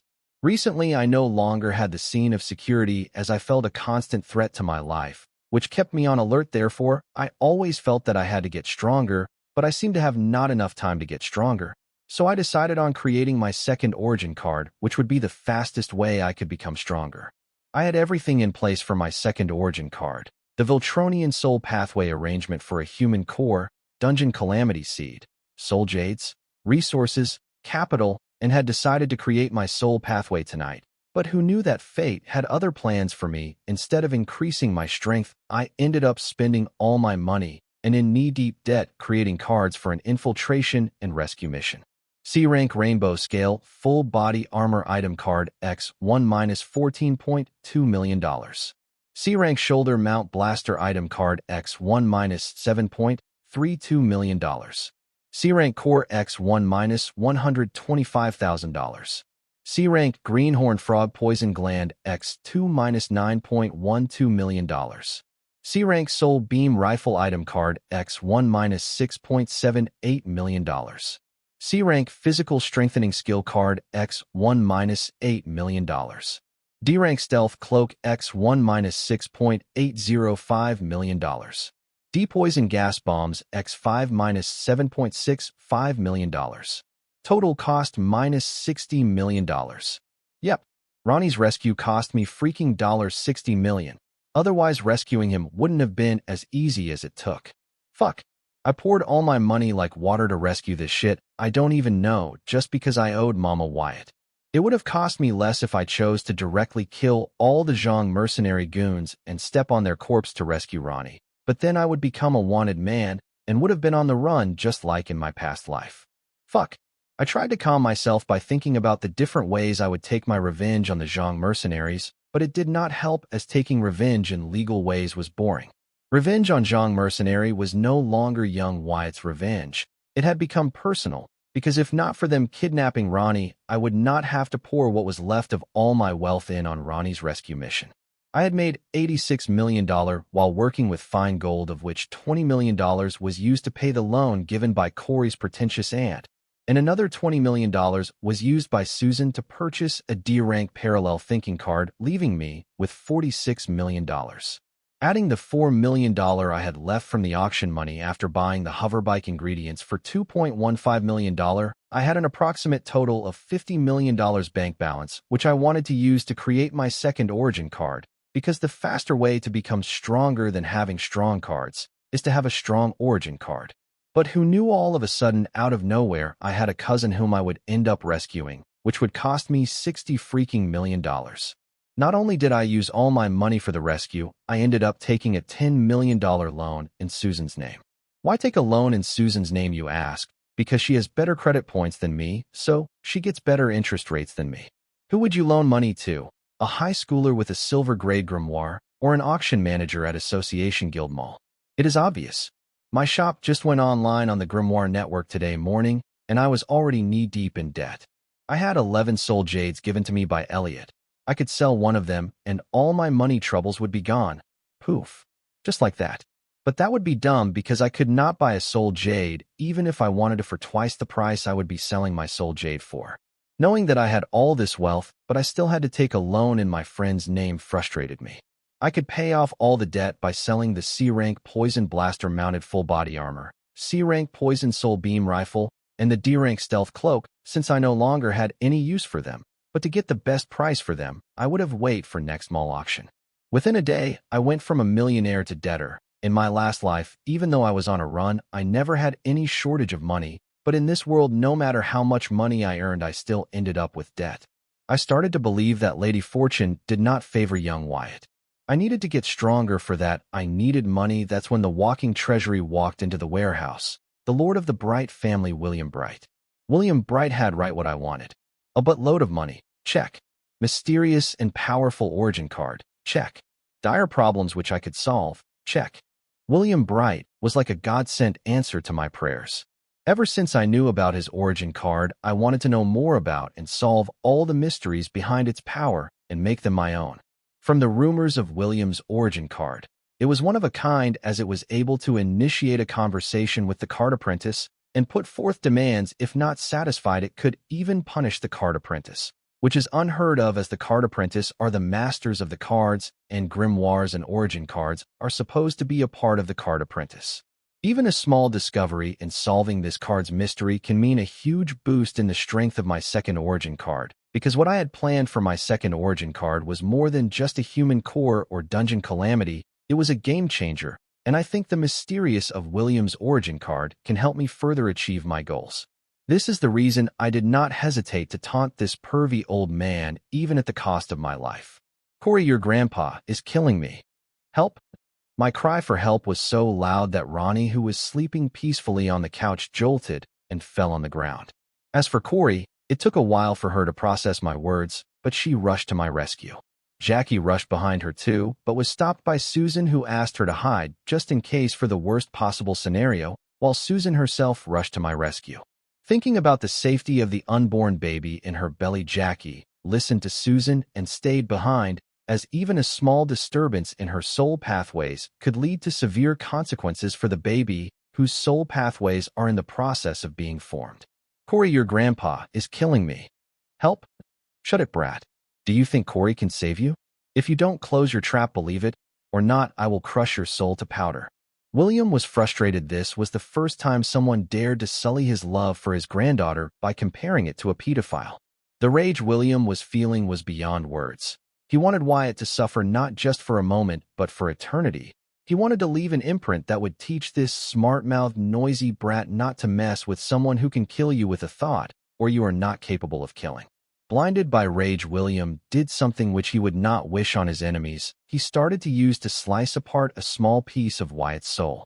Feeling his soul being sliced, Wyatt, who was sweating like he was in a sauna, suddenly slumped to the ground and rolled in pain from actual soul splitting. Ronnie, who just woke up, did not know what happened. All he knew from Wyatt's cry for help was that the old man in front of him was killing his cousin. Without giving it a thought, he summoned his grimoire, and using his E-rank physique enhancement card, he threw the couch next to him at the old man. William did not even dodge the couch, as once it neared 3 feet to him, it burst into powder. William was having his share of fun slicing up Wyatt's soul, but before he could even finish, he heard his beloved granddaughter shouting, "Grandpa, stop it right now. Otherwise, I won't speak to you anymore for the rest of my life." 110 military-grade cargo helicopters were hooked to 10 small container vessels as they carried the 10 small container vessels in the clear black night sky, filled with sparkling stars. Inside the leading container vessel, the leaders of all 3 sun boars, Raven and Tyrant Guild, were having a meeting, and the atmosphere in the conference room seemed to be heated. "Shit, Boris, this is not what we talked about. Why did you not get the floater container vessels? Instead, you brought these antique ships. Have you gone mad? This is not what we agreed upon." A blurry middle-aged man wearing nothing but pants shouted at the scholarly middle-aged man in a black bodysuit. "Shut up, Mark. I already told you back at the yard, if you don't like my arrangements, you can just leave. Stop bitching and listen for once." The scholarly middle-aged man named Boris was annoyed by Mark. This fellow, since entering the shipping vessel, has not stopped moving his damned mouth. Why this? Why that? He would just complain about every little inconvenience like a spoiled little prince. Everyone had a limit, and this muscle brain was edging his limit. "Who are you calling a BTCH, you little skinny-assed fool? Believe it or not, I squeeze your brain and make myself a milkshake." Mark was the 3rd gen guild leader of the Sun Boars Guild.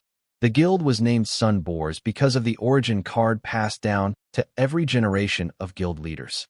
He was known for his anger, and right now he was very angry with Boris for not keeping his word.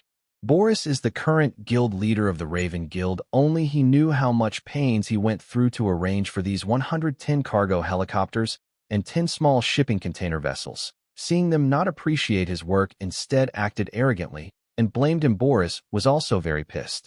Seeing that the situation finally was going to go sideways, Van decided to no longer stay quiet and said, "Calm down, you two. Do not forget our purpose. All 3 of our guild's future depends on us clearing this dungeon." Mark, calm down. Boris must have his reasons for not choosing the floater vessels. Let him explain. Since you and your guild members have gotten on these shipping vessels, then I believe you trust Guild Master Boris's decision. Stop throwing a tantrum. Mark just grunted and looked at Boris for an explanation. I had already rented 10 floater vessels, but at the last moment, the company from which promised me the vessels retreated. Said Boris. What? How could they? Shouted Mark. Boris, you are a smart man. You would not have made a mistake in choosing a trustworthy company. What happened? Unlike Mark, Van was calm and collected and asked straight to the point. You are right, Van. The company which I hired for renting the vessels was won by a friend of mine, and he is not the one to backstab me like this. Said Boris. Are you implying that someone powerful had pressured him into breaking the contract? Do you know who it could be? Van understood what Boris was trying to say, but he thought it was too far-fetched. Why would someone do that? Even though my friend did not say much, he did warn me to watch out for the Gemma Guild. Boris answered, pinching his forehead. Gemma Guild. Why would they do that? Weren't they busy clearing A-rank Venus Rain Forest Field Dungeon? Their hands are already filled with trying to clear the A-rank Field Dungeon. Why would they interfere with us? Ben did not get why would a guild like Gemma Guild target them. They did not seem to contradict each other in any way.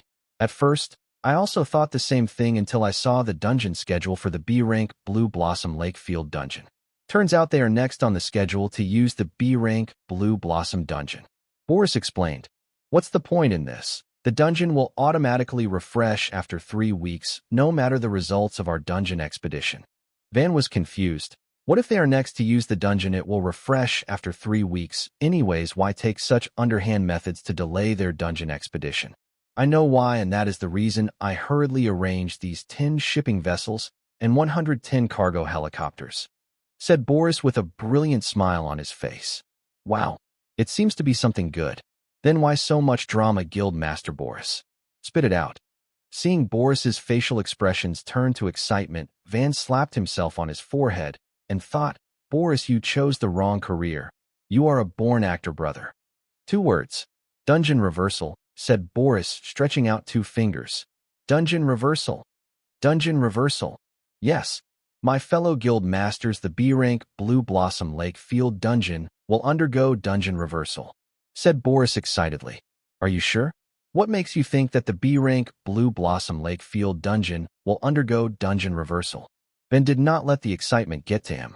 He remained rational and asked more about the dungeon reversal. Dungeon reversal is a natural phenomenon that exclusively happens to field dungeons. In dungeon reversal, the field dungeon overlaps on another plane with sentient beings. There the field dungeon appears like a gate dungeon, meaning the field dungeon will become a gate dungeon in some other world. When this happens, the people who entered the field dungeon to clear it will become the dungeon monsters and boss for the gate dungeon that appeared on the alien planet. The field dungeon becomes the gate dungeon, and the adventurers become the dungeon monsters to protect the dungeon from the invasion of the sentient beings from the alien planet. Dungeon reversal has its advantages and disadvantages, but the advantages outweigh the disadvantages.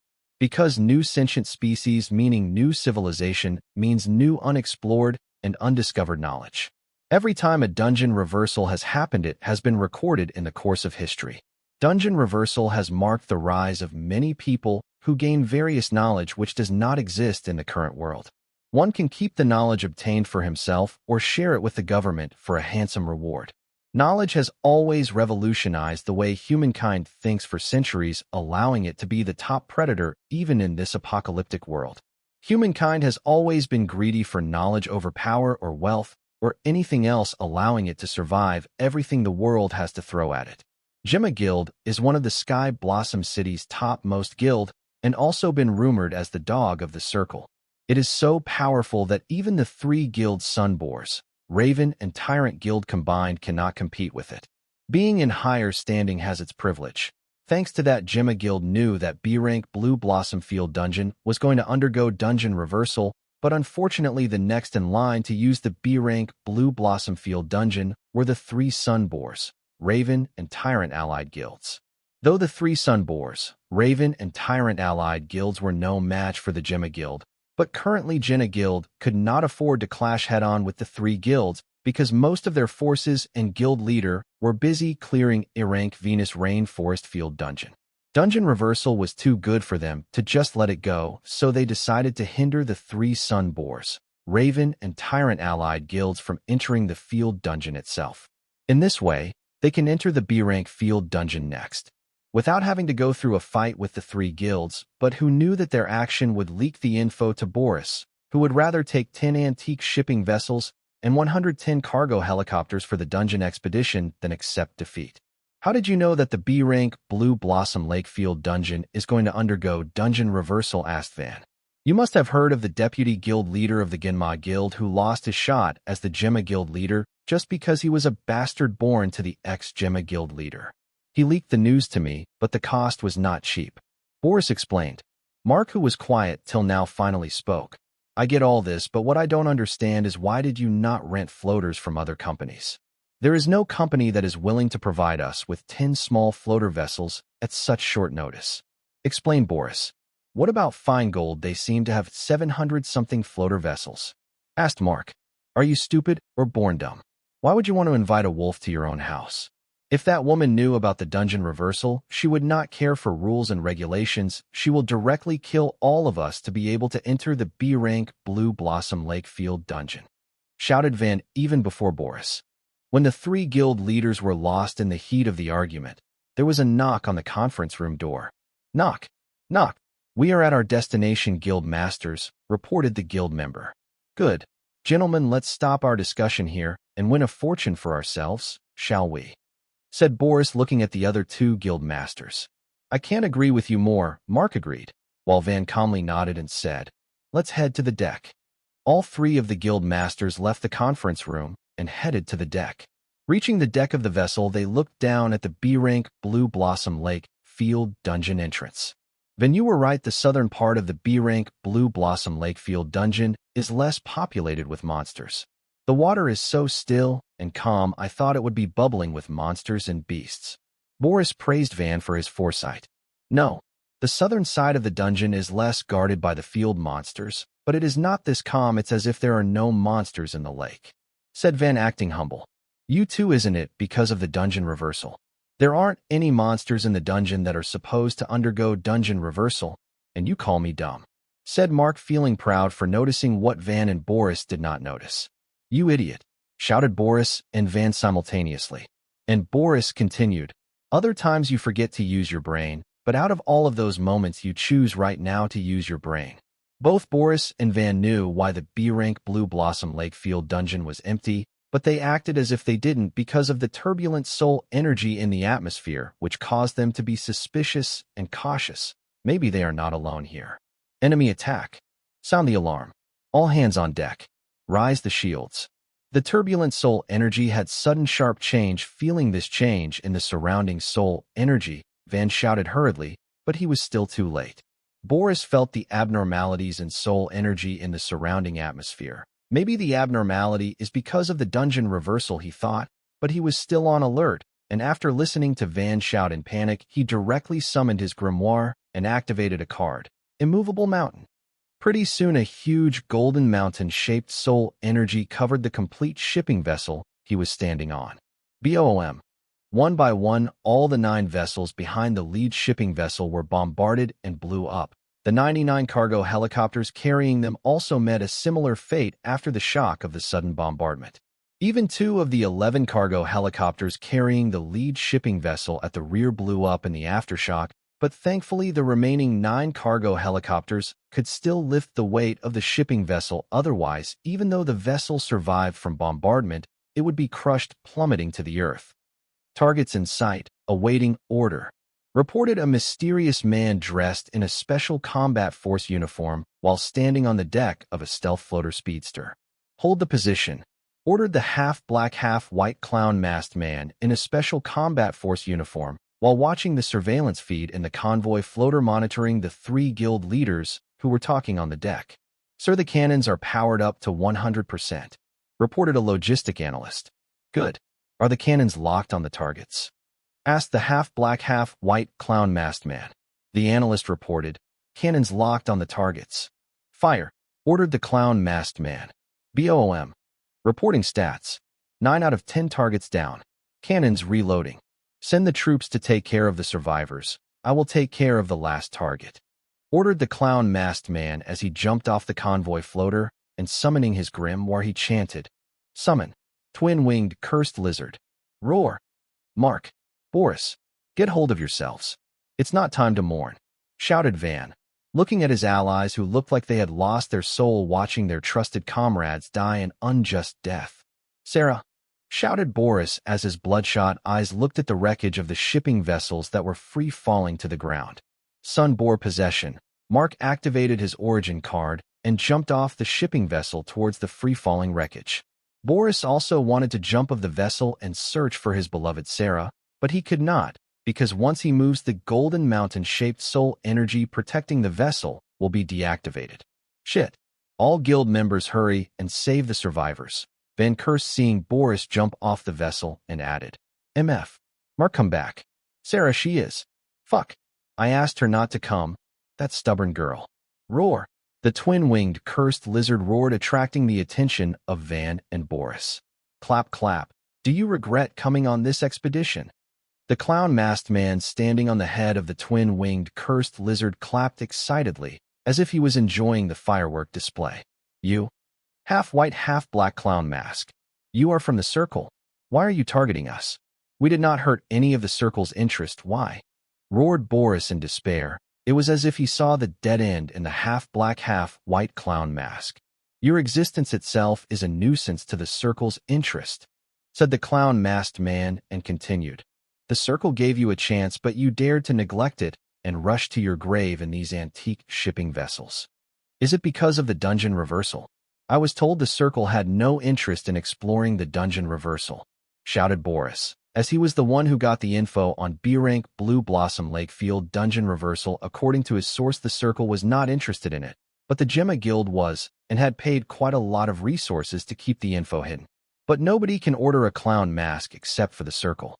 I don't know, I am just a hunting hound who kills whomever my master points at, no questions asked," said the clown-masked man. "But why?" Boris screamed, not being able to comprehend where he went wrong. He did not feel much if he and his comrades fell here because they were adventurers and prepared for their death. But Sarah? She was innocent and yet to see the world. She did not deserve to die here. "Enough, Boris. Get it together. Forget about Sarah. Call Mark back. We both are not his match. Maybe together we can stand a chance," said Van, stressing with eyes, but Boris was too agitated to get his signal. "How could you say that?" In the midway of his shout, Boris finally read Van's eyes and what they were trying to signal, and continued, "You bastard, that girl loved you more than her blood relative. But once this crisis is over, I will settle the scores with you." "Good. Let's do that. Now call that idiot Mark back. I will try to buy us some time." Seeing that Boris finally got his signal, Van ordered Boris to call Mark while he engaged the hostile. "I do not know what you are planning, but you are correct. You two are not worth my time. Maybe 3 of you together can barely scratch the surface of my power. I will wait for you to call your bear of a comrade." The clown mask did not take the 3 guild leaders seriously. Their power combined was not enough to threaten him. He was bored waiting in the base and finally got a chance to come out. He wants to enjoy his time out, so the only way to do that is to prolong his mission as much as possible. Hearing the clown-masked man, both Van and Boris felt belittled, but they endured their shame because they both combined were not an opponent of the clown-masked man, and their only option was to get rid of him with the help of Mark. Boris was busy contacting Mark, but under the sun bore possession, Mark's intelligence decrease, making Mark more of a beast than a human, causing difficulty for Boris to contact Mark. Date March 22nd, 2321. Time 22:07. Location Sky Blossom City, Guild Association Mall, warehouse number 234. "Grandpa, stop it right now, otherwise I will not speak to you for my entire life." Corey threatens William in the only way she could think of. William's wrath or curiosity had not yet been satisfied because the more he toyed with the ant at his feet, the more it dared to struggle, unlike other ants who accept their fate. This makes William more angry and curious about the ant. Angry because he, the lord of the Bright family, could not take care of a card student, and curious cause there was something mysterious about this ant that gave it the strength to fight its fate. This was so much fun, but because of his beloved granddaughter, he had to leave this ant alone for now. "What am I doing, Corey? I am innocent. Ask him, I was just teaching him how to behave." that's all. To think one day my beloved granddaughter would threaten me for a boy. Corey did not care for her grandfather's words and directly rushed to Wyatt and helped him up to sit on the couch. Seeing this, William's nerves popped. Wyatt could feel the killing intent William, so he hurriedly sat and let go of Corey's support. Just when Wyatt let go of Corey and distanced himself from her and sat on the couch, a figure suddenly appeared out of thin air in the warehouse right above Wyatt. Except for William, no one was aware of the figure which suddenly appeared above Wyatt. The figure neared unguarded Wyatt at a fast speed, but William ignored it as he already wanted to kill this bastard who made his granddaughter threaten him. So Wyatt's life was none of his concern. Bang! WTF. After facing the soul splitting, I was already exhausted mentally and needed to rest. So distancing from Corey, I made myself comfortable on the couch, when suddenly out of thin air an 80-pound something fell on top of me. Shouting in pain, I pushed the thing off me only to be dumbfounded knowing what the thing was. Not just me, Susan, Ronnie, and Corey were perplexed. How can something just appear out of thin air and fall on top of someone indoors? So they suspiciously looked at William, especially Corey. She was already very disgruntled about what her grandfather did earlier. But when they saw what the thing was, they no longer knew what was happening. Seeing the trio gaze at him suspiciously, William spread his hands and shook his head as if telling them he was innocent and was dejected that his granddaughter suspected him. Other than that, he was disappointed that the figure in black was not here to assassinate Wyatt. Wyatt, you okay? Susan asked in concern. After all, an 80-pound something just crashed onto him. I am fine. Who the hell is that? How did she get in here? I said, looking at the teenage girl in a black bodysuit. She was the 80-pound something who fell on me. I think my ribs were bruised due to the crash. Susan, Ronnie, and Corey also wanted the answers to those questions. You are asking the wrong questions. What you should be asking is, why did she fall on top of you instead of the rest of us here? That will also answer the rest of your questions, said William, looking at Wyatt with great interest. Today was an interesting night for him, as he met a very interesting and special aunt. To think that the fated encounter chose an aunt out of all the powerful and capable people in the Sky Blossom City. It seems the destiny of this aunt has something great in stores for him. Old man, since you know what is happening, why not just explain the situation to us? I told William. To which he replied with a snarky, playful smile pasted across his ugly mug. At first, I thought it was just a coincidence that the girl fell on me, but hearing Old Man William, it seems it was more than just a coincidence. Old Man William should know what is happening here, but looking at his playful smile, it seems he will not just tell me everything he knows. Thankfully, I had his kryptonite on my side. Corey looked at her grandpa with puppy eyes and pleaded, Grandpa, please. I will make mashed potatoes for you. William's playful smile melted, forming a warm smile, but looking at my victorious glint in my eyes, he grunted. But no matter how displeased he was with me, he could not say no to his granddaughter over a petty grudge. So he explained, you children should have read the stories about princess/prince in trouble, living a pitiful life, suddenly encounter a prince/princess who rescues them from their miserable life. That one encounter turned their fates entirely. That encounter is termed as fated encounter. What if I were to say that there is a card for the fated encounter? There are many children fairy tales where the prince/princess is put under a curse to sleep for eternity or live as an ugly animal or beast, but when the said prince/princess have their fated encounter, they can change their miserable fate just like that to live happily ever after. Too overpowered, but not surprising for a fairy tale. What? There is such a card, Corey exclaimed, astonished by the info she just got. I was also astonished and frightened, to be completely honest. Just when I think I have seen the limits of the cards, I am slapped on the face with a reality check. How can such a card exist? What ingredients and knowledge would one require to create such a card? Even if that card is possible, wouldn't it be priceless? Looking at the girl, she is just at the card soldier realm. How can she afford such a card, or is her identity special to use such a card? I had too many questions to ask, but I suppressed them to ask once William was done explaining, cause I had felt the more I showed interest in this, the more tight-lipped William will be.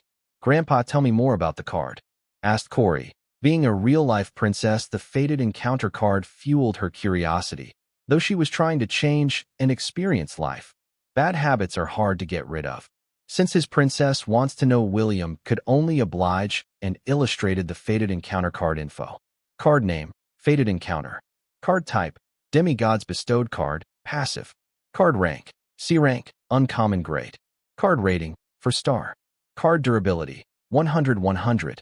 Card effect, this card is bestowed to Irene George VI by romantic card demigod. When the host receives imminent life-ending damage, she will be teleported within 10,000 miles to a person who can positively change their fate.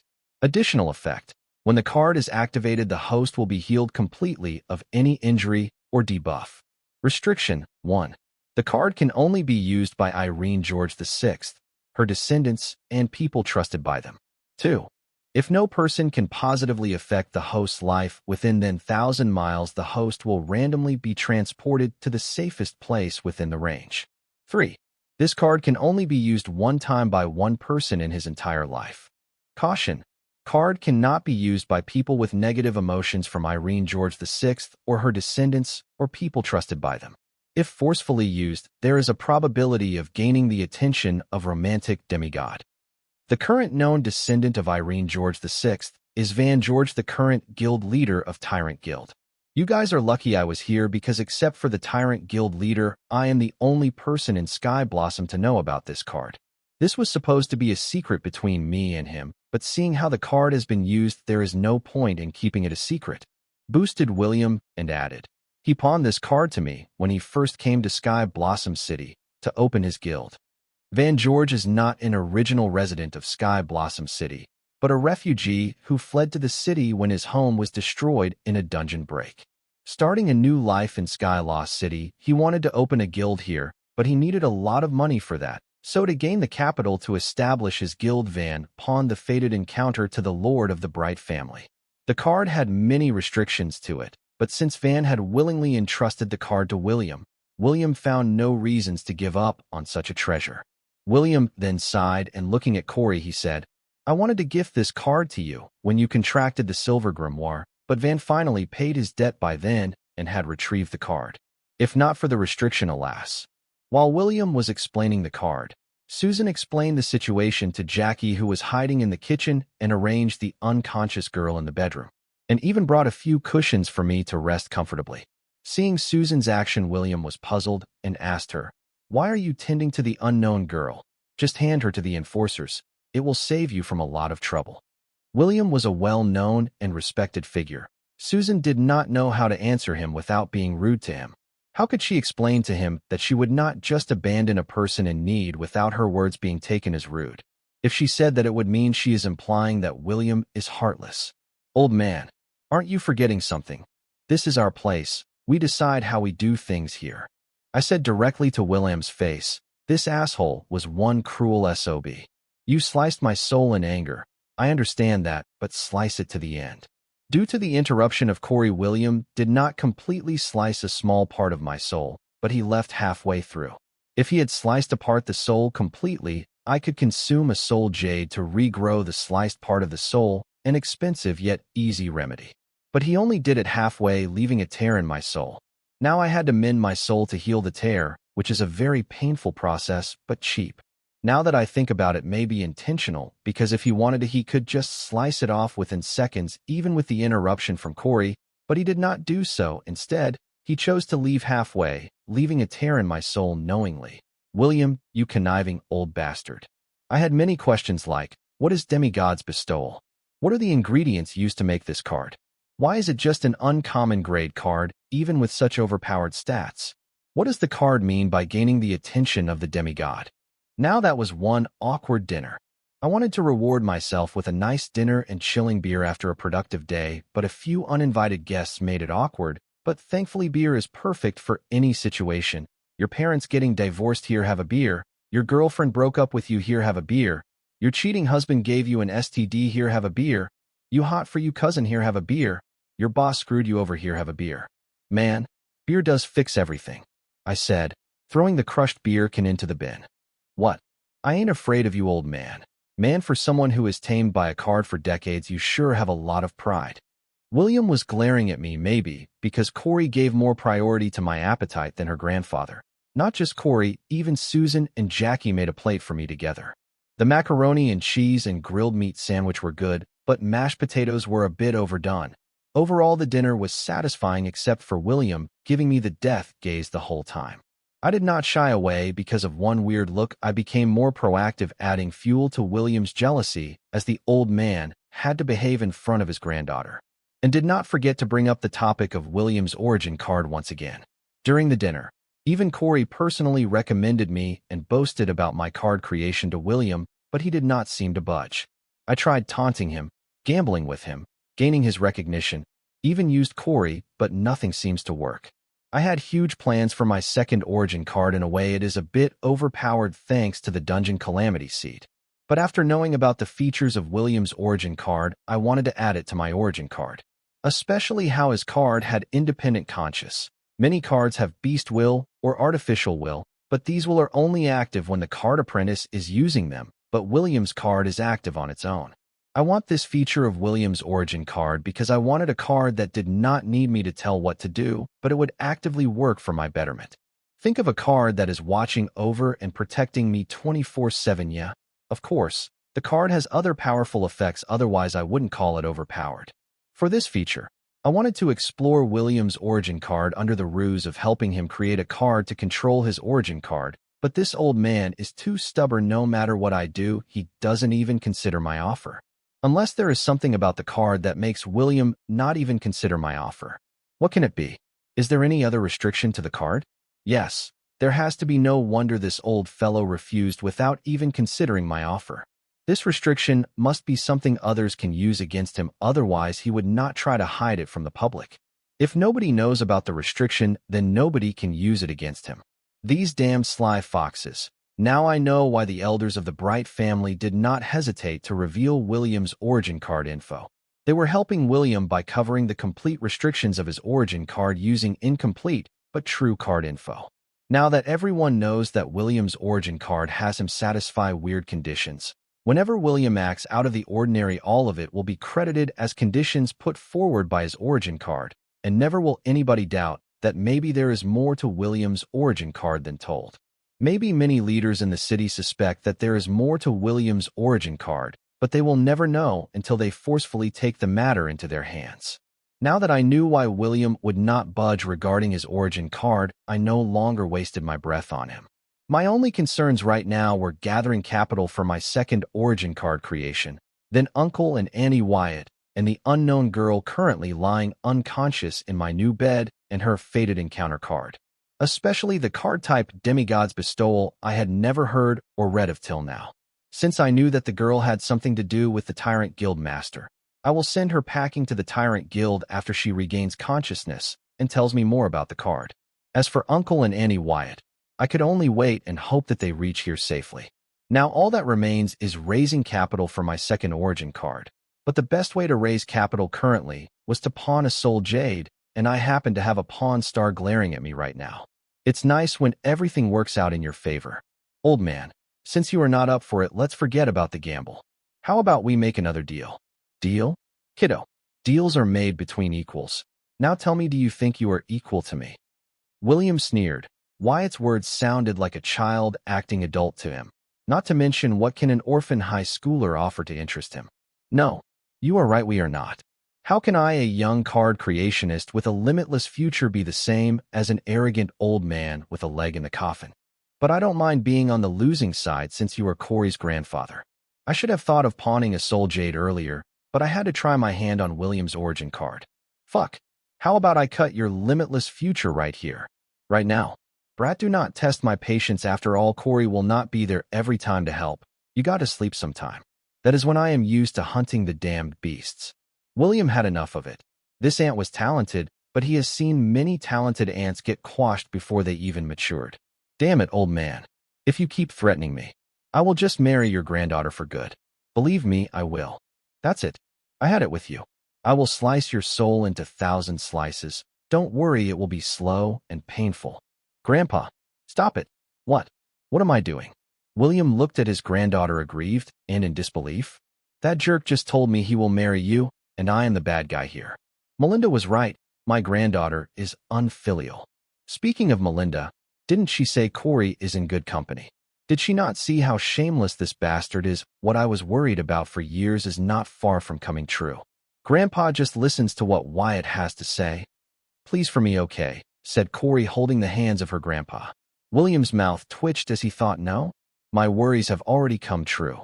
Holding his granddaughter's hand tighter, he said, be quick, I am very busy. Everyone in the room rolled their eyes, as a busy person wouldn't bicker with someone 1/3 of his age for hours. Okay, I will also stop playing the game and come straight to the point. I am short on cash and want to pawn a soul jade with you for cash. I said, since testing the water to save myself the embarrassment of being rejected was not working. $100 million, that's my offer. Anything more, I am out. Don't think because of my granddaughter I will just give you money. Usually, I do not do small deals like these, but considering that you are my granddaughter's colleagues, I will help this once, said William with a grunt, showing his disband for me openly. Okay, I promise to return the money within a week. Don't get comfy with my soul jade. I promise sincerely, as William was doing me a favor here. Brat, this jade is just a grade 1 soul jade. Grandpa here owns tens of grade 1 mine. William smirked. Now that I had enough funds for the creation of my second card, I did not want to waste any and get to the card creation, but considering the gravity of the card towards my strength, I decided to revise the plan again and proceed with card creation when I am at my peak condition mentally and physically. It's a pity that I did not get to explore the mystery behind William's origin card, but it was not going to happen anyway, cause even I wouldn't trust an orphan high schooler with something so important to me, no matter how talented he was. It was already nearing midnight season and Corey decided to head home. Surprisingly, William offered to escort Susan home. Of course, Corey will be tagging along too. Since that mysterious girl was sleeping on my bed, I had to head home too, but considering the bounty on Ronnie's head, we decided to order 2 beds at the mall, which were delivered right then, since we are practically living at the mall. Yes, we were spending the night at the warehouse considering Ronnie's safety. While I was about to sleep, my grimoire sounded with a notification. You have received a message from William Bright. Open /mark as read/delete. Cindy rushed to the penthouse office hurriedly as she shouted, Madam, not good. I just got devastating news from all of our spies in all 3 Raven, Sunboar, and Tyrant guilds. Diana, who was going through some papers, still calmly read the papers regardless of the commotion created by Cindy. Still reading the documents, Dana asked in a casually calm and relaxed manner. What is it, Cindy? Did the 3 guilds cancel their expedition to the B-rank Blue Blossom Lake Field dungeon? No, madam, quite the opposite. The expedition forces of all 3 guilds were massacred on their way to the B-rank Blue Blossom Lake Field dungeon an hour ago. The guild leaders of the Raven Guild and the Sunboar Guild were also butchered, while the guild leader of the Tyrant Guild is missing. Diana finally lifted her head in shock. This news was important and devastating enough for the fine gold who were planning on procuring these guilds. So she hurriedly asked, were there any survivors? To clear the B-rank Blue Blossom Lake Field dungeon, 2/3 of each of the guild's members participated in the expedition. Most of these guild members participating in the expedition were the pro and elite of their respective guilds. If 2/3 of the guild population and elites were massacred, what's the use of acquiring these 3 guilds? Instead of bolstering her new guild by swallowing the 3 guilds, she will end up supporting the 3 guilds. No, madam, everyone participating in the expedition was massacred, except for the Tyrant Guild leader, who is missing. Cindy finally regained her calm after reporting the turn of events at the latest. Any clues to what happened? Asked Diana, thinking that, thankfully, I did not decide to start with 3 guilds right the moment after they left for expedition, otherwise people would think I killed the allied expedition to procure their guild, making me and Fine Gold scapegoat for the real murderer. The investigation is still going on, and the City Lord Mansion will be conducting the investigation, while the Guild Association will assist in all and every way possible. But early reports say that evidence of floater soul cannons and cursed flame was found at the scene of the crime. Cindy, without a delay, reported all the incident reports collected till the present. Hearing the incident report, Diana, who was verifying the documents, casually calm and relaxed manner, till now finally showed a hint of fear on her face as she thought, was it them? It has to be them. Who else is powerful enough in the city to ambush and massacre the 3 guilds within hours? Wait, cursed fire. Is it her? No doubt. What were they thinking to release her? I gotta leave town right now. Cindy, who had finally regained calm once again, felt nervous and anxious seeing the rarely seen fear on Diana's face. She has been working for Diana for more than a decade now and had rarely seen fear on her face, and the only reason Diana would show fear is that the matter at hand had to be somehow related with the Circle. Why would the Circle want the three guilds dead? Why does it scare Diana? Cindy, ready my private floater. We are leaving this godforsaken city, ASAP. Hurry, inform Jaya, and you two leave what you are doing and follow me. We should leave this city within the next few minutes. Diana ordered Cindy as he started to collect all the documents scattered on her desk into her storage item. Where to, madam? Asked Cindy to be thorough. Anywhere as long as we leave this city, hurry. Before that old BTCH shows up. Diana shouted frantically at Cindy. The situation was dire, they had to flee unless it was too late. I finally was permitted to go outside after a long time and decided to visit my dear disciple, but did not think that my only disciple thought so less of me to flee the city to avoid her master. An ethereal voice sounded in the penthouse office. Hearing this sound, Diana's knees weakened and her body trembled in fright for a second, but soon the fear was masked by an icy cold calm expression. Cindy was shocked. She looked all around the room, but could not find who spoke the words. Unable to find the source of the sound, she was scared, but fear would not save her, so she boldly asked, "Whoever you are, this is fine gold property. Please leave your trespassing." Hearing Cindy, Diana's brows frowned. "Fool, are you doing this on purpose?" But her frown tightened even more as she saw Cindy's head fly in the air, spraying the office glass wall red with her blood, while her body collapsed to the floor as blood sprayed out of her neck like a fountain. "Just a cheap imitation clone and dares to teach me the rules. The Sky Blossom City is the Circle's property. I can go anywhere I want," said the ethereal voice as a figure wearing a black bodysuit walked out of the shadows, and the figure's face was covered with half-white and half-black clown mask. Diana did not react to Cindy's beheading, as this body was just one of Cindy's clones, and also thought that Cindy deserved it since she knowingly taunted the existence which she could not defeat. Diana decided to teach Cindy a lesson she would never forget if she were to survive this night. "Diana, long time no see. I see you still do not hide or cure your scars, as stubborn as always I see," said the clown-masked person as she comfortably sat on one of the visitors' chairs. "Master, were you hiding in the shadows to make an entry? How typical of you, but did you have to kill them all? Was there no other way?" asked Diana as she sat on her chair. "Nope. You broke the Circle's direct order. Somebody had to pay. It cannot be you since you are still useful to the Circle, so it had to be them to stop you from proceeding with your plans. You know how it works, or have you forgotten, sitting in this fancy penthouse office of yours?" said the clown-masked person nonchalantly. "Then why are you here? You went against the Circle's direct orders, though the Circle needs you and will not harm you. On the other hand, that alien cub you adopted as your sister. You went against the Circle's direct orders, then you need to face the consequences for it. Though the Circle needs you and will not harm you. On the other hand, that alien cub you adopted as your sister. The Circle was always against you adopting her as your sister. Now you have given us a reason to get rid of her," said the clown-masked person, crossing her legs, being seated on the chair and leaning forward on the table. She looked for changes in Diana's micro-expression. "Why? Why don't you just leave that child alone? You have massacred her entire tribe. Isn't that enough? She doesn't know a thing and will never know. Leave her out of this. Haven't you taken enough from her?" said Diana with a weak voice. Was Diana pretending to be weak or really afraid?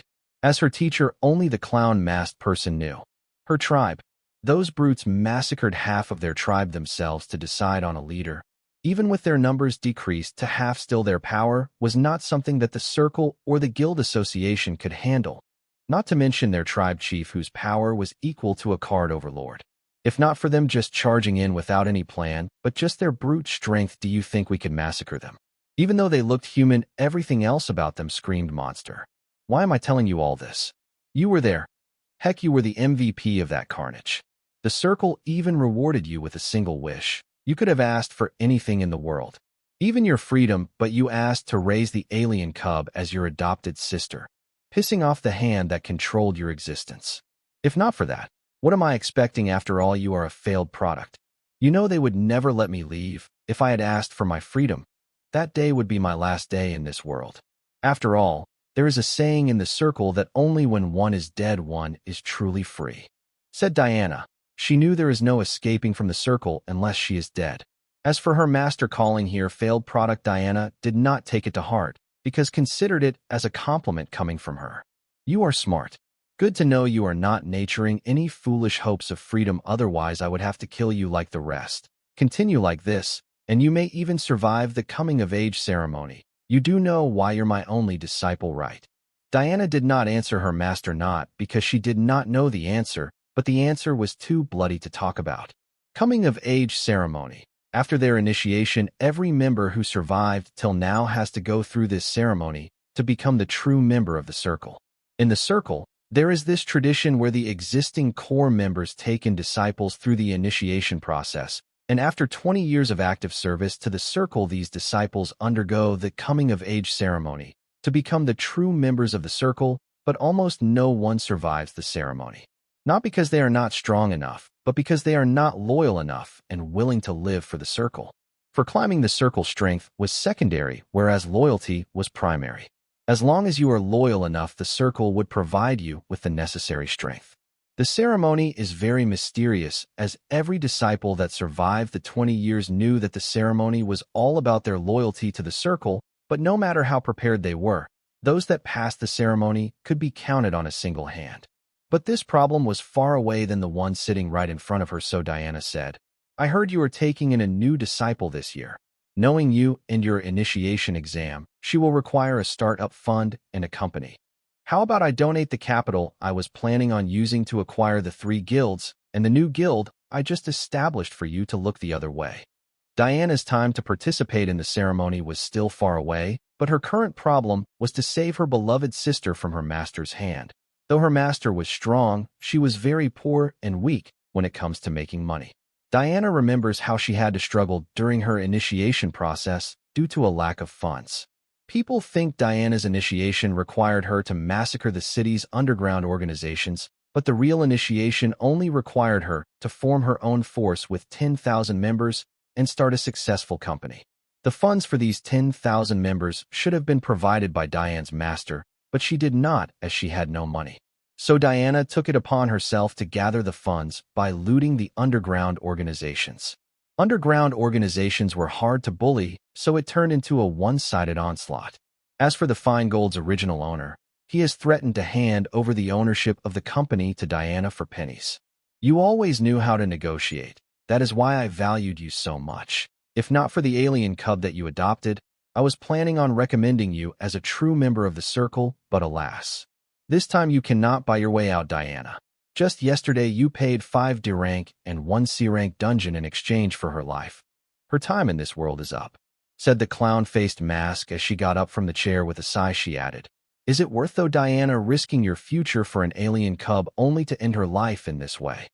Diana, who was acting weak, suddenly summoned her grimoire and shouting, It was worth it. She activated her origin card. As soon as Diana activated her origin card, the roof of the penthouse blew up as 15 huge phantom warships floating in the air surrounded the penthouse. The cannons on the warships moved to aim at the clown-masked person, while a phantom warship slowly surfaced from the floor under Diana, carrying her to join the rest of the warships. Diana was standing at the forecastle of the warship looking down at her master, and she shouted, It is worth it, and I am willing to risk my life for hers.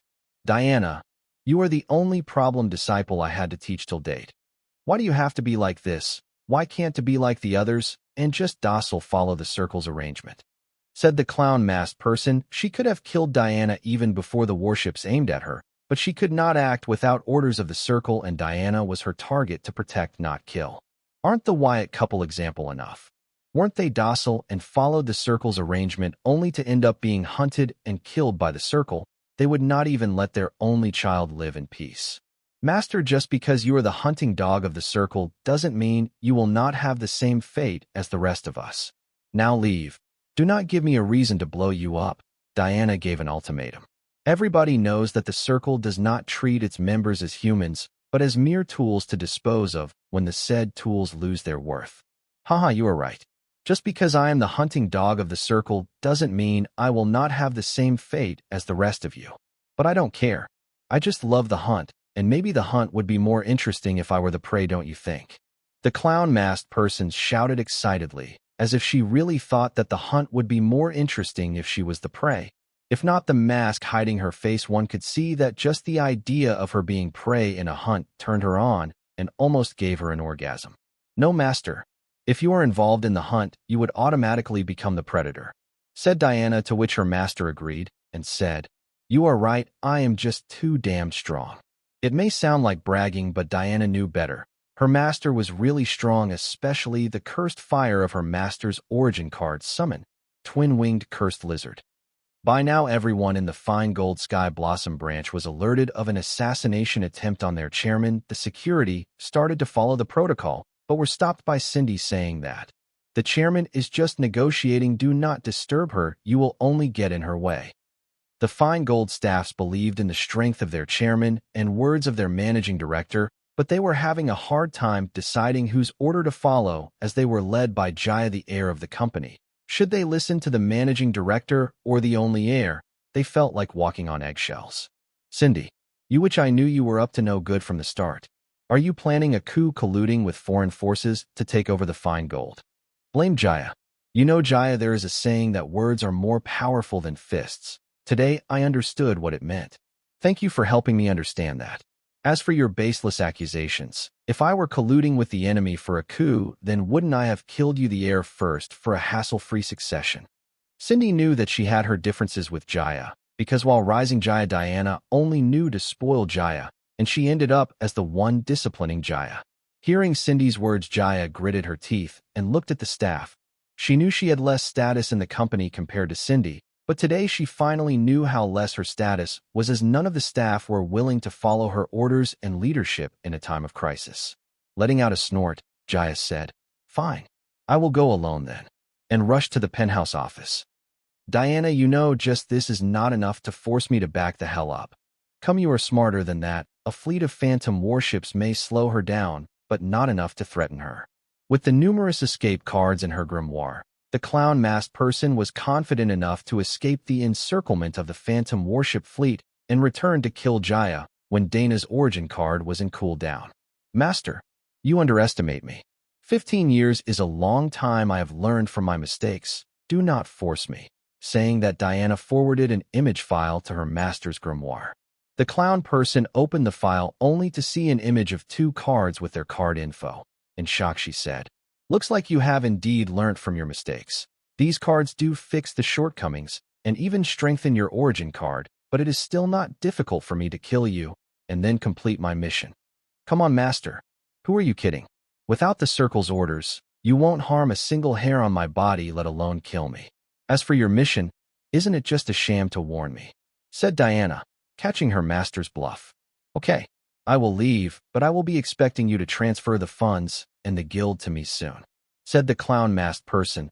She had to compromise, since it would be impossible even for her to kill Jaya while defending against Diana and her phantom fleet. She was a brute, but even she knew not to underestimate Diana's prowess. 15 years ago, Diana could already threaten her, but now maybe it was possible for Diana to even kill her. Who knows what card she was hiding? That is, if she was only allowed to defend, not attack. Good.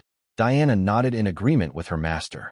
Diana did grow stronger in the past 15 years, but so did her master, so it's good that the dispute was settled peacefully. Roar! Summoning her twin-winged cursed lizard, the clown-masked person left, and seeing that, Diana sighed in relief. If she had to fight her master, Diana had the confidence to kill her master, but it meant revealing her powers and alerting the circle. Alerting Crikel could only end with her demise. WTF are you doing here? Where is Cindy? Why are you not with her?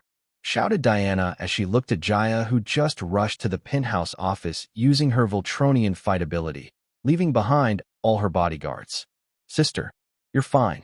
I was so worried, cried Jaya, confirming Diana was fine and well. She dove into Diana's embrace to hug her sister, only to be slapped hard on the face. Slap. What the hell are you thinking? Why did you not follow Cindy's orders? Answer me. Have you gone dumb? Seeing her sister not answer and knowing her stubborn nature, Diana knew what must have conspired. Jaya must have disobeyed Cindy's direct orders and must have rushed here for her rescue. Thankfully, Master had left already, but what if Jaya had shown up when she was negotiating with her master? Master would not have hesitated to kill Jaya right then and there while Diana could do nothing but watch. Being slapped hard by Diana, Jaya was muddled and confused.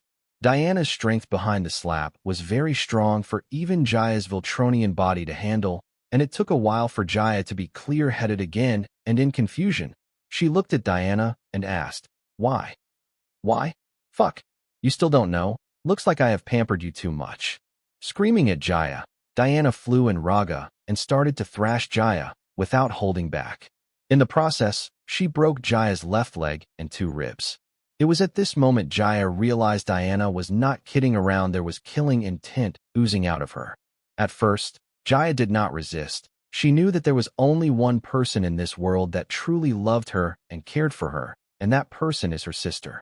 She did not know why her sister was angry at her, but she knew she did it out of love and care, but still, it felt frustrating to be a punching bag. Now she understood how her classmates felt being her punch bag. But she was not her classmates. She will not take a beating hands down, be it someone else or her sister. She will fight even if it kills her. With that resolve, Jaya balled up her fist and hit Diana on the right cheek with all she got. Diana, who did not expect this, was knocked off Jaya's body. "Come at me with all you got. I will not back down," shouted Jaya. If her sister was going to kill her, then fine, as she can do too little about it. But if she has to go down, then she will go down in the most glorious way possible. "Good," said Diana, and the very next second Jaya's 4 limbs were missing and her guts were hanging out. Viltronian body is very durable. Even after all this damage, Jaya was still alive, and Jaya's will also was very tenacious as she held onto her consciousness and glared at Diana as blood poured out of her ears, nose, and eyes. As for her tongue, it was minced caught between her teeth. "Fuck. You are not even strong enough for me to get the satisfaction of killing you. Other than your stubbornness and ignorance, what do you have? Nothing. And with this strength, you rushed to rescue me. WTF were you thinking? When are you going to grow up? Just yesterday I paid 5 D rank and 1 C rank dungeon for your life, and today I paid all the money we gathered for the JK account. I paid it all for your life again. Fuck. Don't leave the fine gold until you reach card master level." Diana then looked at the collapsed roof near the elevator and said, "Come out, you BTCH. I'm going out to take care of some stuff. Drag this dumb T to the healing center, and as for you, if your real body does not report to me after I return, then I will hunt it myself and make an evening out of it." From the shadows of the collapsed roof by the elevator, Cindy's figure appeared, and she said, "I was just kidding. Why do you have to get all worked up? She did not kill you, right?" And also left quite peacefully. Diana rolled her eyes and said, "I am heading out, jumping onto the forecastle of the Phantom Warship," and then a total of 16 Phantom Warships left the fine gold property, heading outside to the dungeon area. The perk of Diana's origin card is that the Phantom ships will stay infinitely once summoned until they are damaged or deactivated by the summoner, but they have also a very large cooldown period.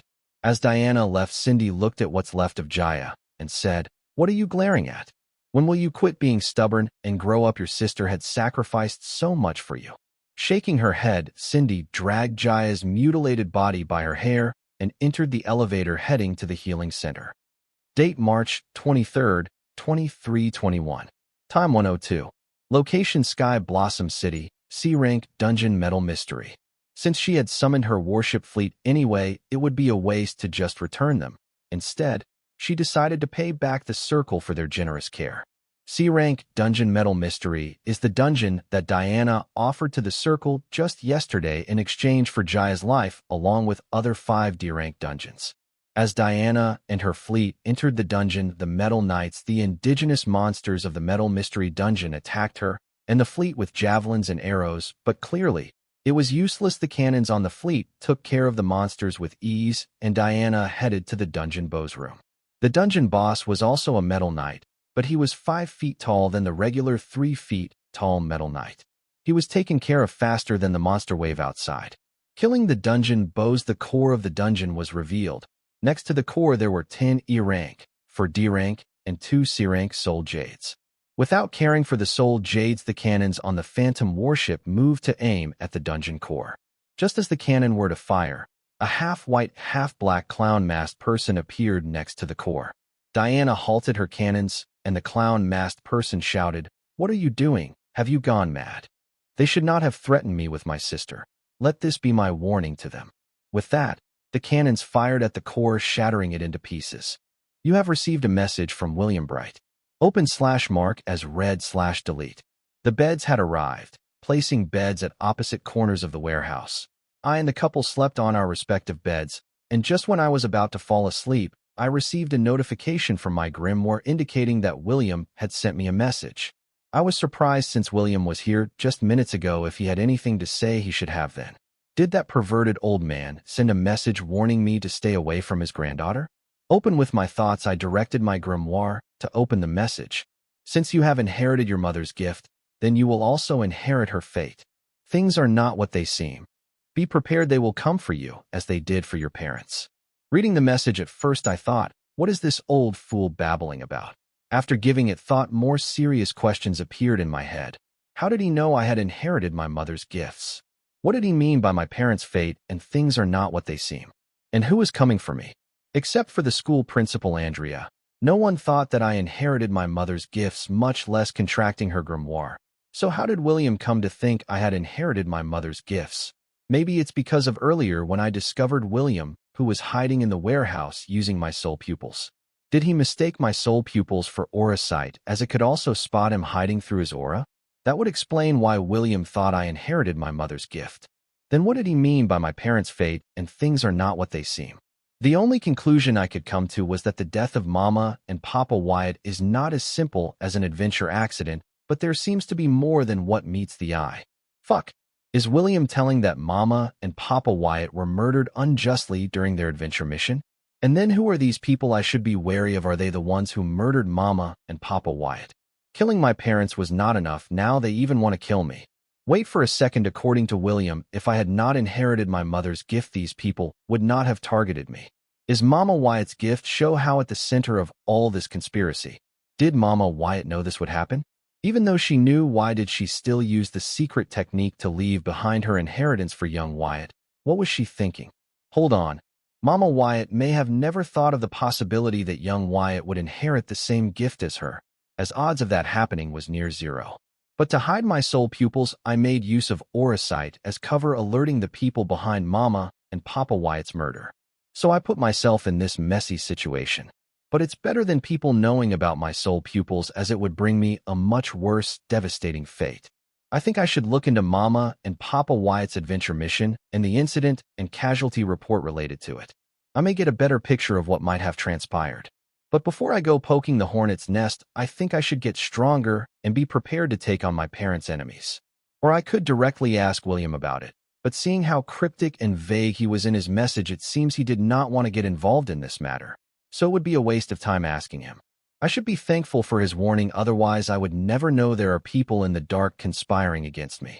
While I was busy deciphering William's message, I heard some shameful moans, steamy breath, and whispers. My brows frowned hard listening to them.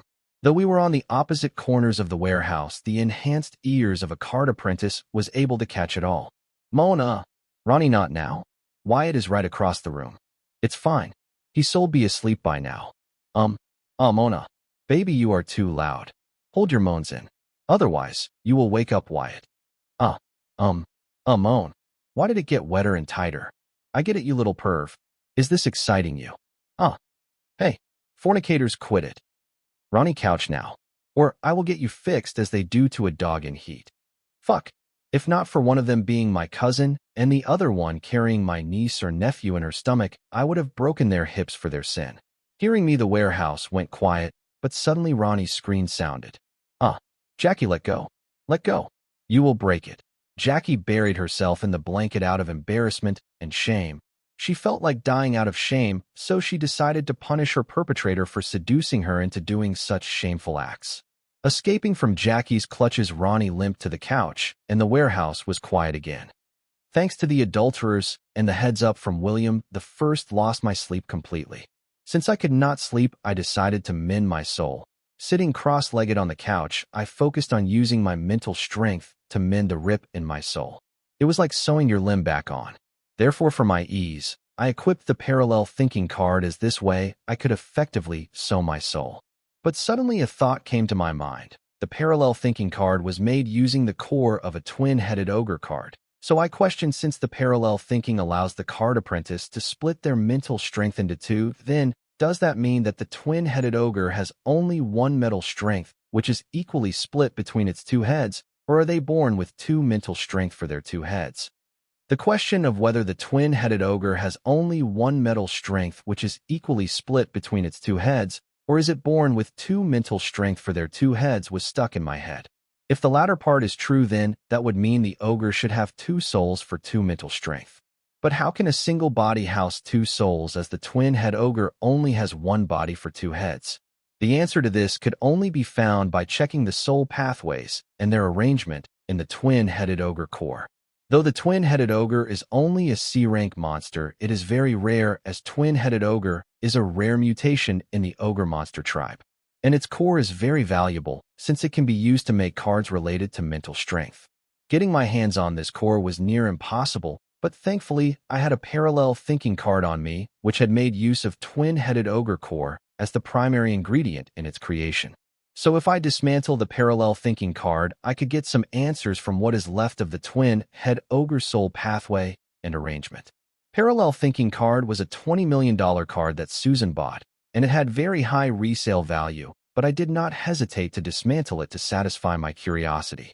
My high-grade ingredients were wasted to create this thrash of a card, but I did not care about those ingredients. I looked for what remains of twin-headed ogre's soul pathway and arrangement. I finally found out why the parallel card was so trashy. Whoever created this card was in luck that the origin core of the card did not collapse with so many unwanted soul pathways and arrangements forced into it. The card apprentice just transferred all the soul pathways and arrangements into the origin core, instead of transferring the soul pathways and arrangements which were needed for the card creation. The soul pathways and arrangements in the origin core were a complete mess. Even myself with my soul pupils had to focus hard to distinguish which soul pathways and arrangements belonged to which ingredient. Thanks to this, the soul pathways and arrangements of the twin-headed ogre was still intact and preserved. Twin-headed ogre is a rare mutation of the ogre tribe, and they are hailed as chief of the tribe since their birth because of their prowess, which allows them to contend with B-rank monsters, even though it is a C-rank monster. The power gap between the two ranks is very big, which cannot be just narrowed easily, but the twin-headed ogre was able to achieve it thanks to its mutated soul energy, which is twice as strong as normal soul energy. Card apprentices around the world believe that the mutated soul energy of the twin-headed ogre is twice as strong as normal soul energy because it uses its twin mental strength to reinforce its soul energy. This is just a popularly accepted hypothesis, but there is no proof to support this hypothesis yet. Using my soul pupils, I start analyzing the soul pathways and soul arrangements, only to find that the soul of the twin-headed ogre in itself is to split the single conscious of an ogre into two conscious to fit the two heads of the twin-headed ogre. The mutated soul of the twin-head ogre was spherical, but was narrow in the center to look like two souls halfway into combining as one, or a soul halfway into splitting into two. Fuck, I shouted, forgetting about my surroundings as I had just made a huge discovery. A discovery worthy enough to put together a new power system. Hearing my shout, both Jackie and Ronnie woke up, but did not dare to voice out their dissatisfaction because they were too embarrassed from what happened earlier. Turns out that the mutated soul energy of the twin-headed ogre is twice as powerful as normal soul energy because of its mutated soul, which mutated to give the twin-headed ogre two conscious for its two heads, and as a byproduct, the soul energy produced by the mutated soul of the twin-headed ogre was twice as strong as the normal soul energy. The mutated soul energy gave many benefits to the twin-headed ogre. Its body was reinforced and enhanced by this mutated soul energy, which gave it twice the result of a body reinforced and enhanced by the normal soul energy, therefore making it twice as stronger than a normal ogre and allowing it to narrow the strength gap between its ranks and the next higher rank. This was good news for me. Yes, to think that thanks to William leaving a tear in my soul, I would end up uncovering the secret to enhance one's soul. Instead of sowing my soul, I was planning on using it to my advantage, and with help of the secrets to Twin Ogre's mutated soul, I would mutate my soul. This way I can split my mental strength into two and also have mutated soul energy, which could lead to creating a mutated human core which will enhance my physical prowess twice that of a person with a normal human core, just like with the twin-headed ogre. The best thing about this discovery was that I did not require to create a card for this, but could directly modify my soul and gain the benefits of a mutated soul. The more I thought about the possibility of mutated souls, the more excited I became. I suppressed my excitement and thought of what could go wrong, because if it were so easy to create a migrated soul, people would have achieved it by now, and the twin-head ogre would not be so rare in the ogre tribe. Finally regaining my calm and collected self, I began to analyze the twined-headed ogre soul pathways and arrangements and compared them with my soul arrangement and pathway to see if what I was thinking was possible or not. Comparing my soul pathways and arrangements with the one in twin-headed ogre soul, I concluded that my soul could also be mutated. But there was some complication, like if my soul mutated similar to the twin-headed ogre, my mental strength and consciousness would split into two, and that result would be good if I had two heads like the twin-headed ogre. But I do not, and I will end housing two consciousness in my body, which is only meant for one consciousness. I may end up developing something similar to split personality disorder, which I don't want. So I will have to thoroughly analyze the soul pathways and arrangements of the twin-headed ogre so that only my mental strength splits into two and I gain mutated soul energy. This was going to be hard because the purpose of the mutated soul is to lead to two consciousness for two heads of the twin-headed ogre. As for mental strength splitting and mutated soul energy, they are just the byproduct of the mutated soul. Come to think of it, it is similar to discovering how to develop a nuclear bomb into a nuclear power plant. The original intention for the nuclear bomb was the weapon of mass destruction, but later developed into the nuclear power plant to power a country. The nuclear energy example may not be an appropriate example to describe the situation with the mutated soul, but you get the drift. I am not saying it is impossible to make changes to mutated soul to fit my requirements, but I am emphasizing how much of a big a deal it is and how hard it would be to achieve the required results on my own. But still, I had to give it my all because the possibility of mutating the soul meant the discovery of a whole new power system, other than the existing grimoire power system and previously discovered Voltronian human core power system. One would say the mutated soul is a dead-end power system. At most, it can split mental strength into two and mutate the soul energy to become twice as powerful as normal soul energy. What is the next level? It cannot compare to the 10 realms of the grimoire power system and the Voltronian human core power system. Mutated soul at best can only be an auxiliary power system. It is still far from being a separate and mainstream power system like the grimoire and the Voltronian human core power systems. Those people are right if they only consider the soul mutation in twin-headed ogre, which has only two heads, so its soul underwent mutation only one. But what if you consider the creatures like Cerberus who have 3 heads, Hydra who have 9 heads, or the Cinemanes who have a total of 50 heads? I do not know how the mutation of the soul in each of these creatures works, but this proves the possibility of the soul mutation process in itself can become a mainstream power system like the grimoire and the Voltronian human core power systems. With enough research, I may even be able to come up with a proper and working realm division for the soul mutation process. But for now, the single soul mutation of twin-headed ogre was enough to enhance my strength. I spent 2.5 hours trying to analyze and come up with a way to avoid the splitting of my consciousness during the single soul mutation process.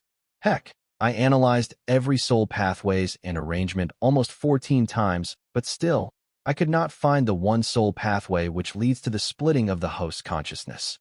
After another 45 minutes, I finally realized that it was not just one soul pathway or arrangement which led to the splitting of the host consciousness, but a network of soul arrangements combined to lead to the splitting of the host consciousness. Fuck. If it was just a soul pathway or arrangement, I could have solved the problem within a few hours or a day, but a network of soul arrangements would take me a year or decades at tops. My final findings were not optimal for my circumstance. I don't have a decade worth of time to optimize the soul pathway and arrangements of single soul mutation to meet my requirements. By then, maybe I would be buried next to Papa and Mama Wyatt. This was frustrating, not because of the time I wasted on optimizing the soul pathway and arrangements of single soul mutation instead of sewing back my soul, but because I have the opportunity to gain more right in front of me taunting me, but I do not have the time to make it mine. It felt so damned frustrating. Just when I was concluding to give up for now and so back my soul, I suddenly remembered an anime character back in Otherworld with a very interesting and overpowered ability, which just so happens to fit my current dilemma. If I remember correctly, the name of the ability was multi-consciousness. Multi-consciousness. This ability gave that anime character the ability to have multiple consciousnesses in a single body. The best part of this ability was that the main consciousness was deemed as the master consciousness, while the rest of the consciousness were deemed as slave consciousness.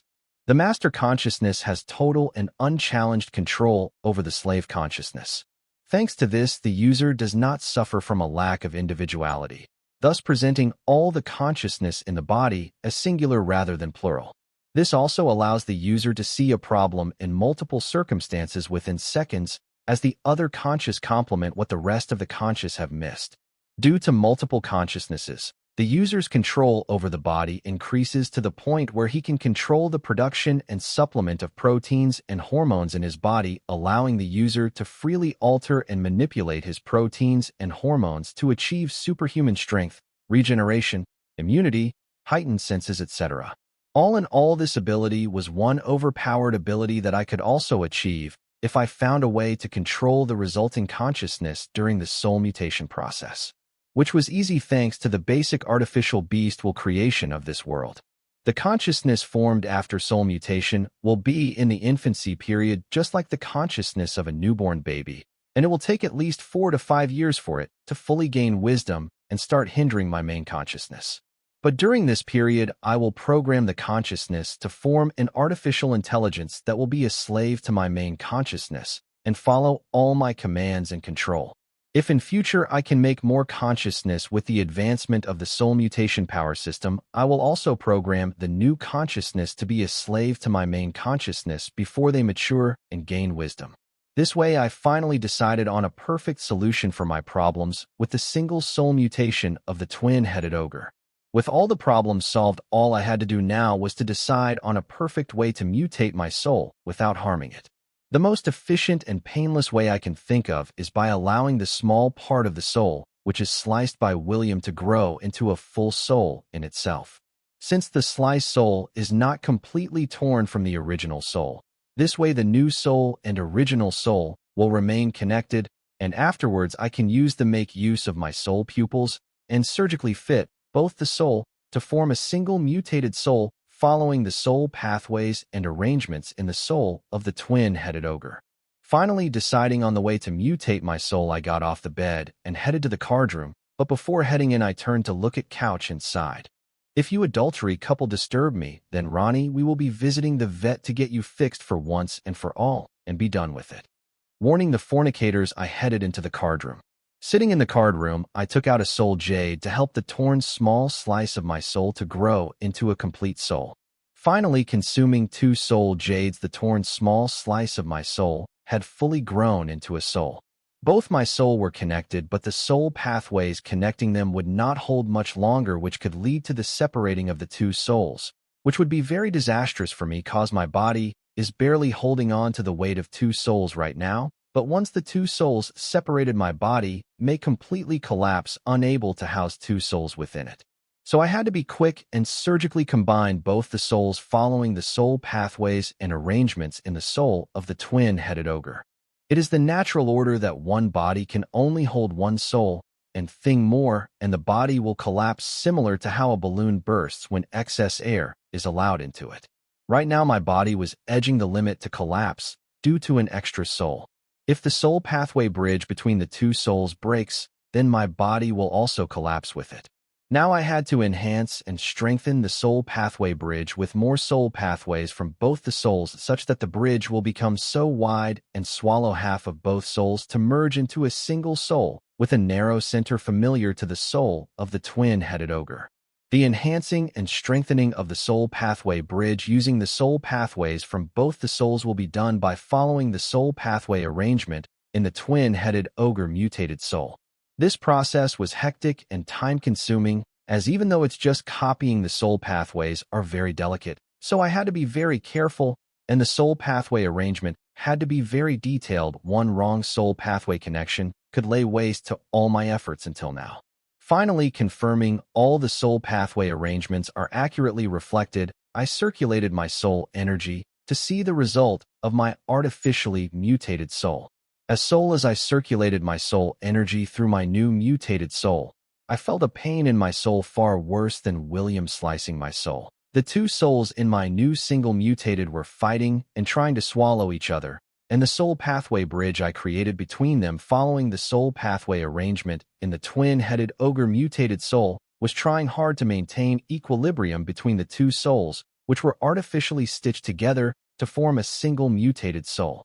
I was in so much pain that I could not scream. My mind was blank and my drool was flowing from my mouth. I just lay on the floor of the card room like a brain-dead idiot while my mutated soul did its thing. Finally, the soul bridge could not maintain the equilibrium and was swallowed by both the souls. This way, both souls had finally become truly one mutated soul, instead of an artificial mutated soul formed of two souls combined using a soul bridge. After the pain in my soul had subsided due to the successful formation of my very own single mutated soul, and another mournful pain followed as my consciousness was splitting to form a two consciousness. This time I tolerated the pain, made sure to program the new consciousness into becoming a slave conscious for my main consciousness as it was forming. Once the formation of second consciousness was done, I still did not relax since I thought next my mental strength will divide between the two consciousness, but that pain never can.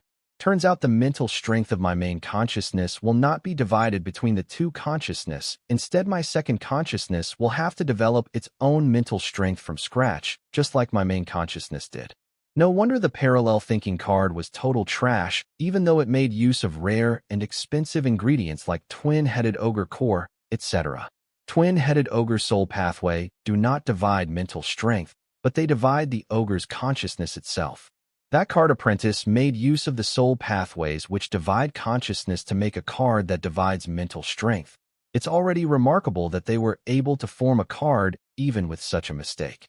Next, I ran my soul energy throughout my body to check the properties of the mutated soul energy and if its enhancement were worthy of the rumors about it.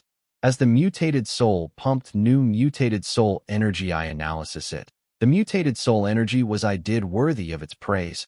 I felt twice as stronger, not only that the new mutated soul energy was thicker and purer than the normal soul energy. As the mutated soul energy entered my grimoire, it shone with bright silver light. This silver light was brighter and sharper than the light grimoire previously emitted. Then the silver light spread to my body, coating my skin in a thick and bright silver light. It looked so holy, and as if my body was covered in some silver-colored inner armor. They say you can't feel light, but see it. Right now, caressing my skin, I had an illusion as if I could feel the silver light covering skin. That's how thick and bright the silver light emitted from the grimoire was. It seems mutated soul energy is as powerful as rumors about it. As I was admiring the silver light, the grimoire suddenly stopped emitting silver light. I had exhausted all the soul energy in the creation of the mutated soul. Now I had to replenish it. So I took the two soul jades I used earlier to develop my sliced part of soul into a full soul and began to extract soul energy from it. There was still soul energy felt in the two soul jades. Earlier, I used it completely for the second soul creation because after certain amount of extraction of soul energy, the extraction process slows. Therefore, to not hinder the process of soul creation, I used a new soul jade. As I slowly absorbed the leftover soul energy in the soul jade, I suddenly had the feeling of being full, and the next second a huge energy burst within me, marking the sign of a breakthrough in my active soul control. The breakthrough was very large, as for a second I almost believed that I was invincible and started to think no one could defeat me. The sudden breakthrough in my active soul control was not a surprise to me, as I already would my considerable progress in my active soul control after I successfully mutate my soul. Date March 23rd, 2321. Time 7:35. Location Sky Blossom City, Guild Association Mall, Warehouse number 234, Cardroom. Even though the sudden breakthrough in my active soul control was not a surprise to me, as I already knew I would make considerable progress in my active soul control after I successfully mutate my soul, but I was surprised by the level of progress in my active soul control. I jumped from 17% to 24% of active soul control and directly stepped into Card Scholar realm from Card Student realm. I guess this huge progress in my active soul control is justified considering how the mutated soul is made up of 2 complete souls, and I spent 2 soul jades to form them. All that excess energy was bound to go somewhere, and I directly broke through from Card Student realm to Card Scholar realm. 24% active soul control meant 48 soul power was at my disposal now. I could equip both my Abyssal Bear card and Stealth Armor card together. These 2 cards along with my mutated soul energy were enough to make me invincible within the Card Scholar realm. Name: Dalton Wyatt. Age: 17 years. Gender: male. Rank: Card Scholar. 24%. 38/48 stars. Physique: mutated soul. Traits: dual consciousness, mutated soul energy. Stats: strength equals physical damage, health power. Agility equals evasion, attack speed. Vitality equals physical defense, health regain. Intelligence equals soul damage, soul power. Wisdom equals soul defense, soul regain. Cards. Origin card slots. 1. Soul pupils, unique grade. 2. Empty. Active card slot. 1. Empty. 2. Empty. 3. Empty. 4. Empty. Passive card slots. 1. Abyssal Giant Bear Spirit Guard, 26 stars. 2. Empty. 3. Empty. Active/passive card slots. 1. Empty. 2. Empty. Item card slots. 1. Poison Blaster Mounted Full Body Rainbow Scaled Armor, 5 stars. 2. Stealth Cloak, 3 stars. 3. Soul Beam Poison Rifle, 4 stars. 4. Empty. 5. Empty. 6. Empty. Card Holder. 1. Hover Bike Ingredient Cards. 2. Mudfrog Skin, 12 stars. 3. Empty.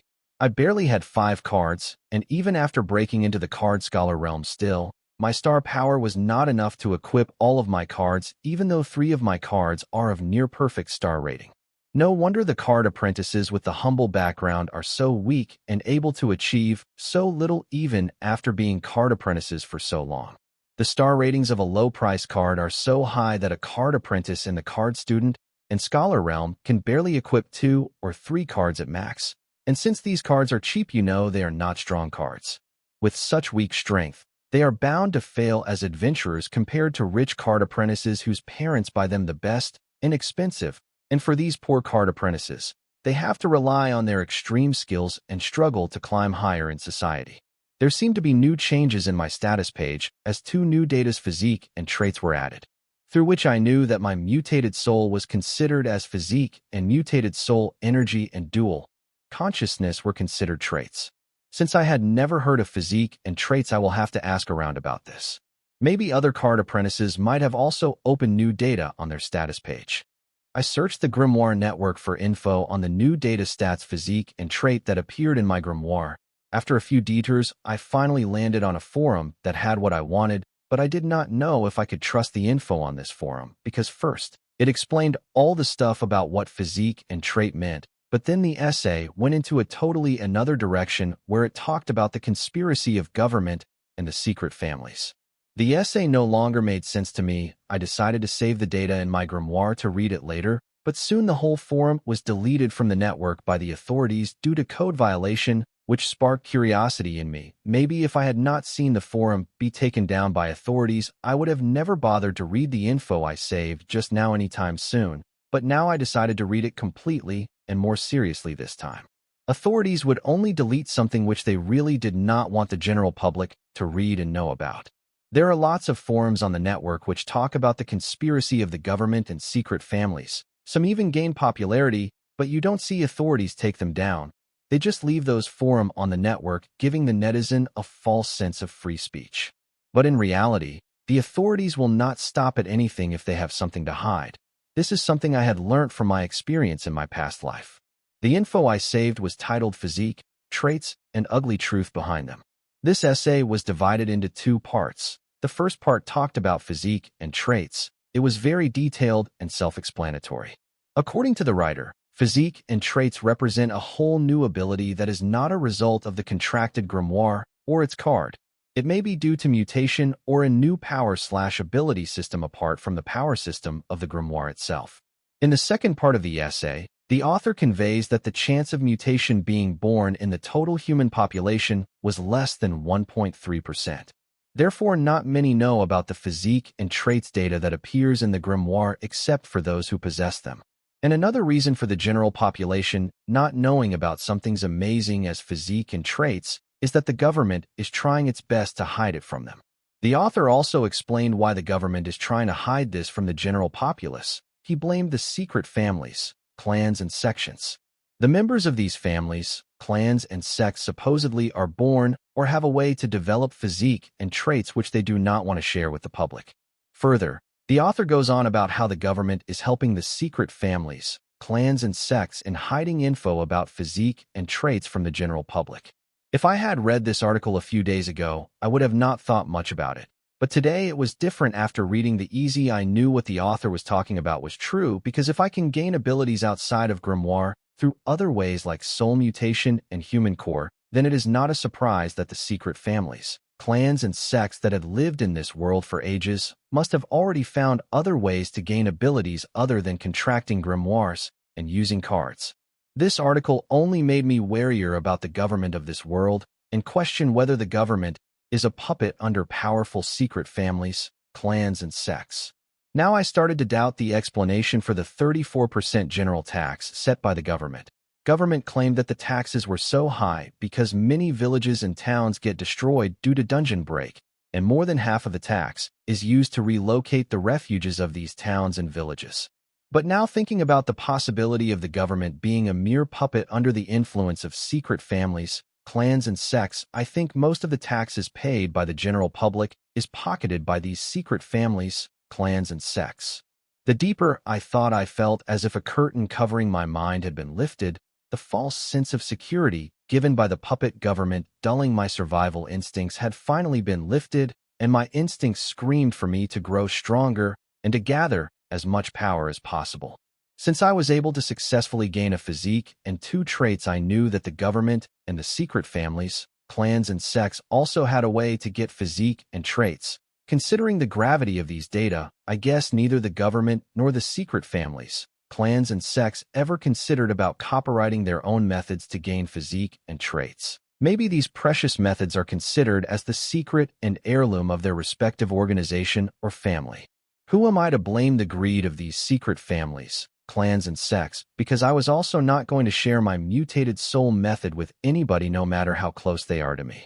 Looking at the time, it was almost about time Susan showed up, but I did not leave the card room, yet instead started to practice the Abyssal Giant Bear form of my Abyssal Giant Bear Spirit Guard card.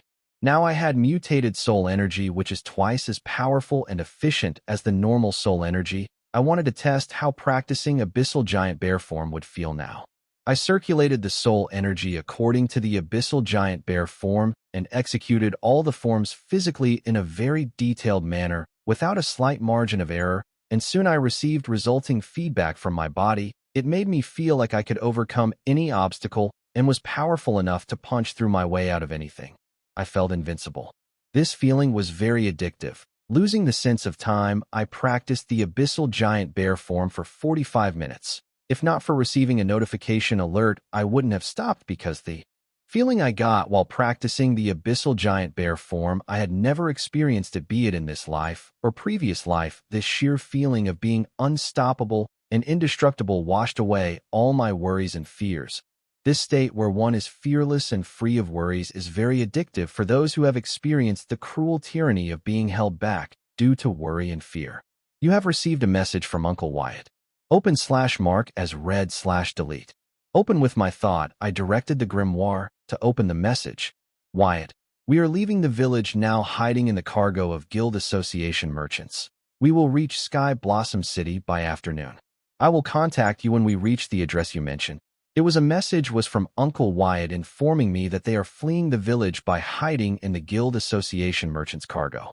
To think that Uncle Wyatt, who did not leave the village even when his most trusted brother Papa Wyatt asked him to move to Sky Blossom City to start a business together, now had to flee the village while hiding like a criminal due to his son's mistake, makes you wonder, is it worth having children? The village was everything to Uncle Wyatt. As an orphan who did not know his origin or never had a place to call home, the village was Uncle Wyatt's home. This was the place where he gained a sense of belonging since he had built this village with his own hands. This was the place where he found and fell in love with the love of his life. The village was more than a place to Uncle Wyatt. That's why he refused Papa Wyatt's offer to start a business together at Sky Blossom City, and now he had to flee from his home with his wife like a common criminal just because his son couldn't keep it in his pants or wrap it in latex. Seeing Uncle Wyatt's pain, I wanted to drag Ronnie and get him fixed like a dog. In anger, I walked out of the card lab and slammed the door shut on my way out, scaring Susan, Corey, and the adulterer couple. "Good morning. No luck creating cards today?" asked Corey. "No way. Card creation went better than I expected." I lied. Soul mutation was a secret I would take to my grave, or God forbid if someday I had a child of my own, I will pass it to him, her, and let them bear the greed of the world. Until then, I will lie my ass off and keep it a secret. "Wyatt, did you even sleep at night?" "I knew it. Letting you sleep at the warehouse will turn out like this. You know health is more important than wealth," nagged Susan. Yes. I just agreed with her since I was not in the mood for more nagging. And also, who said health is more important than wealth? Maybe for poor people because it was not worth spoiling their health for the small sum of money they earned, but my day's work was worth 15 soul jades and a calamity seed till now. With that much money, I could literally buy health in this world of cards and dungeons. Then I turned to look at the adulterer couple. Jackie bowed her head and hid in embarrassment for what transpired yesterday night, while Ronnie had a proud smile on his face. FCK, this ungrateful and ignorant punk who does not even know what the people around him are going through to keep him safe, especially his parents and me. Shit. I spent $60 million to save this moron. My eyes twitched thinking about $60 million, but calming myself, I said, "Ronnie, my dear cousin, how about we visit the veterinarian?" "Ronnie, my dear cousin, how about we visit the veterinarian?" "Why, Wyatt? As I recall, you don't own a pet." Ronnie asked cluelessly. "Yes, I don't own one. But just yesterday, I rescued one horny dog, which keeps barking in heat all night and is keeping me from getting proper sleep. I am thinking of getting it a permanent fix at the vet," I said with a wide smile underneath a dead gaze. Ronnie shuddered and crossed his legs. Jackie, who was hiding next to him, gathering enough courage, she said, "We are sorry, Wyatt. It won't happen again." But her courage still was not enough for her to look at me directly. Ronnie hurriedly nodded. Letting out a grunt at the adulterers, I turned to Susan and asked, "What about the Tyrant Guild girl? Is she awake yet?" "Nope. There are no visible signs of trauma. I am worried it may be an internal wound, so I am thinking of calling an expert," Susan said worriedly and blamed herself for not call a doctor for help yesterday night. "Do not blame yourself. That girl's circumstances are special. We need to be cautious. Just make sure the help you call is trustworthy," I said. It hasn't been a week since I landed in this world, and I am already doing charity and taking in wounded puppies' sigh. I guess you guys haven't heard 2/3 of the Tyrant Guild members were massacred along with their allied forces Raven Guild and Sunboard Guild yesterday night near the B-rank Blue Blossom Lakefield dungeon. The Tyrant Guild leader is missing while the guild leaders of the Raven Guild and Sunboard Guild have been murdered. If I had to guess, that skirmish happened about the time this girl teleported here, and she may be the lone survivor and living witness of the massacre apart from the missing Tyrant Guild leader. Narrated Corey. Apparently what remains of 3 guilds are trying to suppress and delay the news till they can scavenge whatever is left before declaring bankruptcy. If not for her grandfather, Corey would also not have heard of this news. Corey's words went off like a bomb in my mind. A force stronger enough to wipe out 3 prominent guilds in Sky Blossom City, harboring the lone survivor and witness of the massacre. I only thought that maybe the dungeon clearing went sideways and the girl landed here, but never in my dream did I think that this girl will be this much trouble. Now I remembered William asking Susan not to shelter the girl, and me cocky telling William to shut it. Fouquet. That old bastard must have known something already. That old fool, can't he be clearer with his words? His hairs have grown white, and yet he does not know how to properly use his words. Fouquet, no wonder he told his innocent granddaughter Corey about the massacre of the 3 allied guilds. Fouquet him. He must be laughing his ass off right about now. Forget about the old bastard. I have to get rid of the girl first before she wakes up. Susan, forget about calling a doctor. Quick, call a cab and take her to the nearest police station. Let the cops handle the rest. Be sure to clarify our relationship with the girl to the cops. I do not want any further troubles. Wyatt, how can you say that? Giving her to the cops will only fasten her demise, protested Susan. And keeping her here will fasten our demise. Wyatt, hold on a moment. Don't make a decision hastily. This is a person's life we are talking about. Intervened Ronnie with his self-righteousness. Horny dogs don't get a say in this. And children should not intervene when elders are talking. I said, glaring at Ronnie as an intimidating aura of abyssal giant bear oozed out of me, scaring the shit out of Ronnie. Wyatt, please listen to me. Maybe they don't know she is still alive. For all we know, she isn't even related to the massacre. I cannot just watch a person die if I can help. So Susan's answer was an absolute no. K. Now I remembered why I did not hang around good people. They all have suicidal tendencies. These Kers would forget our end goal during the midway of the mission just to help someone they don't even know, laying waste to the hard work and sacrifice of all our comrades. Susan, don't forget our goal to earn and sit on but loads of money. We are finally going in the right trajectory. Why are you screwing it all for an unknown girl? We should dispose of that hot potato as soon as possible. Calming myself, I looked at the four of them, and seeing that nothing I say will sway their naive self-righteousness, I groaned and said, fine, but once she wakes up she will leave right away. Absolutely. I knew you would come around, said Susan enthusiastically. I roll my eyes and head to the shower while ordering a change of clothes at the mall through my grimoire. Your order is being processed. Please wait patiently as we deliver your order at the fastest speed. The expected wait time is 14 minutes. I guess there are many perks to living in a mall. I get to have my orders delivered right away. Hey, Susan, when did Wyatt become a card apprentice? Last I remember his active soul was no way near achieving the card student realm. Asked Ronnie in curiosity, because he felt that the cousin he met now and knew in his memories were two different people. This Wyatt scares him. If it was Wyatt from his memories, he would have congratulated him on successfully pursuing Jackie and pestered him to tell about bedroom secrets between him and Jackie. Then another thought spiraled in Ronnie's head. Come to think about it, Wyatt also had a crush on Jackie. Oh, now I get why he is acting like that. He is jealous of me. I will let it slide and act like I did not notice his envy and jealousy. After all, he is my favorite cousin. If Wyatt knew what was going inside Ronnie's head, he would shout, forget the vet. I will just stomp it to meet Patty myself and save me some money. Well, Wyatt became a card apprentice 5 days ago, on March 18th. Recalled Susan. No wonder he did not inform me about it. Here I thought Wyatt had become cocky after becoming a silver grimoire holder and forgotten to inform his only cousin. Ronnie was depressed with Wyatt not telling him about becoming a card apprentice and contracting a silver grimoire when Jackie informed him that Wyatt had contracted a silver grimoire over a call a few days ago. If not for him hiding at that time, he would have run to Wyatt to give him a piece of his mind. What? Wyatt only became 5 days ago. Then how can he be a professional-level silver grade card creationist in such a short time? Other people need more than a week to even get used to manipulating their mental strength in the card creation page of the grimoire. This is unbelievable. Corey lost it. She has been keeping an eye on Wyatt ever since she knew he is Susan's only client and was impressed by his achievements in card creation despite his young age, especially the Elliot account, which made a gross profit of 15 soul jades and a weird monster egg. Though she did not know the exact value of these two things, seeing Susan's reaction, she knew they were worth more than $1 billion. You are asking me. Who should I ask?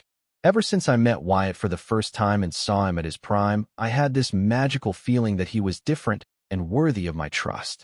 Since then I tied my boat to his and never looked back, and within 5 days I made more than 10 times the wealth I accumulated in my whole life. Yes, Susan had the best week of her life these past few days after meeting Wyatt. First, she contracted a grimoire. Then she got a dependable origin card, 10 F-rank battle armor card, her promotion to associate auction manager, and made nearly millions being Wyatt's unofficial exclusive sales representative. What about Wyatt being a silver grade card creationist? Can you guys fill me in? Asked Ronnie. Looking at Ronnie's eager and curious eyes, Susan and Corey hesitated at first, but then they remembered Wyatt saying he does not care about hiding his identity, so Susan narrated everything Wyatt did in the past 5 days, especially her origin card sentient liquid armor with the ability to mimic any armor sacrificed to it. Ronnie and Jackie were also stunned to hear Wyatt's achievements, but to Corey and Susan's surprise, Ronnie and Jackie nodded in understanding as Ronnie explained. My cousin has been a card nerd ever since I have known him. First, his interest was mostly because Uncle and Aunt both were card creationists, but then both Uncle and Aunt would often tutor Wyatt about all the basics of card creation, sparking a card creation nerd inside him. Since then, all he could talk about was cards. It's not surprising that he can create cards within a few hours of contracting a grimoire. After all, he was being taught to create cards since his childhood. But seeing how he is a silver-grade card creationist already, it seems he has a talent for it. At first, Jackie was also surprised to see the snort-nosed brat who would often follow her around had grown into a fine young and capable man, but thinking that she fell in love with one of those boys, she was no longer surprised. Corey and Susan rolled their eyes at Ronnie's explanation, because if one could become a remarkable silver-grade card creation just after contracting grimoire, because she learnt card theory since childhood, then there would no shortage of capable card creationists in this world. After refreshing up, I and the gang had a light breakfast. Susan and Corey did not have breakfast at their place just to eat together with the gang. I was not used to the idea of enjoying breakfast with acquaintances due to being constantly on the run in my past life. But I did enjoy today's breakfast, though I still hated Ronnie's guts. I don't know why this cousin of mine just rubs me the wrong way. As I got up to soak my plate in the sink, Jackie asked, "What are you doing?" "I am full and was going to wash my plate," I answered with puzzled eyes. "Leave it on the table. I will clean it later," said Jackie. "Yes, cuz. Just go and wash your hands. Jackie will handle the cleaning." Seeing me hesitate, Ronnie added. I looked at him with dumbfounded eyes. "No, it's fine. You should rest more. After all, you are pregnant." I refused Jackie's offer advising her to work less. And I am a grown man, I can clean my damn plate. Hearing me, Ronnie's face was red with embarrassment, and covering his embarrassment, he shouted, "Yes, Jackie, Wyatt is right. You are pregnant now, and you should rest more. From today, I will handle the rest." I did not stay long enough to listen to their repulsive couple's talk and walked into the kitchen. Washing the plate, I sat on the couch waiting for Susan. After finishing her breakfast, shortly she reported, "Wyatt, I was able to procure all the items on your list except for the Gorbat, earbone, and core." I did accept that. After all, even though Gorbat is just a D-rank monster, the ingredients they produce are rare and coveted by all the card apprentices. Since I had decided to create my second origin card as soon as possible, once William loaned me $100 million, I did delay any further and had sent a list of ingredients to Susan to procure all of the ingredients I would require to create my origin card. D-rank Gorbat is not a strong monster except for the special ability of its ear bone to listen to the soul pathway.